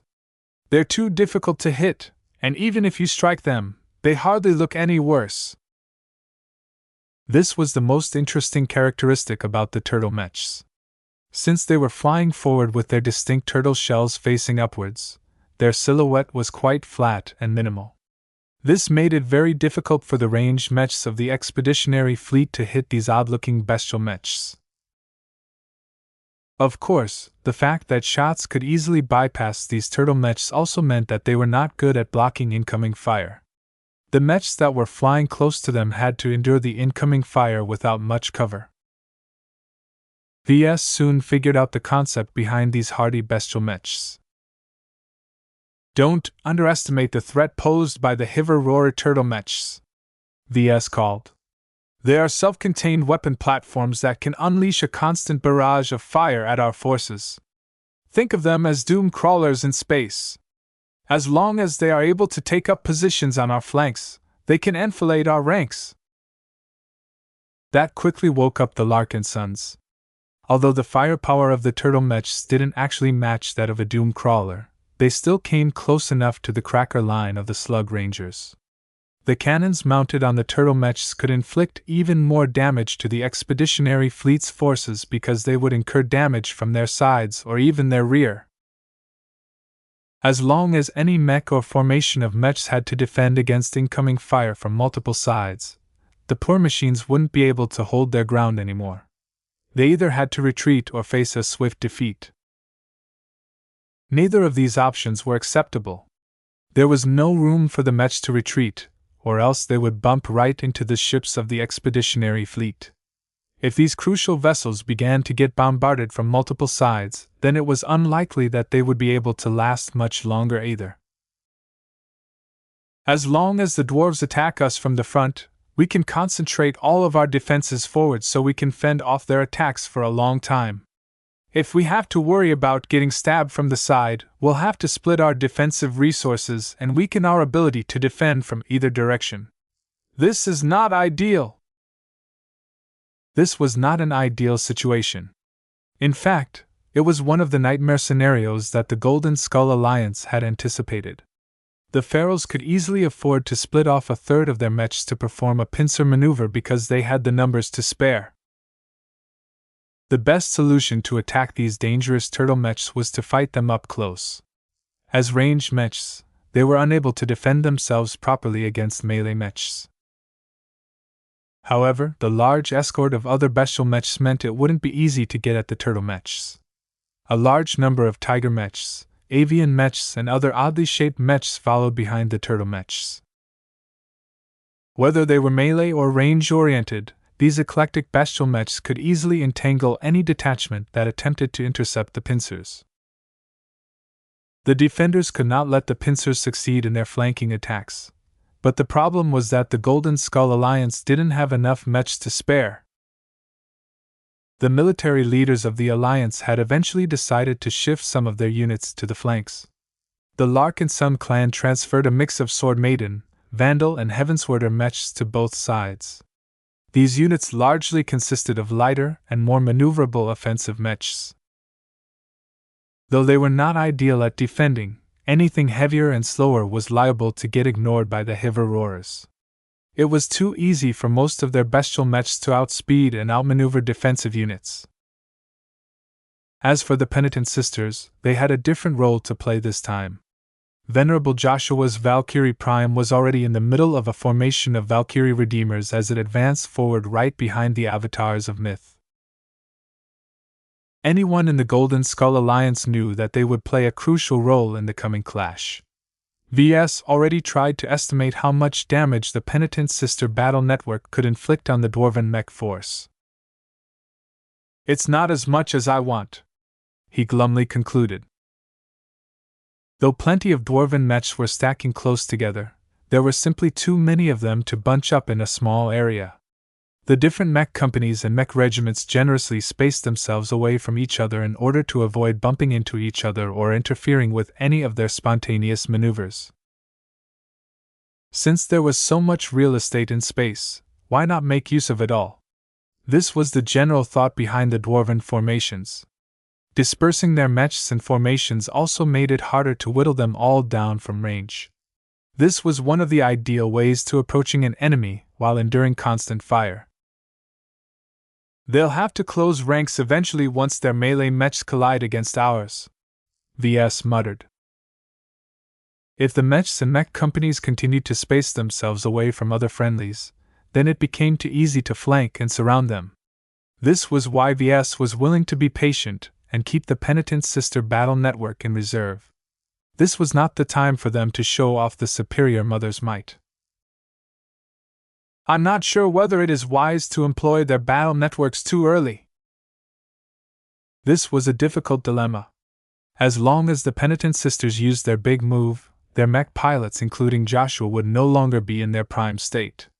While they would probably be able to continue to fight, the half-depleted mech pilots would not be as effective as before. However, when he thought about taking out a huge chunk of dwarven combat assets early, he felt it was worth the trade-off. Such a massive attack would not only take out threats that could disable hundreds if not thousands of friendly mechs over the course of a battle, but also inflict an immense morale blow to the enemy dwarves. Maybe the attack can persist long enough to reap the lives aboard a couple of dwarven fleets. Ves began to shift his attention to the rifleman mechs of both sides. Though the melee mechs of both sides still had a lot of distance to traverse before they came close to swinging their weapons, the various ranged mechs had already begun to fire at each other. The Bright Warriors' mechs armed with rifles did not perform particularly well compared to their Slug Ranger counterparts. The latter were more solid, specialized, and piloted by better trained dwarves. The only advantage the Bright Warriors enjoyed was their greater mobility. They were able to evade significantly more incoming shots, and the resilience of their armor was also quite respectable. As a result, the fight between the two slowly evened up as the mech pilots of the Bright Warriors became used to their opponents. There were other ranged mechs that did not fly forward aside from the flightless heavy artillery mechs. Of particular note to Ves was the Eternal Redemptions piloted by the ranged mech specialists of the Penitent Sisters. Ves briefly smiled. They finally get to show their worth for the first time. Their performance did not disappoint him. Despite not being armed with his powerful luminar crystal rifles, their massive Samheim Gauss cannons fired ultra-heavy rounds that inflicted the most damage against defensive mechs and bunkers alike. The Eternal Redemption was one of the few mech models of the Larkinson clan that truly deserved to fit the moniker of elite. They cost twice as much as a Bright Warrior to build, and it showed. They were not only resilient enough to withstand a lot of return fire, but also tore apart many dwarf mechs that never took the firepower of their human foes seriously. It's too bad I only have a couple of hundred of them, Ves briefly lamented. It was difficult to produce these Eternal Redemptions on a large scale. They were not only big and hefty, but also demanded a lot of premium materials to form all of their strongest parts. Still, the performance of the Eternal Redemptions along with their ability to maneuver in space were crucial in making life harder for the Pharaoh mechs. The Cannoneer mechs had begun to occupy more favorable positions away from the main fleet where they could fire at their targets from an angle exerted a bit more pressure onto the advancing dwarf mechs. Yet as much as they were able to cripple or force many dwarf mechs into retreat, there were easily thousands more enemy machines that remained undeterred. The initial collision will not be pretty, Ves winced in concern. Chapter 32-44, Watcher in the Dark. The battle that took place in the outer system of the Fordilla Zentros system had finally taken a more serious turn. After letting the artillery mechs dominate the opening act, the main show had finally begun. Tens of thousands of mechs armed with rifles released lances and kinetic slugs at each other like there was no tomorrow. The space in between had become so flooded with lethal ordnance that not even a heavily armored fleet carrier would be able to survive for long in this location. As the melee mechs of both sides began to charge forward or maneuver towards the flanks, many thousands of mech pilots grew increasingly eager, grim, determined, or focused. This was what they had been training for. A mech pilot existed to fight, not to train all day and look pretty on parades. True mech pilots always yearned to prove themselves in battle. However, many of them were also human enough to realize how likely it was for them to fall in battle. The battlefield was always cruel and enemies never held any consideration towards their opposition. It was undeniable that mech pilots always suffered the brunt of every engagement. They were celebrated and worshipped by many people throughout the galaxy, but only they knew how terrifying it was to fight against other war machines that could easily crush an entire town flat if left unopposed. There were only 3 ships in the star system that hadn't involved themselves in the unfolding clash. They had all kept a healthy distance from the battle and made sure to remain at an angle that made it unlikely for any ranged mech to fire in their direction. The chance of getting hit by a stray projectile was minimal, though that did not reassure Director Olivier Persham aboard the dented coin. "Accelerate faster!" he yelled on the bridge. "Overload the thrusters if necessary. If we get hit by a single artillery projectile, we're doomed." He was not exaggerating. In this enormous confrontation between 2 powerful second-class forces, his lightly armored third-class trade vessel was as fragile as his beard. Though both sides of the conflict were aware of the dented coin, neither of them spared any attention to this inconsequential vessel. The Dwarven patrol vessel was a different matter. As soon as it became clear that the Feral Provincial Army was truly trying to annihilate the human fleet, the frigate was trying to distance herself from the battlefield as much as possible. She carried only a handful of compact mechs and could not play a meaningful role in this battle. Staying around would only see her destroyed in vain. Luckily enough, the Larkinson mechs only fired a couple of laser beams at the ship before giving up. The frigate was fast and agile, and she was able to frustrate the aim of distant attackers. Even if a laser beam hit, the vessel was sturdy enough to withstand incidental attacks. "Ha!" the Dwarven patrol captain exulted. "You humans are too inferior! Our Dwarven engineering is the best in its class!" In this way, the cheeky dwarf managed to escape from the battlefield with his life intact. What the people in the star system didn't know was that the bystanders weren't limited to just 2 vessels. Aside from the dented coin and Dwarven patrol ship, there was a 3rd starship floating a decent distance away from the battlefield. Though this stealth and completely hidden vessel could get hit by a stray projectile at any time, none of her crew showed any concern. The defenses and stealth systems of this little courier vessel was top-notch compared to the more basic and primitive tech employed by the 2 sides. One of the compartments of this corvette had been converted into an observation room. "Do you feel it, Jovi?" a projection of a dignified figure asked. "It's so chaotic," the young journeyman mech designer replied as he gazed at the large projections that displayed the unfolding battle from several different angles. "There are so many different chances for mechs and their pilots to survive or fall in battle. Anything can happen that can affect the future of a mech, whether it is getting hit by a random Gauss round, being targeted by a focused charge, or suffering a catastrophic malfunction induced by prior damage." Every mech designer viewed reality in a different way. Their design philosophies colored their perception and shaped the way they interpreted sensory data. For example, Ves saw everything in terms of how much life they possessed and how this characteristic affected someone or something. Gloriana judged what she saw by how flawed or flawless they were. Even rational mech designers that tried to be as rational and objective as possible couldn't escape the fact that even their ways of interpreting reality was inherently biased. To someone who had steadily gained more prominence within the Mech Trade Association as the reality trickster, Jovi Armelon principally saw everything he perceived in terms of probability. He could estimate how likely it was for a mech to suffer a malfunction over the course of a year. He was also able to judge the probability that a mech was able to defeat another mech. However, this was not the extent of his talents. The design philosophy that he had managed to develop with great effort from when he was young potentially allowed him to affect the probabilities that most people never even dreamed of manipulating. Of course, that did not make him a god. Far from it.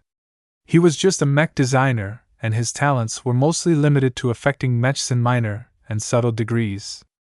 Though these little effects already granted him a hefty advantage, Jovi knew that this was just the start.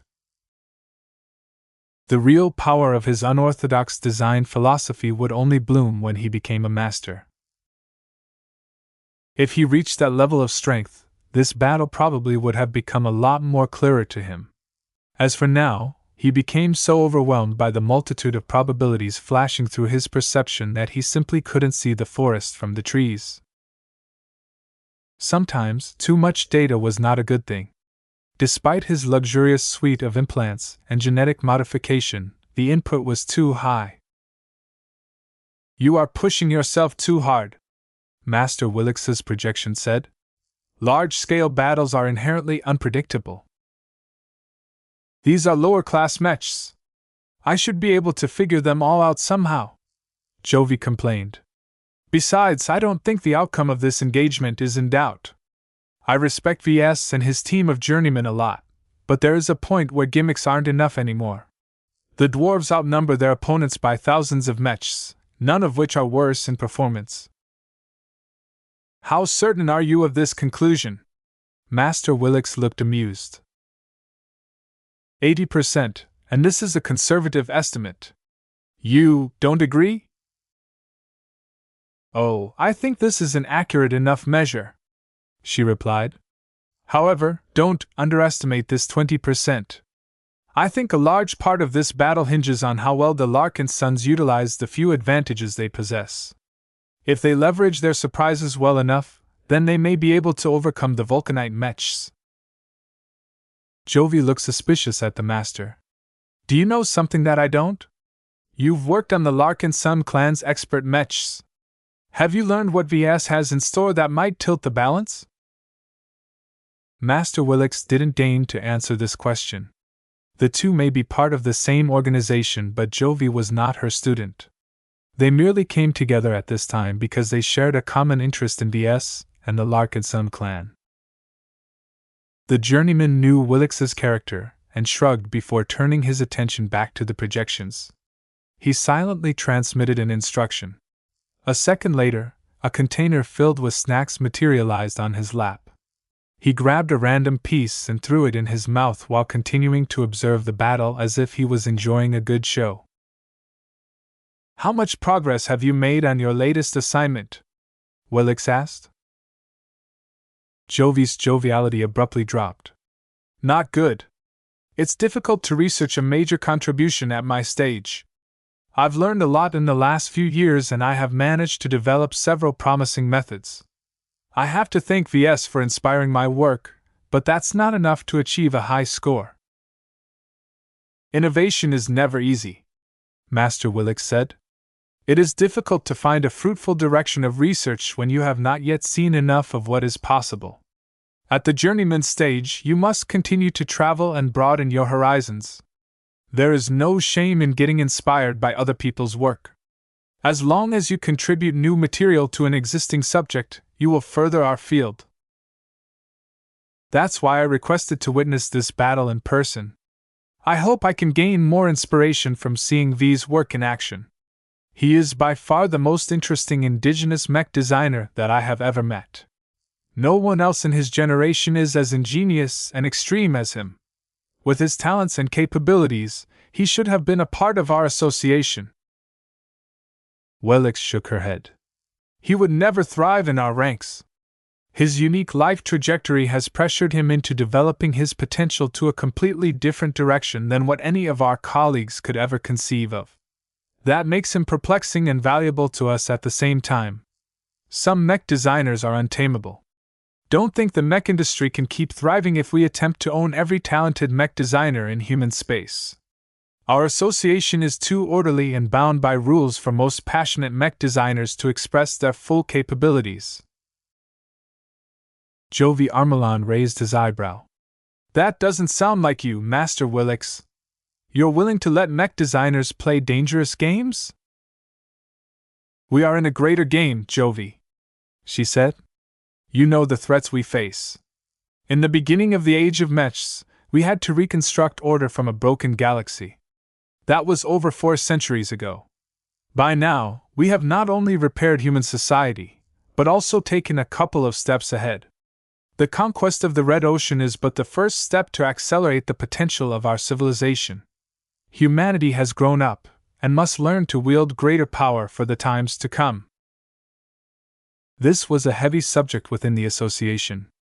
There were many opinions on what the MTA and humanity, as a whole, must do to confront the dangers that loomed in the dark. Will VS play an important role in our future plans? Jovi wondered. It is possible, but then again, we have you and many other promising seeds. Any of you can become our pillar of support in the centuries to come. While I am earnestly wishing for his success, we have many options to choose from. That is the benefit of fostering a large and thriving mech industry. Jovi caught the implicit meaning in Willix's words. She wouldn't intervene if VS lost his life in this battle. There were far too many promising mech designers in the galaxy. Though VS was certainly one of the most accomplished in his batch, the truly good mech designers had to be steady enough to survive the long passage of time.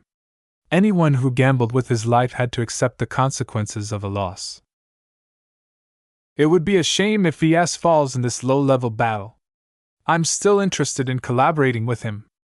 I truly want to see how powerful a living version of my work can become. Master Willix crossed her arm. You should worry about your own career. So long as you have not made a major contribution, you will not be eligible to transfer to the Red Ocean. I cannot count how many of your rivals across the Milky Way are trying to do the same. I won't fail, Jovi stated. The reason why I'm stuck is not because I'm incapable, but because I can't figure out the right approach. My results will most definitely satisfy the panel once I am done. I am not going to miss out on witnessing the rise of the Red Ocean up close. That is good. Will I be able to see you in the Red Ocean as well, Master? Willix shook her head. I'm afraid not. I have traveled to the galactic rim for a reason, and the Red Ocean does not hold much attraction for a mech designer of my interests. I will not depart until I have completed my main research project, and that will not happen in at least 5 to 7 decades. I see, Jovi said, not commenting any further about Willix's biggest preoccupation. VS will probably miss you, assuming he's able to get out of this battle alive. There will be other associates of mine who will handle his case in the Red Ocean, Willix said without much emotion. In the future, it may even be possible for you to liaise with VS. You must build up your authority first before you are allowed to do so. Wait until you have advanced to senior. I understand, Jovi replied as his glowing eyes shone. I won't slow down. Chapter 3245. A Conversation Between Masters. After Master Willix completed her discussion with Jovi Armelon, her projection disappeared from the stealth corvette. She did not need to be physically or virtually present aboard this observation vessel in order to observe the ongoing battle. Her powerful implant was able to feed footage directly into her mind, though much like other people she preferred to observe with her eyes. Events became more real and tangible in this way. Her real body sat in the middle of an expansive office within the depths of Halcyon Citadel. The office also functioned as her secondary workshop and laboratory. Several hyper-sophisticated machines were currently performing complex tasks. These tasks range from analyzing unknown materials to studying the reactions between different materials and exotics. Willix also enjoyed a considerably large quota of processing power from Halcyon Citadel that she constantly made use of to perform an astounding number of calculations related to gravitic and dimensional curving. Her major research project demanded so many calculations that all of the processors in the hexadric hegemony put together amounted to less than 1% of her processing quota. Master Willix knew that several enormous data centers were constantly active deep inside Halcyon's citadel.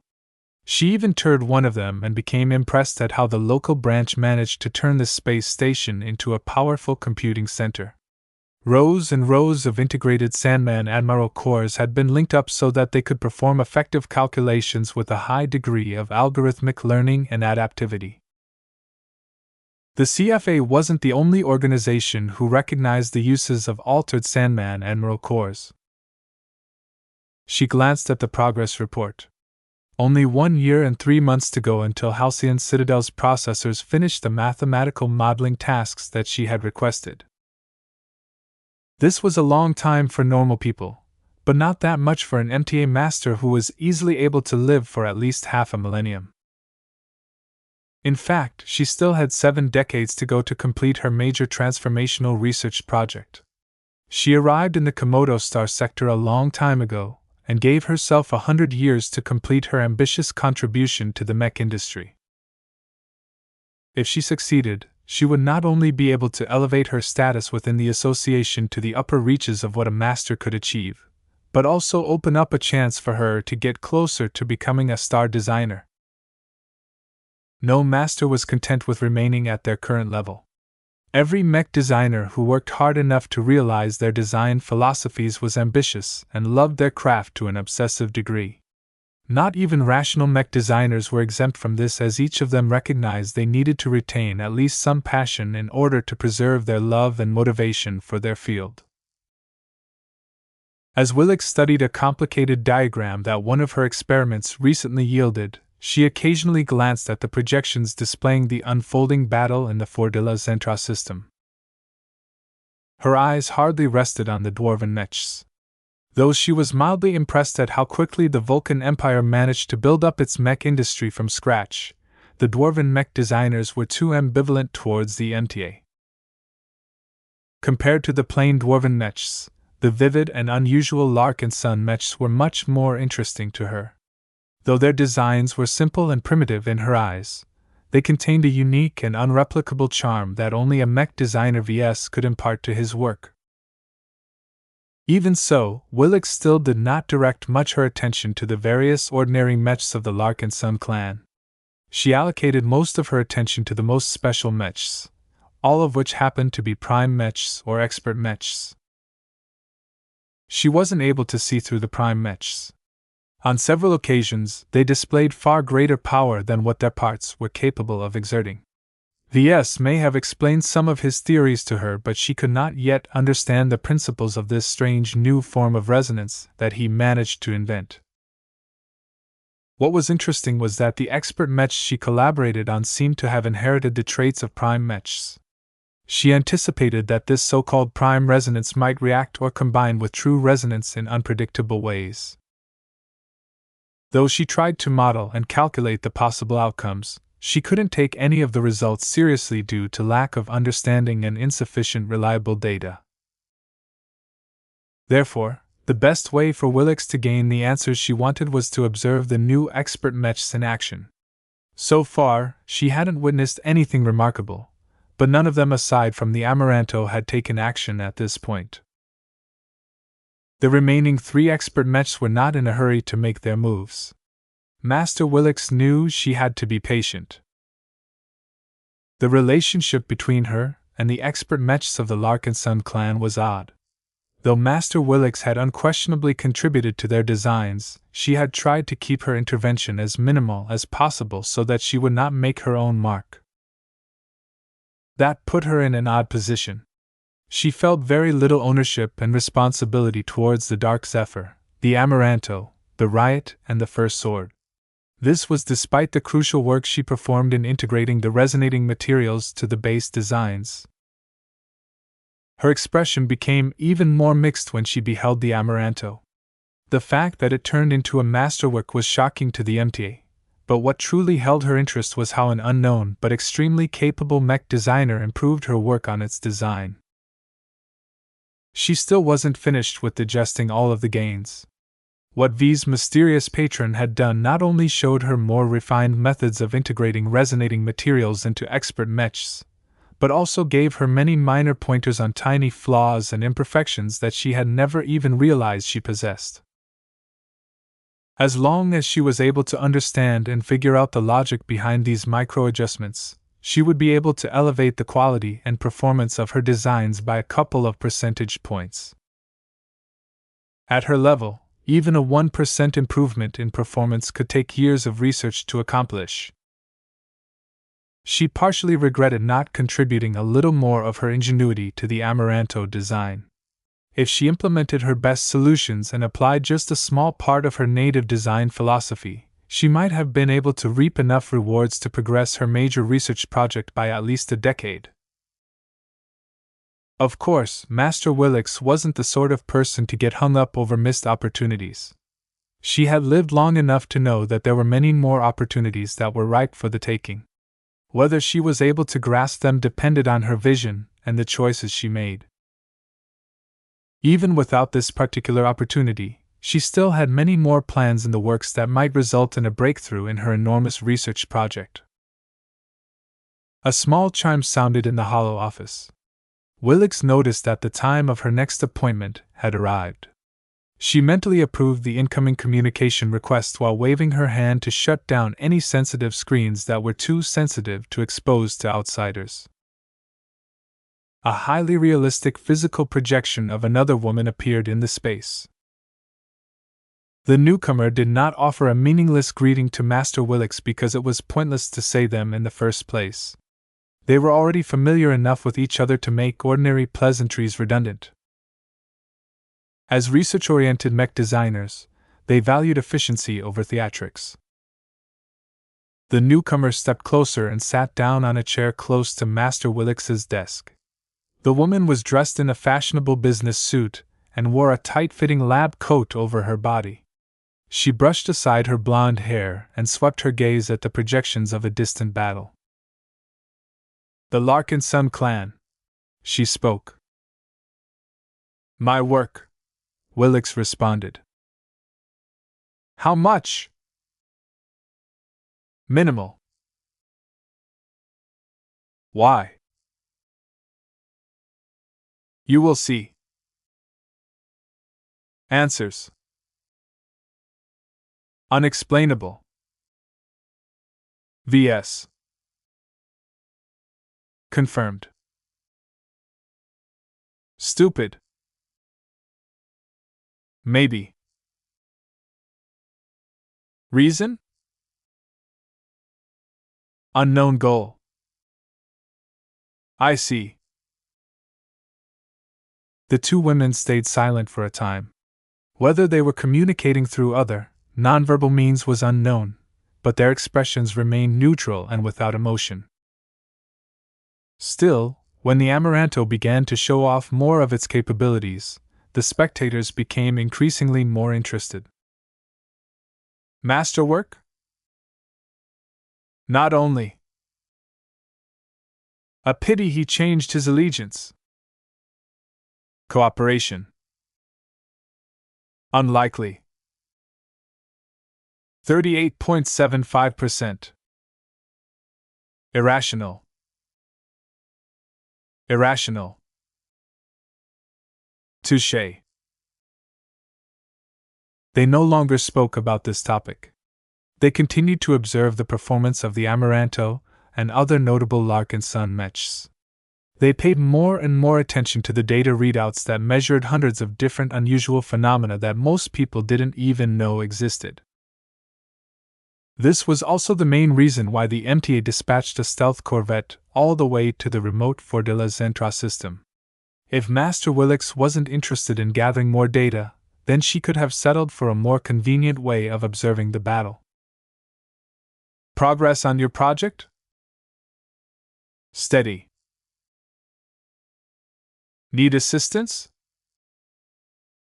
Not yet necessary. You have other obligations. Free time. Doubt. Komodo War's outcome is almost set. Doubt. Cannot overcome shortage of expert mechs. Doubt. That caused the visitor to frown a bit, which was highly unusual to see for a rational mech designer. Argument. Master Willix waved her hand at the live footage of the battle. New solutions. Serious doubt. Confidence. We will see. Another period of silence passed by. Master Willix turned to her guest. Reason for visit? Request. Explain. Phase water.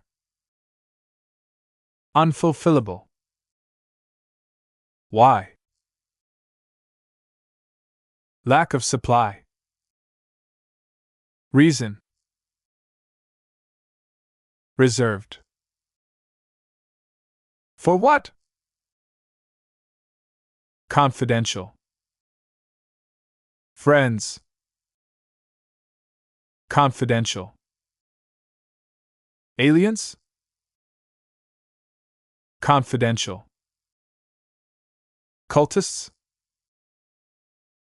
Confidential. Threat zero. Confidential. Master Olson's projection directed a deep look at Master Willix. The host calmly looked back. Both of them may possess different backgrounds, but they shared a lot in common. They were not only masters who had already made numerous accomplishments in their respective fields, but they also approached mech design from a rational perspective. It was a lot harder for mech designers to realize their design philosophies if they weren't allowing their passion free rein. This handicap was so great that most mech designers outside the MTA simply failed to get started. Master Carmen Olson was a rare exception, as she had managed to realize her design philosophy without the support of the MTA by relying on her hard work and talent. That made her worthy of Master Willix's friendship. Even if one of them was a native mech designer of a second-rate state, and the other an MTA master of much higher status, to them their expertise and insights mattered more than these superfluous barriers. It didn't matter that Master Olson was much further behind in terms of accumulation and breadth of knowledge. Her expertise on motion, mechanics and engines along with her different perspective occasionally served as useful supplements to Master Willix's projects. Of course, the main reason why Master Willix cultivated a relationship with Master Olson was because the latter might be able to play a crucial role in her ambitious research project at a later stage. Battle. Not going well. Partiality. Yes. VS? Interesting. Dwarves? Mistake. Clarify. Should not exist. Agree, but too late. Regret. Rectification possible. Rights. Dwarves have rights? Master Willix frowned at her peer. Do not question. Not what I have heard. Factions. Support. Negligible. Dwarf population insignificant. Sad. Glad. Master Olson knew what faction that Master Willix was a part of, so she already knew it was unlikely for her standpoint to deviate. Nixian Gap. Not now. Willix shook her head. Crown terrorists. Annoyance. Maybe more. Annoyance. Nixian Gap. Progress will continue. Doubt. Underestimation. Insufficient information. Tell. Confidential. Despite saying that, Master Willix could not predict what would happen to the Nixian Gap as the Crown Uprising continued to unfold. The traffic to this anomalous region had tripled in the last half year, and it was only projected to rise even higher in the next year. The reason for this was unclear. Sometimes, she entertained suspicions that Ves Larkinson had something to do with the loss of the supposed crown, but she had confirmed many times that this wasn't the case. He and the Larkinson clan had already moved far away from the Nixian Gap by the time the galaxy-wide upheaval erupted. Still, as she continued to see his work in action, she couldn't help but wonder if her assumptions were correct. Her mind said one thing, but her instincts said another thing. Chapter 3246. Poor Dwarves. I don't want to die. It was fortunate that Vincent Ricklin closed his transmission capabilities, because the other Larkinsons would definitely become scandalized if they heard his words. The bright warrior he piloted flew as part of a ranged mech company of the Avatars of Myth.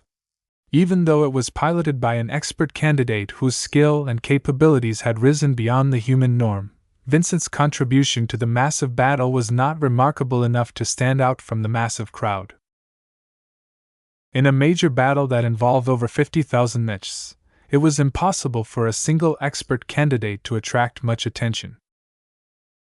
In fact, as soon as the feral AIs recognized that Vincent Ricklin's mech performed better and hit more dwarven mechs than other bright warriors, they designated it as a priority target that needed to be taken out quickly. The switch happened abruptly. The mech company that Vincent previously moved with only received moderate return fire up until now. The distance between the ranged mechs of both sides was still far enough that it was difficult for both sides to reach a high hit rate. Vincent expected that this pattern would continue to remain the same until the distance narrowed to the point where they could focus their fire on specific mechs. It was therefore a complete surprise to him and his fellow avatars that 3 Slug Ranger mech companies simultaneously directed their fire in his direction. The incoming fire wasn't particularly precise, but Vincent could already tell that he had become their common target. Damn it! He stopped concentrating on his aim in order to perform the most desperate evasive maneuvers of his life. Though he missed his Adonis Colossus, he knew that the large and sluggish hybrid mech wouldn't have fared well in this situation. Vincent became more charmed with his bright warrior as he successfully used its capabilities to avoid a lethal blow. The bright warrior Mark I version B was a balanced mech design. Even though different configurations had their own strengths and weaknesses, the change in parameters were not as extreme as in more singular mech designs. This meant that while the bright warrior moved a little slower than comparable rifleman mechs, its ability to withstand damage was noticeably better. This probably saved Vincent for the moment, as his bright warrior got hit by a dozen different rounds despite his best efforts to dodge. In fact, trying to evade the incoming attacks was largely useless, as the sheer amount of projectiles fired in his direction were so imprecise that many of them ended up hitting the mech company he was attached to. Several bright warriors had already shattered or fell out of formation after taking one too many hits. Though Vincent's own mech began to look increasingly more shabby, another avatar mech company had finally come to their aid. The bright warriors clad with thicker plating and carrying imposing tower shields finally flew in front of the beleaguered ranged mechs. Though the shields wouldn't last forever, they offered the surviving rifleman mechs a crucial reprieve. Once the battered mech pilots regained their composure, they directed their mechs to fire back at the dwarven mechs that caused them a lot of misery. Though the dwarven ranged mechs were much less maneuverable than even the bright warriors, they had a lot of armor to spare. The Slug Rangers did not ascribe to the convention that mid-range rifleman mechs needed to be swift and maneuverable. Instead, just like many of their other dwarven mechs, their rifleman mechs were built like tanks. This put the rifleman mechs of the Larkinson clan at a heavy disadvantage because they were almost entirely armed with energy weapons. Laser weapons and positron weapons were powerful in their own ways, but were not the best at punching through thick armor. The energy they unleashed tended to spread across wider surface areas, which caused a lot of general damage, but none of them specific enough to breach thick enough armor. As a result, all of the mechs armed with energy weapons had to fire at their targets consistently in order to achieve real results. Just damaging their targets was not enough. They had to persist until they finally burned or melted through the thick frontal armor of the Slug Ranger mechs. When Vincent saw how much effort it took for him to take out a dwarven rifleman mech despite his superior precision, he cursed. "Why the hell don't I have any of those newfangled crystal weapons?" Every ranged mech specialist in the Larkinson clan had become impressed with the new Luminar crystal rifle paired with the Amaranto. The news that the clan would be issuing a batch of standard Luminar crystal rifles to specific units was greeted with great fanfare. However, much to his surprise, Vincent was left out of this allocation despite his strength as an expert candidate. "It's unfair!" Different from Vincent, and the many mech pilots who were stuck with firing ordinary weapons, the Eternal Redemptions continued to shine throughout this battle. The cannoneer mechs piloted by the best ranged specialists of the Penitent Sisters were capable of unleashing heavy blows at the cost of a slow firing rate. This was ordinarily a major problem if they had to fight against fast and agile targets, but in this situation they had a multitude of ideal targets. Their Samheim ultra-heavy Gauss cannons fired proprietary ammunition that inflicted greater kinetic damage than usual as long as they hit their targets. The slow but sturdy Slug Ranger rifleman mechs were the ideal prey for the Eternal Redemptions. Every unit of dwarven mechs that got targeted by the Penitent Sisters quickly experienced a similar kind of hell that Vincent had just experienced. "Requesting cover! We need backup! Those cannoneer mechs need to be taken down or else we will all go back to Vulcan's side." Though there were only several hundred Eternal Redemptions, each of them had quickly turned into as much of a priority target as the Transcendent Punishers.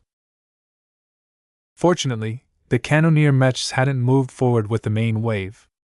Instead, they hung close to the fleet and used the hulls of ships such as the Graveyard and the Spirit of Bentheim as cover.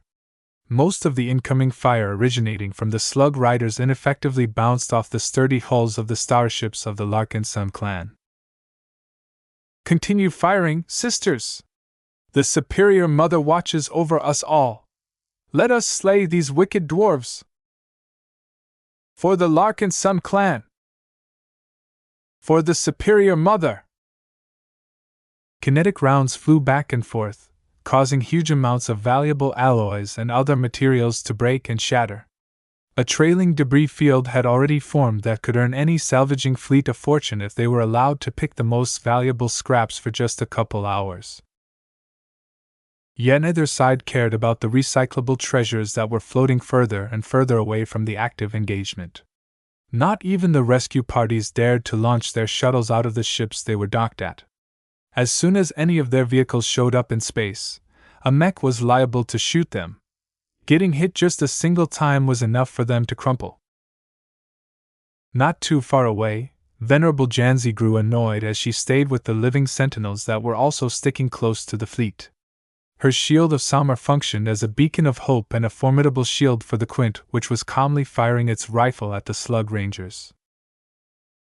The reason why the expert pilot was displeased was because the dwarves hadn't spared much attention to the living sentinels.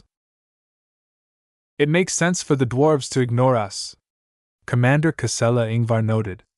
"We're not moving forward like the avatars and the rest. This will change as long as the dwarves are able to breach past our forward lines and reach our rear. Don't slack off too soon." The dwarven mechs had the advantage of numbers and were too tough. This made it difficult to block their advance. As long as they pushed hard enough, they were bound to break through. At that time, Commander Casella knew that her sentinels would have to bleed hard once again. They functioned as both the reserves and the final line of defense. Once the enemy mechs managed to break past her units, only the bunker mech stationed on the starships themselves would be able to fend off the approaching attackers. Determined not to let this happen, Casella kept her attention on the evolving battle while at the same time making sure that each of her shots landed on the same enemy mech. The Quint wasn't armed with any of the new Luminar crystal rifles for special reasons, but that did not make it weak. Casella already sensed the differences in the first few times she piloted the Masterwork mech for practice purposes. Though the living mech hadn't actually spoken to her after her first interfacing attempt, she could constantly feel that the Quint was by her side. The rifle she wielded fired positron beams that were considerably powerful in their own right. The improvement was just enough for her to avoid the frustration experienced by other mech pilots such as Vincent. However, the overall lack of progress in whittling down the enemy mechs caused her to feel increasingly more concerned. Her leadership responsibilities forced her to constantly maintain situational awareness, so she was able to extrapolate the current results. Her estimations were not optimistic. Fire faster! Don't think about energy consumption right now. If necessary, you can go back to your carriers in order to replenish your energy cells and transfer any excess heat when your mech is only halfway spent. It will still take some time for the dwarven mechs to push through our first wave. The sentinel mechs armed with ranged weapons fired their weapons faster as a result. The dwarves soon started to acknowledge the increased threat of the living sentinels, but still focused most of their firepower on the Larkinson mechs that were in the process of advancing forward. One of the units that was already being put under fire was the Valkyrie Redeemers piloted by the Penitent Sisters. The Valkyrie Prime flying in the middle of the formation received a lot of focused fire due to how much better it looked compared to the rest. Venerable Joshua remained cool under fire. He knew that it was not yet time for him to serve as the center of an active battle formation. We need to get closer first. We also need to wait until the dwarven mechs have closed ranks. Temper your speed and don't fly too close to the avatars. Let them collide against the molten hammers first. The Valkyrie mechs weren't good in frontal engagements. Though they were excellent at performing charges, it was harder to leverage their advantages in space. For now, they held their circular shields up front in order to block the hefty rounds slamming in their direction. They also raised their pulse submachine guns forwards and fired weak but rapid energy particles in the direction of the enemy formations. Hardly any of the pulses struck the enemy mechs, and if they did, they hardly damaged the exterior. The Valkyrie Redeemers had to get much closer in order to deal effective damage. Strangely enough, the lack of effective firepower at this range caused the Slug Rangers and the other dwarven mechs to dismiss the Penitent Sister mechs as a threat. Less and less dwarven mechs fired at the Valkyrie Redeemers. They obviously recognized that the Hexer mech model was a marauder mech and wouldn't become a priority until they got close. Joshua mirthlessly smirked when he realized this. These dwarves! He genuinely felt pity for his opponents. He did not look down on them like many other humans. To him, they were truly human and worthy of respect. Although the Vulcan Empire wasn't exactly pleasant, the dwarves had good cause to adopt a hostile posture against the tall folk. In a different situation, Joshua would have wanted to befriend the Vulcanites and attempt to melt their hatred against normal humans. It was unfortunate that he would never have the chance. Poor dwarves. Chapter 3247, Her Sword. The first melee mechs to clash against each other weren't the mechs charging at each other in the center. Space Knights and other sturdy mechs took up the vanguard.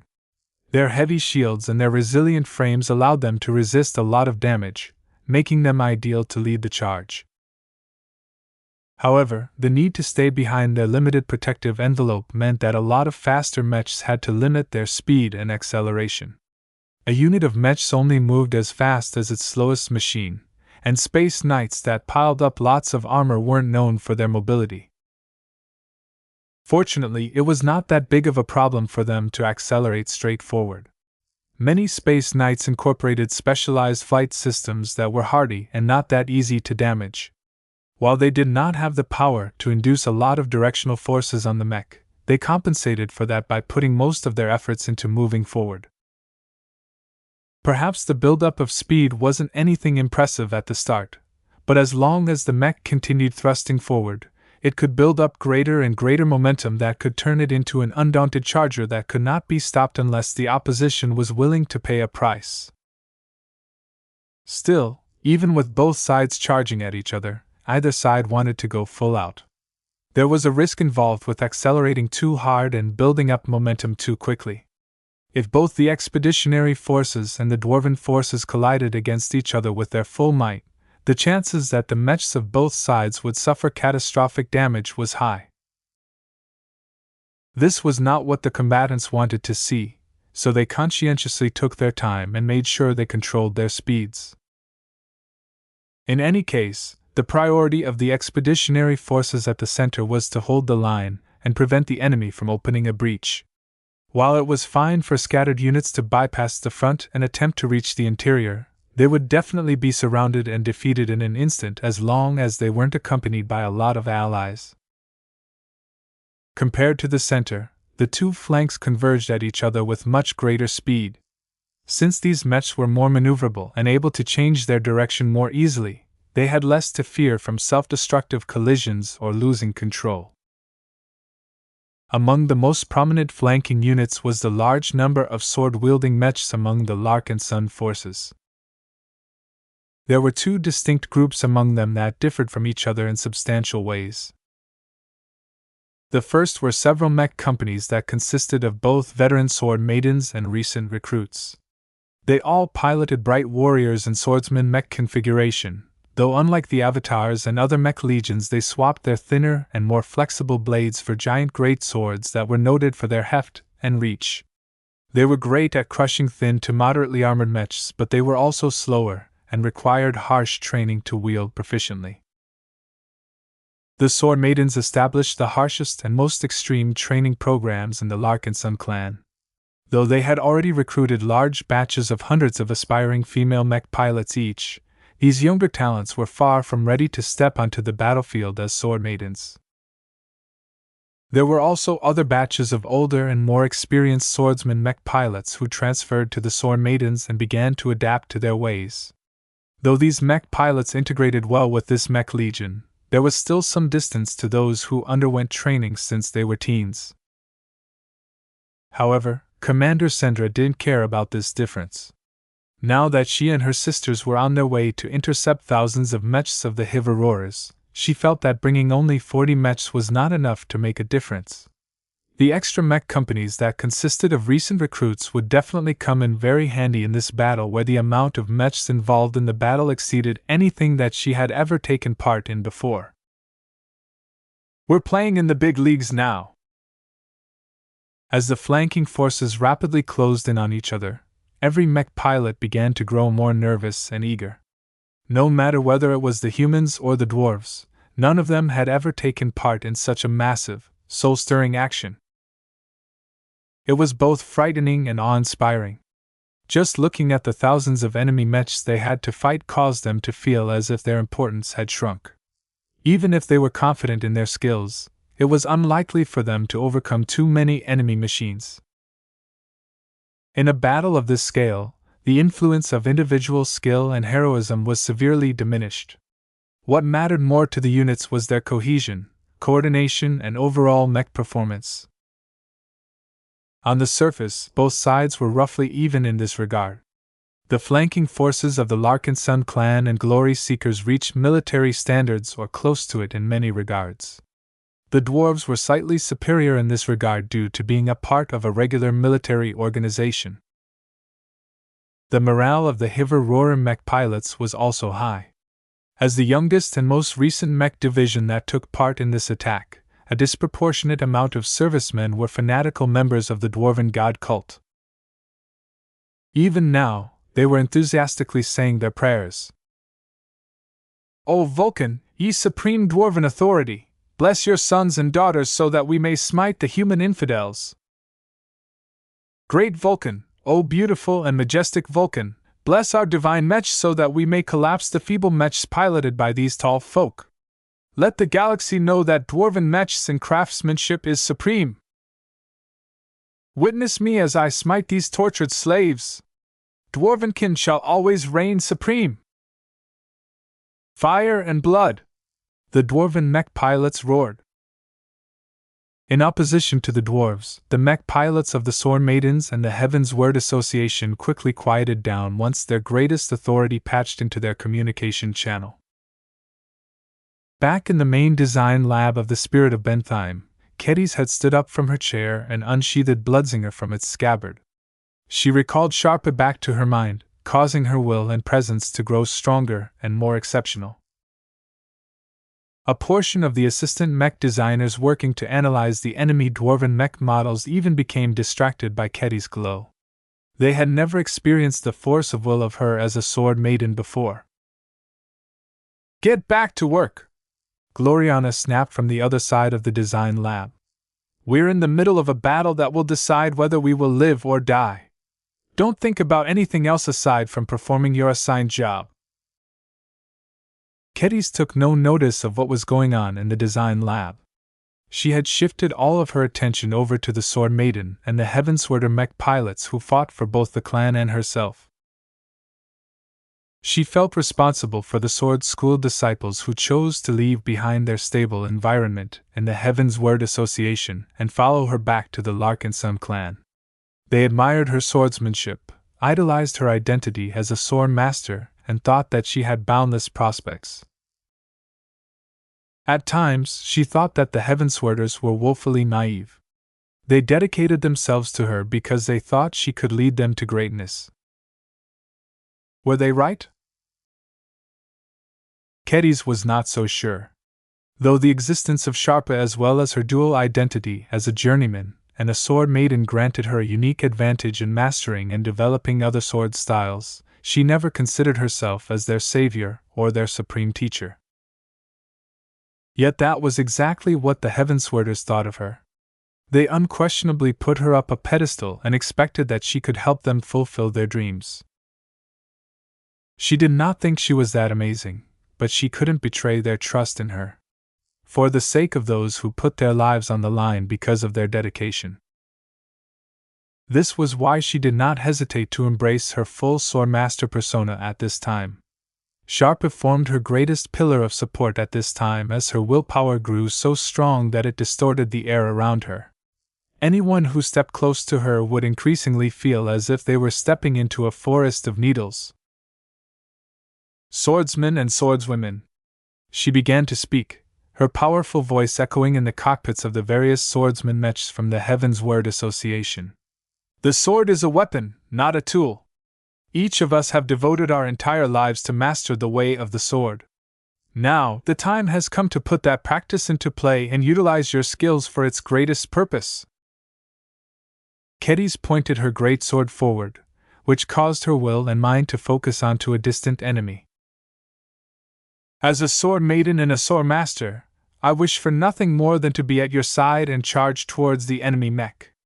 Sadly, I can't. Piloting mechs is not my calling. As a mech designer, I can only design the machines that can fight in my stead. She seemed to look at the Heavenswarder mechs that its owners had brought with them when they decided to emigrate from their former state. None of them were Larkinson mechs and none of them were alive. But Kedis had already studied them beforehand and sensed the unique charms that their designers had imparted to their works. Your mechs may not be designed by me, but the spirit of swordsmanship is still there. No matter where you came from, no matter which sword school you joined, and no matter the style you practice, you are all one now. Today, you are more than Larkinson. Today, you are more than a mech pilot. Today, you are more than a swordsman. Kedis brought her great sword back and pointed its massive blade upright. The unending alloy weapon already began to glow as she resonated with it. A pure and upright aura emanated from her body. Because today, you shall act as my sword, and slice the enemies who have the temerity to wish us dead. The morale and fanaticism of the Heavenswarders who listened to her speech had peaked at this moment.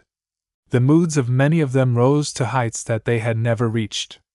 Even those who witnessed Ketty's breaking through in the first sword arena had never felt so energized in their lives. For Ketty's! For the Larkinson clan! For the sword! It was at this time that they finally clashed against the bestial mechs of the Hiverorers. The flanks instantly turned into chaotic flashpoints. Some of the mechs collided head-on against each other due to various reasons. These collisions did not result in a good end for either side. Some swordsman mechs lost limbs or got crushed entirely, while the bestial mechs also suffered various forms of heavy damage. Fortunately, not every mech pilot was crazy and reckless enough to charge head-on against their counterparts. Instead, individual squads and companies began to split up from each other in order to weave and dance around their enemy counterparts. A battle in space often devolved into a maneuvering game due to lack of constraints. However, a pattern immediately emerged. The Hiverorers tried their best to push through the opposition as a whole in order to reach the ships of the Golden Skull Alliance. As long as they got close enough, they could instantly change the terms of the battle and force the humans into a disadvantageous position. The Sore Maidens, Heavenswarders, Vandals, Glory Seekers, and other flanking forces tried their best to thwart the Dwarven mechs from getting any closer. The defending mechs stuck to their bestial counterparts in order to compel the latter to stop going forward and defend themselves from destruction. Though the lines of the expeditionary forces pushed back a bit due to lacking numbers, soon they stabilized as the Heavenswarders began to show their worth. "We are the sword of Ketty's! We fight with her will. We shall never yield in front of the enemy!" The swordsman mechs were ready to start a slaughter. Chapter 3248 Flanking Maneuvers. Compared to the center, the flanks did not come under as much fire. The riflemen mechs on both sides were mostly targeting each other. Though they were more than willing to level their guns at the mechs that threatened to attack them from the sides, they couldn't afford to let the enemy ranged mechs destroy them first. In this way, the massive battlefield involving over 50,000 mechs slowly delineated into several different sections, each of which were largely self-contained. Though senior officers such as General Vull looked at the battlefield in a much more detailed and comprehensive manner, laymen like Ves lacked the training and expertise to see that much. He had enough experience to be able to tell what was going on. As someone who was always sensitive towards life, he could intuitively sense that the dance of life and death had just erupted at the sides. He leaned forward and switched the feeds of the projections to gain a better view of the action in those areas. Ferocious piranhas swept past the formations of the Hiverorers. Each time they swept close, the bestial mechs piloted by the dwarves shuddered a bit. These Vulcanites had never come into contact with glows in their life. In fact, they never heard of them except when their superiors held hasty briefings on the known capabilities of the mechs employed by the Larkinson clan. The dwarven mech pilots should have been more prepared for a measure that they knew what was coming. After all, a lot of industry insiders had written about the capabilities of the ferocious piranhas back in the Yena star cluster. The third-class version of this mech model was currently the highest-selling product of the Living Mech Corporation. Yet reading about its effects was different from experiencing it themselves. The analysts and lower officers who described the effects of the ferocious piranhas don't even know what they were talking about. How could the mech pilots possibly anticipate and guard against a phenomenon that they couldn't even describe with their own words? It was this initial surprise that gave the dwarven mech pilots an awful surprise. The odd shifts between feeling angry and feeling emotionless at such a rapid frequency made them all dizzy to the point where they were no longer able to maintain their concentration. These brief interruptions were extremely deadly to the affected mech pilots as the ferocious piranhas piloted by the flagrant vandals flew just ahead of other friendly mech units. "They're open!" Kill them all! Drive our swords through their throats! The other Larkinson mech pilots had long known about the properties of the ferocious piranhas.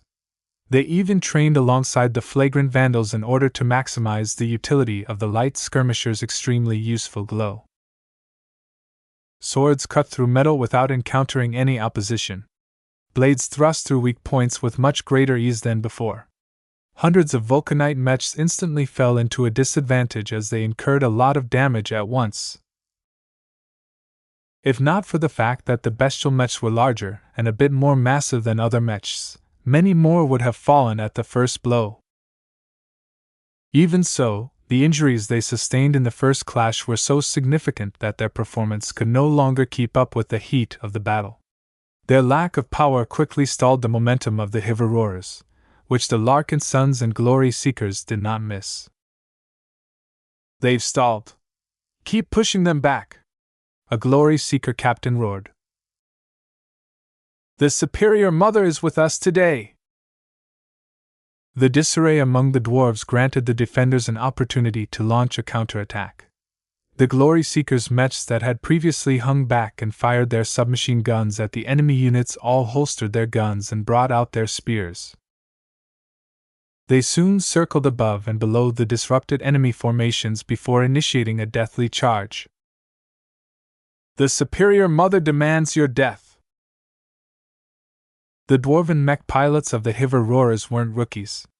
Though they lacked real battle experience for the most part, their training was impeccable and their discipline was high. They soon learned to cope with the disruption caused by the ferocious piranhas. Even if they weren't able to maintain their full concentration, they wouldn't lose control like last time. In fact, the main reason why they were able to regain control was their intense belief in Vulcan and their undying hatred against the Tall Folk. The Tall Folk gods seek to muddle us up. Do not let the evil gods and their slaves confuse our purpose. Dwarves shall never falter against the Tall Folk. The Dwarven god cult and its ideology held a lot of sway in the Hiverorers. The dwarven mech pilots in the vanguard, ashamed at their poor performance, whipped themselves up to such a frenzy that their intense fury and other emotions forcibly kept themselves cool in the face of suppressive glows. Yet, just as the dwarves became accustomed to the harassment conducted by the flagrant vandals, the Valkyrie interceptors of the Glory Seekers had closed in on the enemy bestial mechs. Different from the Penitent Sisters, the Glory Seekers preferred to pilot more specialized models. The Valkyrie Interceptor was completely optimized for space-borne engagements. By sacrificing a lot of effective performance on land and aerial environments, they were able to perform a fraction better in space. The Glory Seekers previously retained the Valkyrie Hurricane as well. This was the aerial variant of the Valkyrie Redeemer, and performed a lot better under atmospheric conditions. However, the Battle of Reckoning had taught the Glory Seekers a painful lesson about bringing the wrong mechs to a battle. Ever since then, Marshal Ariadne Woden and other senior officers decided that it was unlikely for them to need mechs that were optimized to fight in planetary environments. They all converted their existing Hurricanes to interceptors and only procured the latter from that point onwards. Now, these variant Marauder mechs were about to activate one of their signature features. The Glory Seekers did not opt to activate it when they were further away. Perhaps aware that these stubborn dwarves were not that easy to intimidate, the Hexer officers all commanded their subordinates to hold back until their Valkyrie mechs all came closer. It wasn't until the charging mechs armed with spears and shields almost reached the hastily prepared formations of the Hiverorer mechs that they performed their well-practiced routine. Death! The Valkyrie interceptors all activated their Marked for Death triggered ability. Even though this feature did not have the support of prime resonance or true resonance, the inherent life of the mechs themselves was enough to power this ability to an effective degree. In an instant, the bestial mechs targeted by individual Valkyrie interceptors stagnated yet again. This time, thousands of affected dwarven mech pilots felt as if they were staring right into death, which came in the form of a woman that seemed to be able to snuff out their souls with her stare alone. A portion of strong-willed officers and mech pilots managed to shake themselves out of this paralysis. "Don't be confused by this evil human god. Vulcan shall protect our souls." Unfortunately, they woke up too late. By the time their mechs were just about to evade or brace for impacts, waves of spears pierced through their armor and sank into their internals. Many more dwarven mechs were rendered inoperable at this time. "Starburst!" the Glory Seeker officers ordered. The Valkyrie interceptors that had pulled off their charges and became vulnerable to counterattack quickly launched their grenades in unison. When these grenades detonated, they released a hugely disorienting blast of light, particles, and other forms of interference. Though short-ranged, these starburst grenades successfully disrupted the rhythm of the vengeful Hivarora's mechs that were still advancing from behind. The Valkyrie interceptors did not linger in order to fight the bestial mechs up close, but instead retreated in a smooth and organized fashion. These were the maneuvers that the Hex army had refined and perfected over the course of the Komodo War. The Glory Seekers still shared a close relationship with the Woden dynasty and by extension the Hexadric hegemony, so their mech pilots benefited from many of the state's latest advancements. In fact, this was just the most basic routine. The Friday Min mech pilots had developed so many different countermeasures against this classic charge that the Hexers had to become more inventive in order to make good use of the Valkyrie product line. One of these aspects was the follow-up. While the Valkyrie mechs were able to work well by themselves, they were even more effective if they worked alongside other units. At this point, the vanguard of the dwarven flanking units had suffered multiple continuous surprises and setbacks in rapid succession. The tall folk that were fighting against them weren't playing by the rules. "It's those swordsman mechs again!" The impact caused by the Valkyrie interceptors provided the Heavenswarders with an excellent opening. Buoyed by the continuous successes, the confident Heavenswarders dove into the ranks of the Hivaroras and began to batter them with unrelenting aggression. Though the Hivaroras all possessed sufficient training in how to cope against normal melee mechs, the swordsman mechs and the mech pilots of the Heavensward Association were far from average. The swordsman mech models employed by the Heavensward Association were all designed to channel and complement specific sword styles. One model was swift and agile and wielded shorter blades that allowed it to fight like a pseudolite skirmisher. Another model was thick and sturdy, and wielded two hefty blades which allowed it to be able to entangle enemy melee mechs with great ease. There were many more models among the Heavenswarders, so much so that there was little cohesion and coherence in their formations. The only real organization they displayed was when they fought alongside similar mechs that belonged to the same sword school. Even so, their individual prowess was incredibly formidable. They all fought many different kinds of opposing mechs with practiced moves and excellent battle sense. Though the sword styles displayed by the typical Heavenswarder mechs weren't empowered by any extraordinary element, just the exquisite techniques alone put them far ahead from the Hivarora mech pilots, who never fought against such insanely skilled opponents. "Wait for backup. They're just catching up. These tall folk must never break our lines." Though the combination of Glory Seekers, Heavenswarders, and flagrant Vandals dealt a serious blow to the enemy flanking forces, the fact of the matter was that the Hivarora still outnumbered them. There were many more mechs that had yet to join the fray but were rapidly coming closer. The dwarves brought a lot more mechs. Commander Sendra of the Sword Maidens felt a bit chilled at the sight of thousands more bestial mechs preparing to confront the Larkinsons and Glory Seekers. Though she was proud of the performance of her side, they had only managed to repel the enemy vanguard because they exposed many of their strengths. Now that the dwarves had seen how effective they were and how they worked, they would inevitably come better prepared this time. Soon, dozens of Heavenswarder mechs were blasted by enemy fire. Though they were amazing attackers, their defensive properties were not stellar.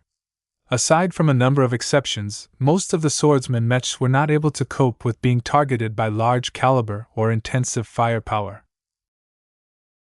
"It's those damn turtle mechs! They finally caught up and are opening fire!" This was one of the signature models of the Hiverroars. Their space-borne version of a doom crawler had to take its time to reach a location, but once they did, they could suppress enemy units by performing continuous bombardment. The way they did this was rather ingenious. Despite the slow and heavy firing rate of the cannons poking out from the 4 holes of their turtle shells, the turtle mech simply spun around so that one cannon was able to fire at a target before spinning 90 degrees to allow another cannon to fire right after. This continuous firing pattern allowed the turtle mechs to put their targets under continuous fire, which was very hard to cope with. The Heavensworder mechs were no longer able to fight as unscrupulous as before.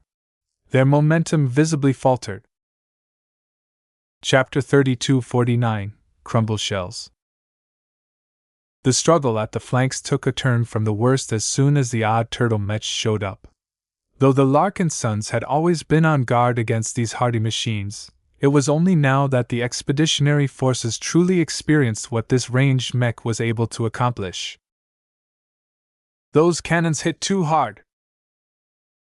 Our range support can't take them down. Calm down. We need to charge up to them and destroy them up close." "We can't. The other Hiverroar mechs are screening for their turtle mechs." It was only now that the main strategy of the Hiverroars came to life.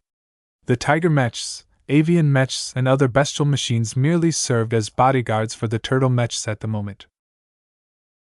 Their only role was to prevent enemy melee mechs from getting close enough to crack open the turtle shells. When Ves saw how much impact the turtle mechs were making, he immediately became alarmed. "What the hell are those mechs?" He quickly called up the intelligence and the various analysis reports compiled by other mech designers. Apparently, the turtle mechs were called the Crumble Shells. They were the signature mechs of the elite Mach Bombardiers Mech Regiment. Even though the Bombardiers wasn't classified as an elite mech regiment, it shared several similarities with the Steel Rain. The most notable aspect of the Crumble Shells was their odd shape and the advantages they bestowed. They were designed around their shells, which offered plenty of internal volume while at the same time not displaying a large profile towards an enemy. These turtle shells were as thick and resilient as the armor of a medium space knight.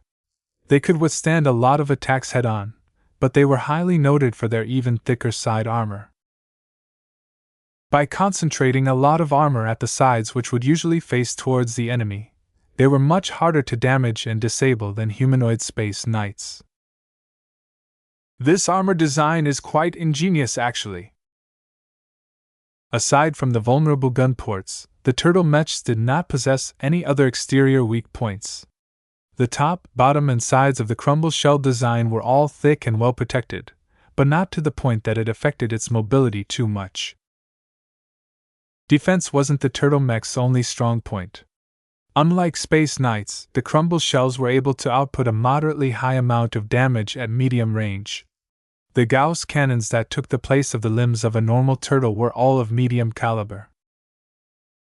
This did not sound impressive at first, but the crumble shell's main armament were designed according to much different specifications from the cannons of the Steel Rain's iconic Cracker series. The special cannons were characterized by relatively low accuracy, low firing rate, respectable impact damage, and most notably access to a lot of ammunition. The crumble shell was not a heavy mech, but due to the reasonable size of its cannons, it was able to carry a large amount of ammunition and energy cells. In addition, its large bulk and plentiful armor allowed it to absorb a lot of heat. Although the crumble shells weren't accurate enough to perform long-range bombardment, their threat level rose drastically as long as they came closer to their targets. By employing their distinctive spinning maneuver, they were able to fire their 4 cannons in rotation at the same target, thereby putting any enemy in their sights under a huge amount of pressure. If the mech being targeted couldn't find any cover, or if no one forced the crumble shell to interrupt its action, the poor machine was bound to get crushed. This was what was happening at the moment. The crumble shells did not work together to concentrate their firepower on a single target. While this allowed them to destroy individual mechs at a faster rate, they instead picked their own targets, and therefore maximized the amount of human mechs that came under heavy pressure.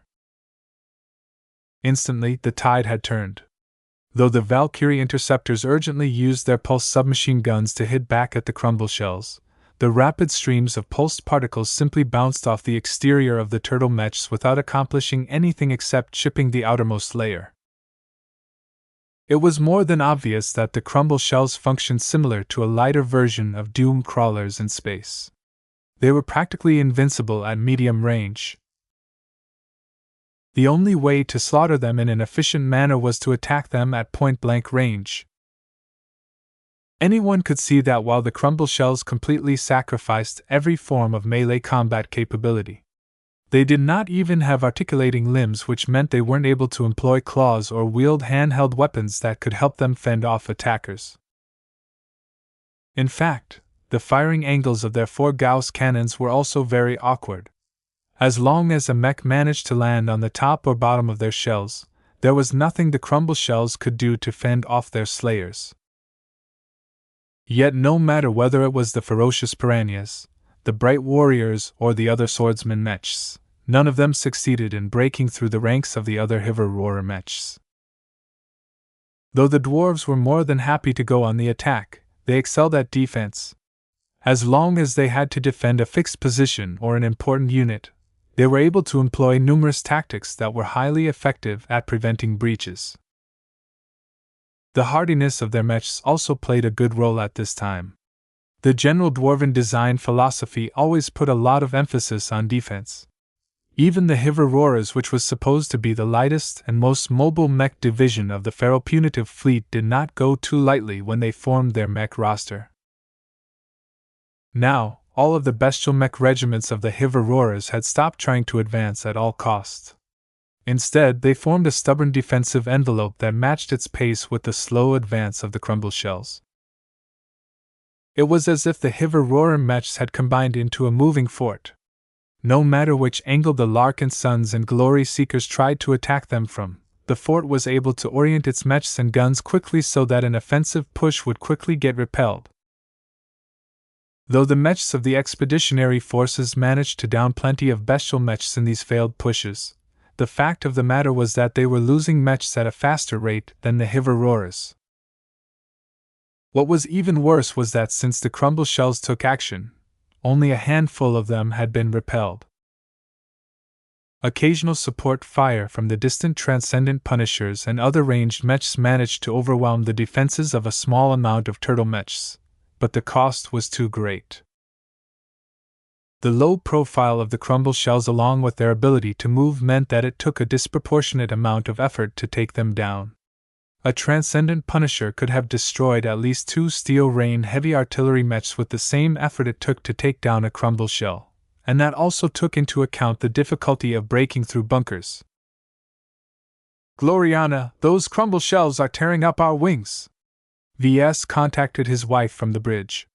"Have you found any of their critical vulnerabilities yet?" "No. What makes you think I'll be able to come up with something? Those crumble shells are impeccably designed.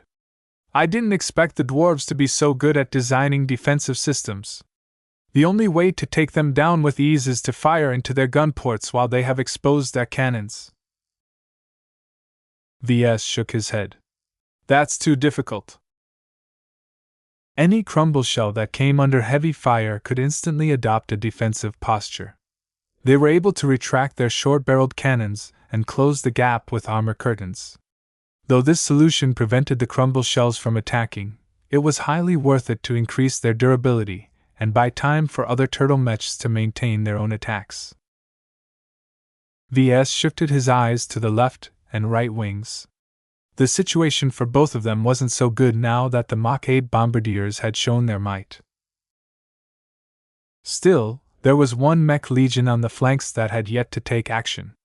The Sword Maiden mechs had been hanging back. They functioned as reserves that should only take action if the Larkinsons needed a breakthrough.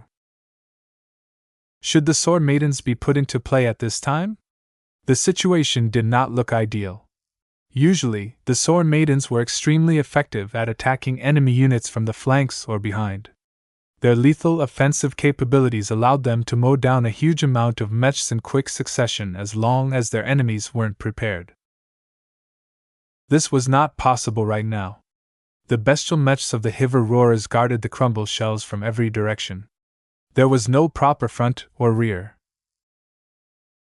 Attacking a prepared defensive formation from the front was not the best use of the Sword Maidens.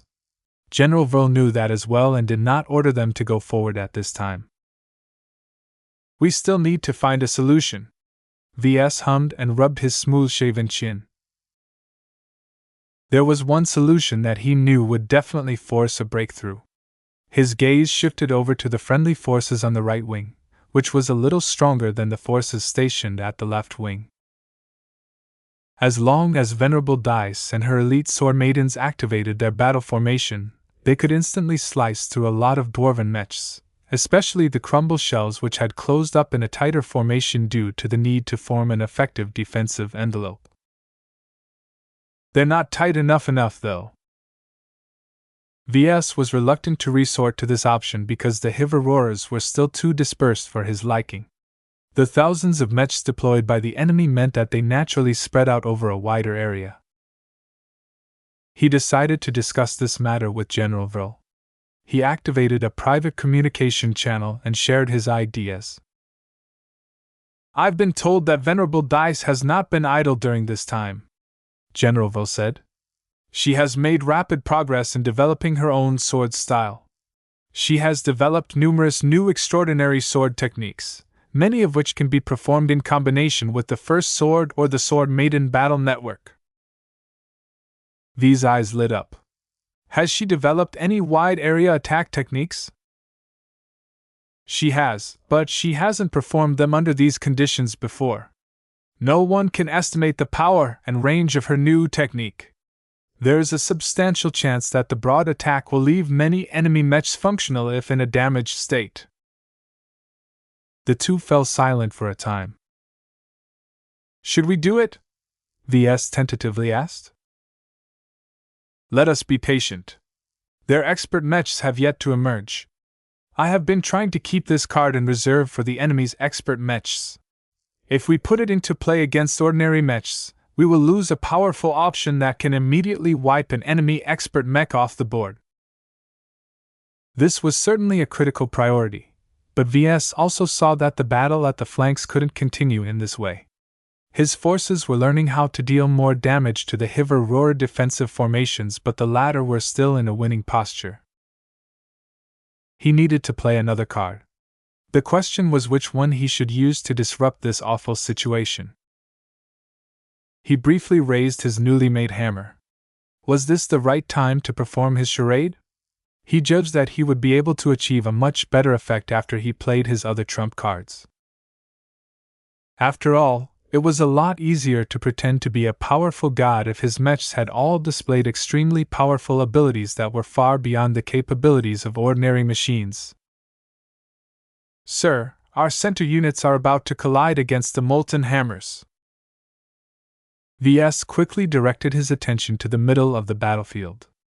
After both sides steadily approached the center, the mechs began to speed up a bit so that they could cross weapons with the enemy. Chapter 3250 Molten Furies.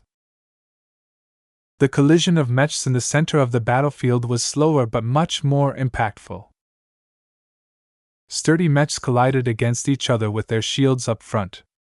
Other melee mechs either swooped past each other while trying to rake their opponents, or stopped in the middle in order to start killing as many mechs as possible.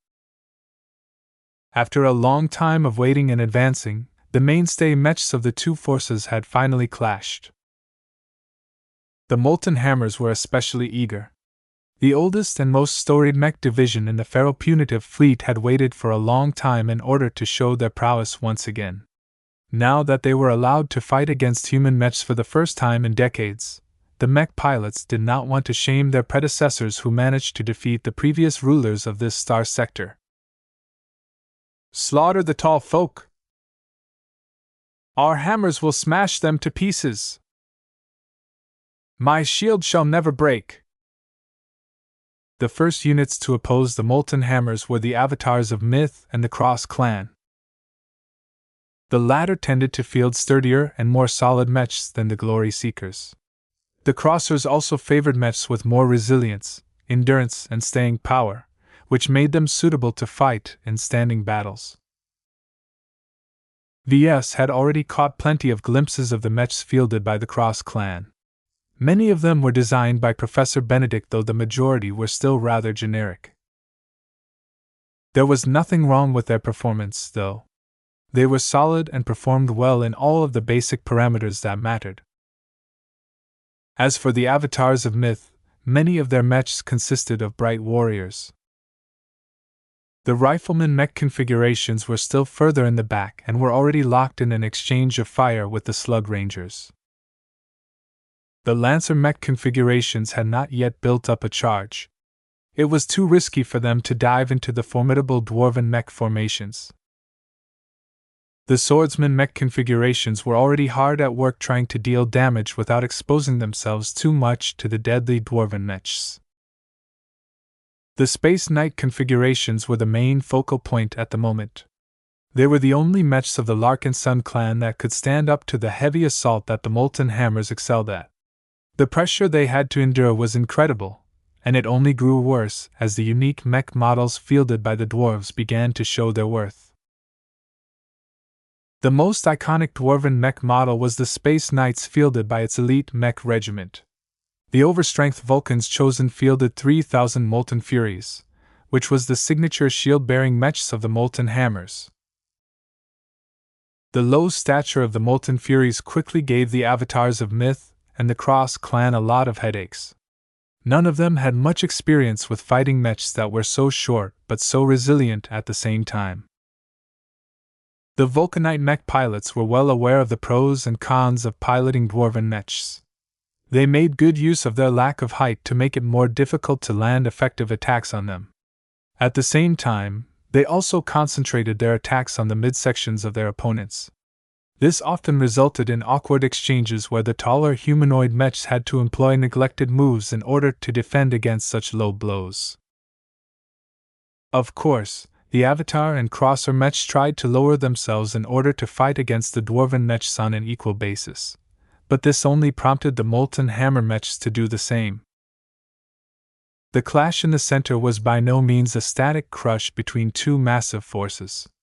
The huge distances in space, along with the need to maintain distance from too many mechs lest they collide against each other, meant that the actual battle line stretched out across many kilometers.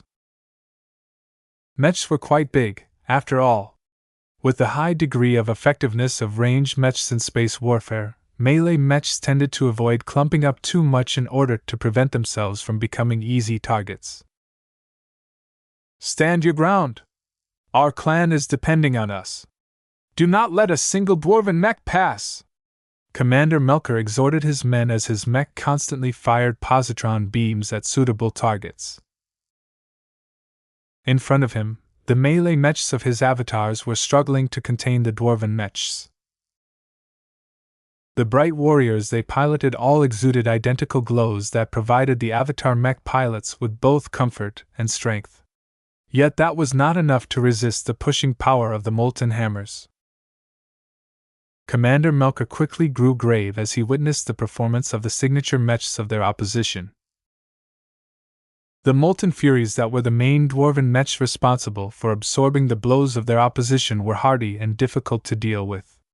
In a one-on-one fight, it took too much effort for an offensive melee mech to break through their defenses.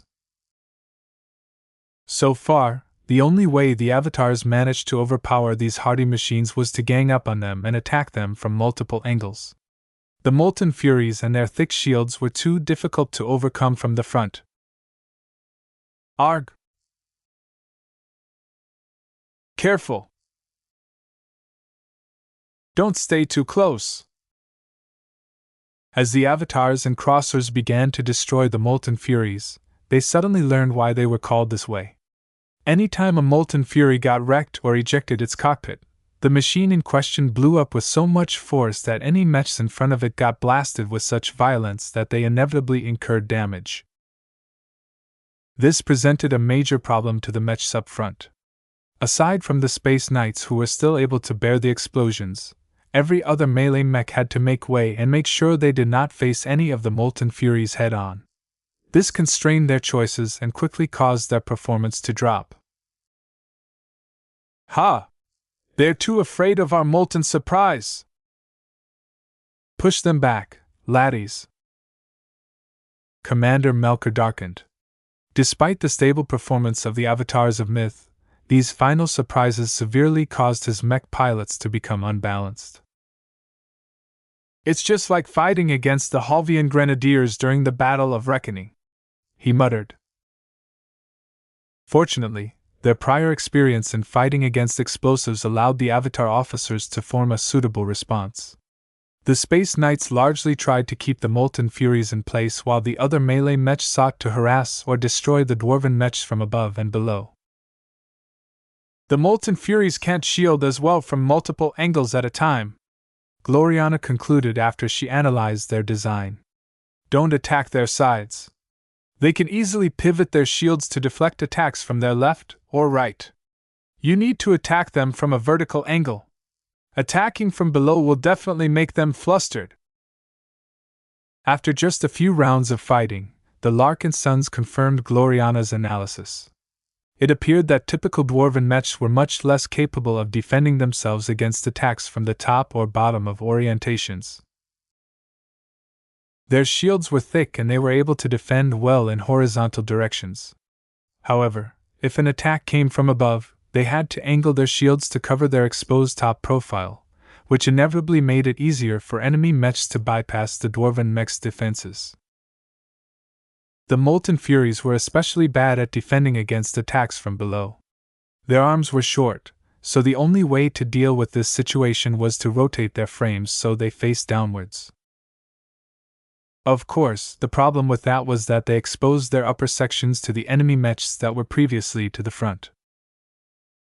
Humanoid mechs had difficulties defending from below as well, so this was not a unique weakness to Dwarven-shaped machines. It was just that the Molten Furies were so sturdy that the expeditionary forces were desperate to grasp any possible advantage. Since attacking their rears was too difficult in this large-scale engagement, then attacking from below was a good alternative. Due to this, the battle became increasingly more three-dimensional as the mechs moved along the z-axis. The mechs were drifting further apart, but not so much that they exposed too many loopholes to their opponents. Commander Melcher tried his best to maintain situational awareness. He was constantly trying to keep his units together, and occasionally issued orders to direct more mechs in areas where the Dwarven mechs slowly gained an advantage. Despite the various responses made by the expeditionary forces, the Molten Hammers were steadily pushing forward. Not only was it difficult to damage the Dwarven mechs in set battles, the Dwarven mech division also outnumbered its foes. With several thousands more mechs than the Larkinson clan and the Cross clan could muster at the center, it became too difficult to rely on positioning and tactics to hold the line. The defense effort was faltering. This wasn't entirely the fault of the Molten Furies. These Dwarven Space Knights were good at withstanding attacks but weren't nearly as good as dishing them out. They were all armed with one-handed axes that did not possess a lot of reach. They had one advantage though. Axes were great at damaging shields. The Molten Furies did not even bother to bypass the shields of the defensive Bright Warriors and other Space Knights. They just hacked at the shields right in front of them with such enthusiasm that their victims were definitely feeling a lot of pressure. Damn it, we can't hold! Our swords can't overcome their defenses fast enough. We need help or else we can't hold the line. Though the offensive mechs of the Larkinsons and Crossers tried their best to work around the strengths of the tricky Dwarven Space Knights, the Molten Furies responded by tightening their formation so that they formed overlapping shield walls that looked like giant half-spheres. No matter whether the Larkinson or Crosser Mechs tried to attack from the front, left, right, above or below, they were always thick and sturdy in their way. The amount of attacks that were actually able to land on the frames of the Molten Furies were distressingly few, and even if an attack went through the thick base armor of the Dwarven Space Knights, always limited the damage to just shallow marks. "This is a real defensive mech regiment," Commander Melker gasped. The Molten Furies belonged to the Vulcan's Chosen, which was the premier mech regiment of the 7th Mech Division of the Pharaoh Provincial Army. They were all extremely well trained and proud of their heritage and illustrious record. Venerable Orthox de Massey, the expert pilot of the infamous Gatecrasher, had risen up from the Vulcan's Chosen. "Hold fast, avatars! No defense is impregnable! Help is on the way!" Although the Dwarven formation left an obvious weak point at the rear, none of his avatar mechs took advantage of this opening. This was because they had to fight through the offensive mechs of the Molten Hammers first. Though the offensive melee mechs of the Molten Hammers didn't seem to be in a hurry to go on the attack, a number of them had already collided with the human mechs and showed off a frightening degree of threat despite their shorter stature. None of the Dwarven mechs were easy to deal with. The Molten Hammers were so good at frontal warfare that fighting a battle on their terms was no less than suicide. "We need a way to break their cohesion," Commander Melker concluded. His heart ached whenever he saw another avatar mech going down after getting overwhelmed by axes and other heavy weapons. The Molten Hammers were not only fighting in their element, but also had the advantage of numbers at their side. Though the latter wasn't so obvious at the moment, when Melker looked at the deep ranks of Dwarven mechs just waiting to have their turn at hacking the human mechs, he couldn't help but feel that his avatars were inadequate. They performed well against smaller and less disciplined units, but now that they were fighting against the real heavy assault mech regiments, the difference between a private mech legion and a professional military mech division had become very obvious.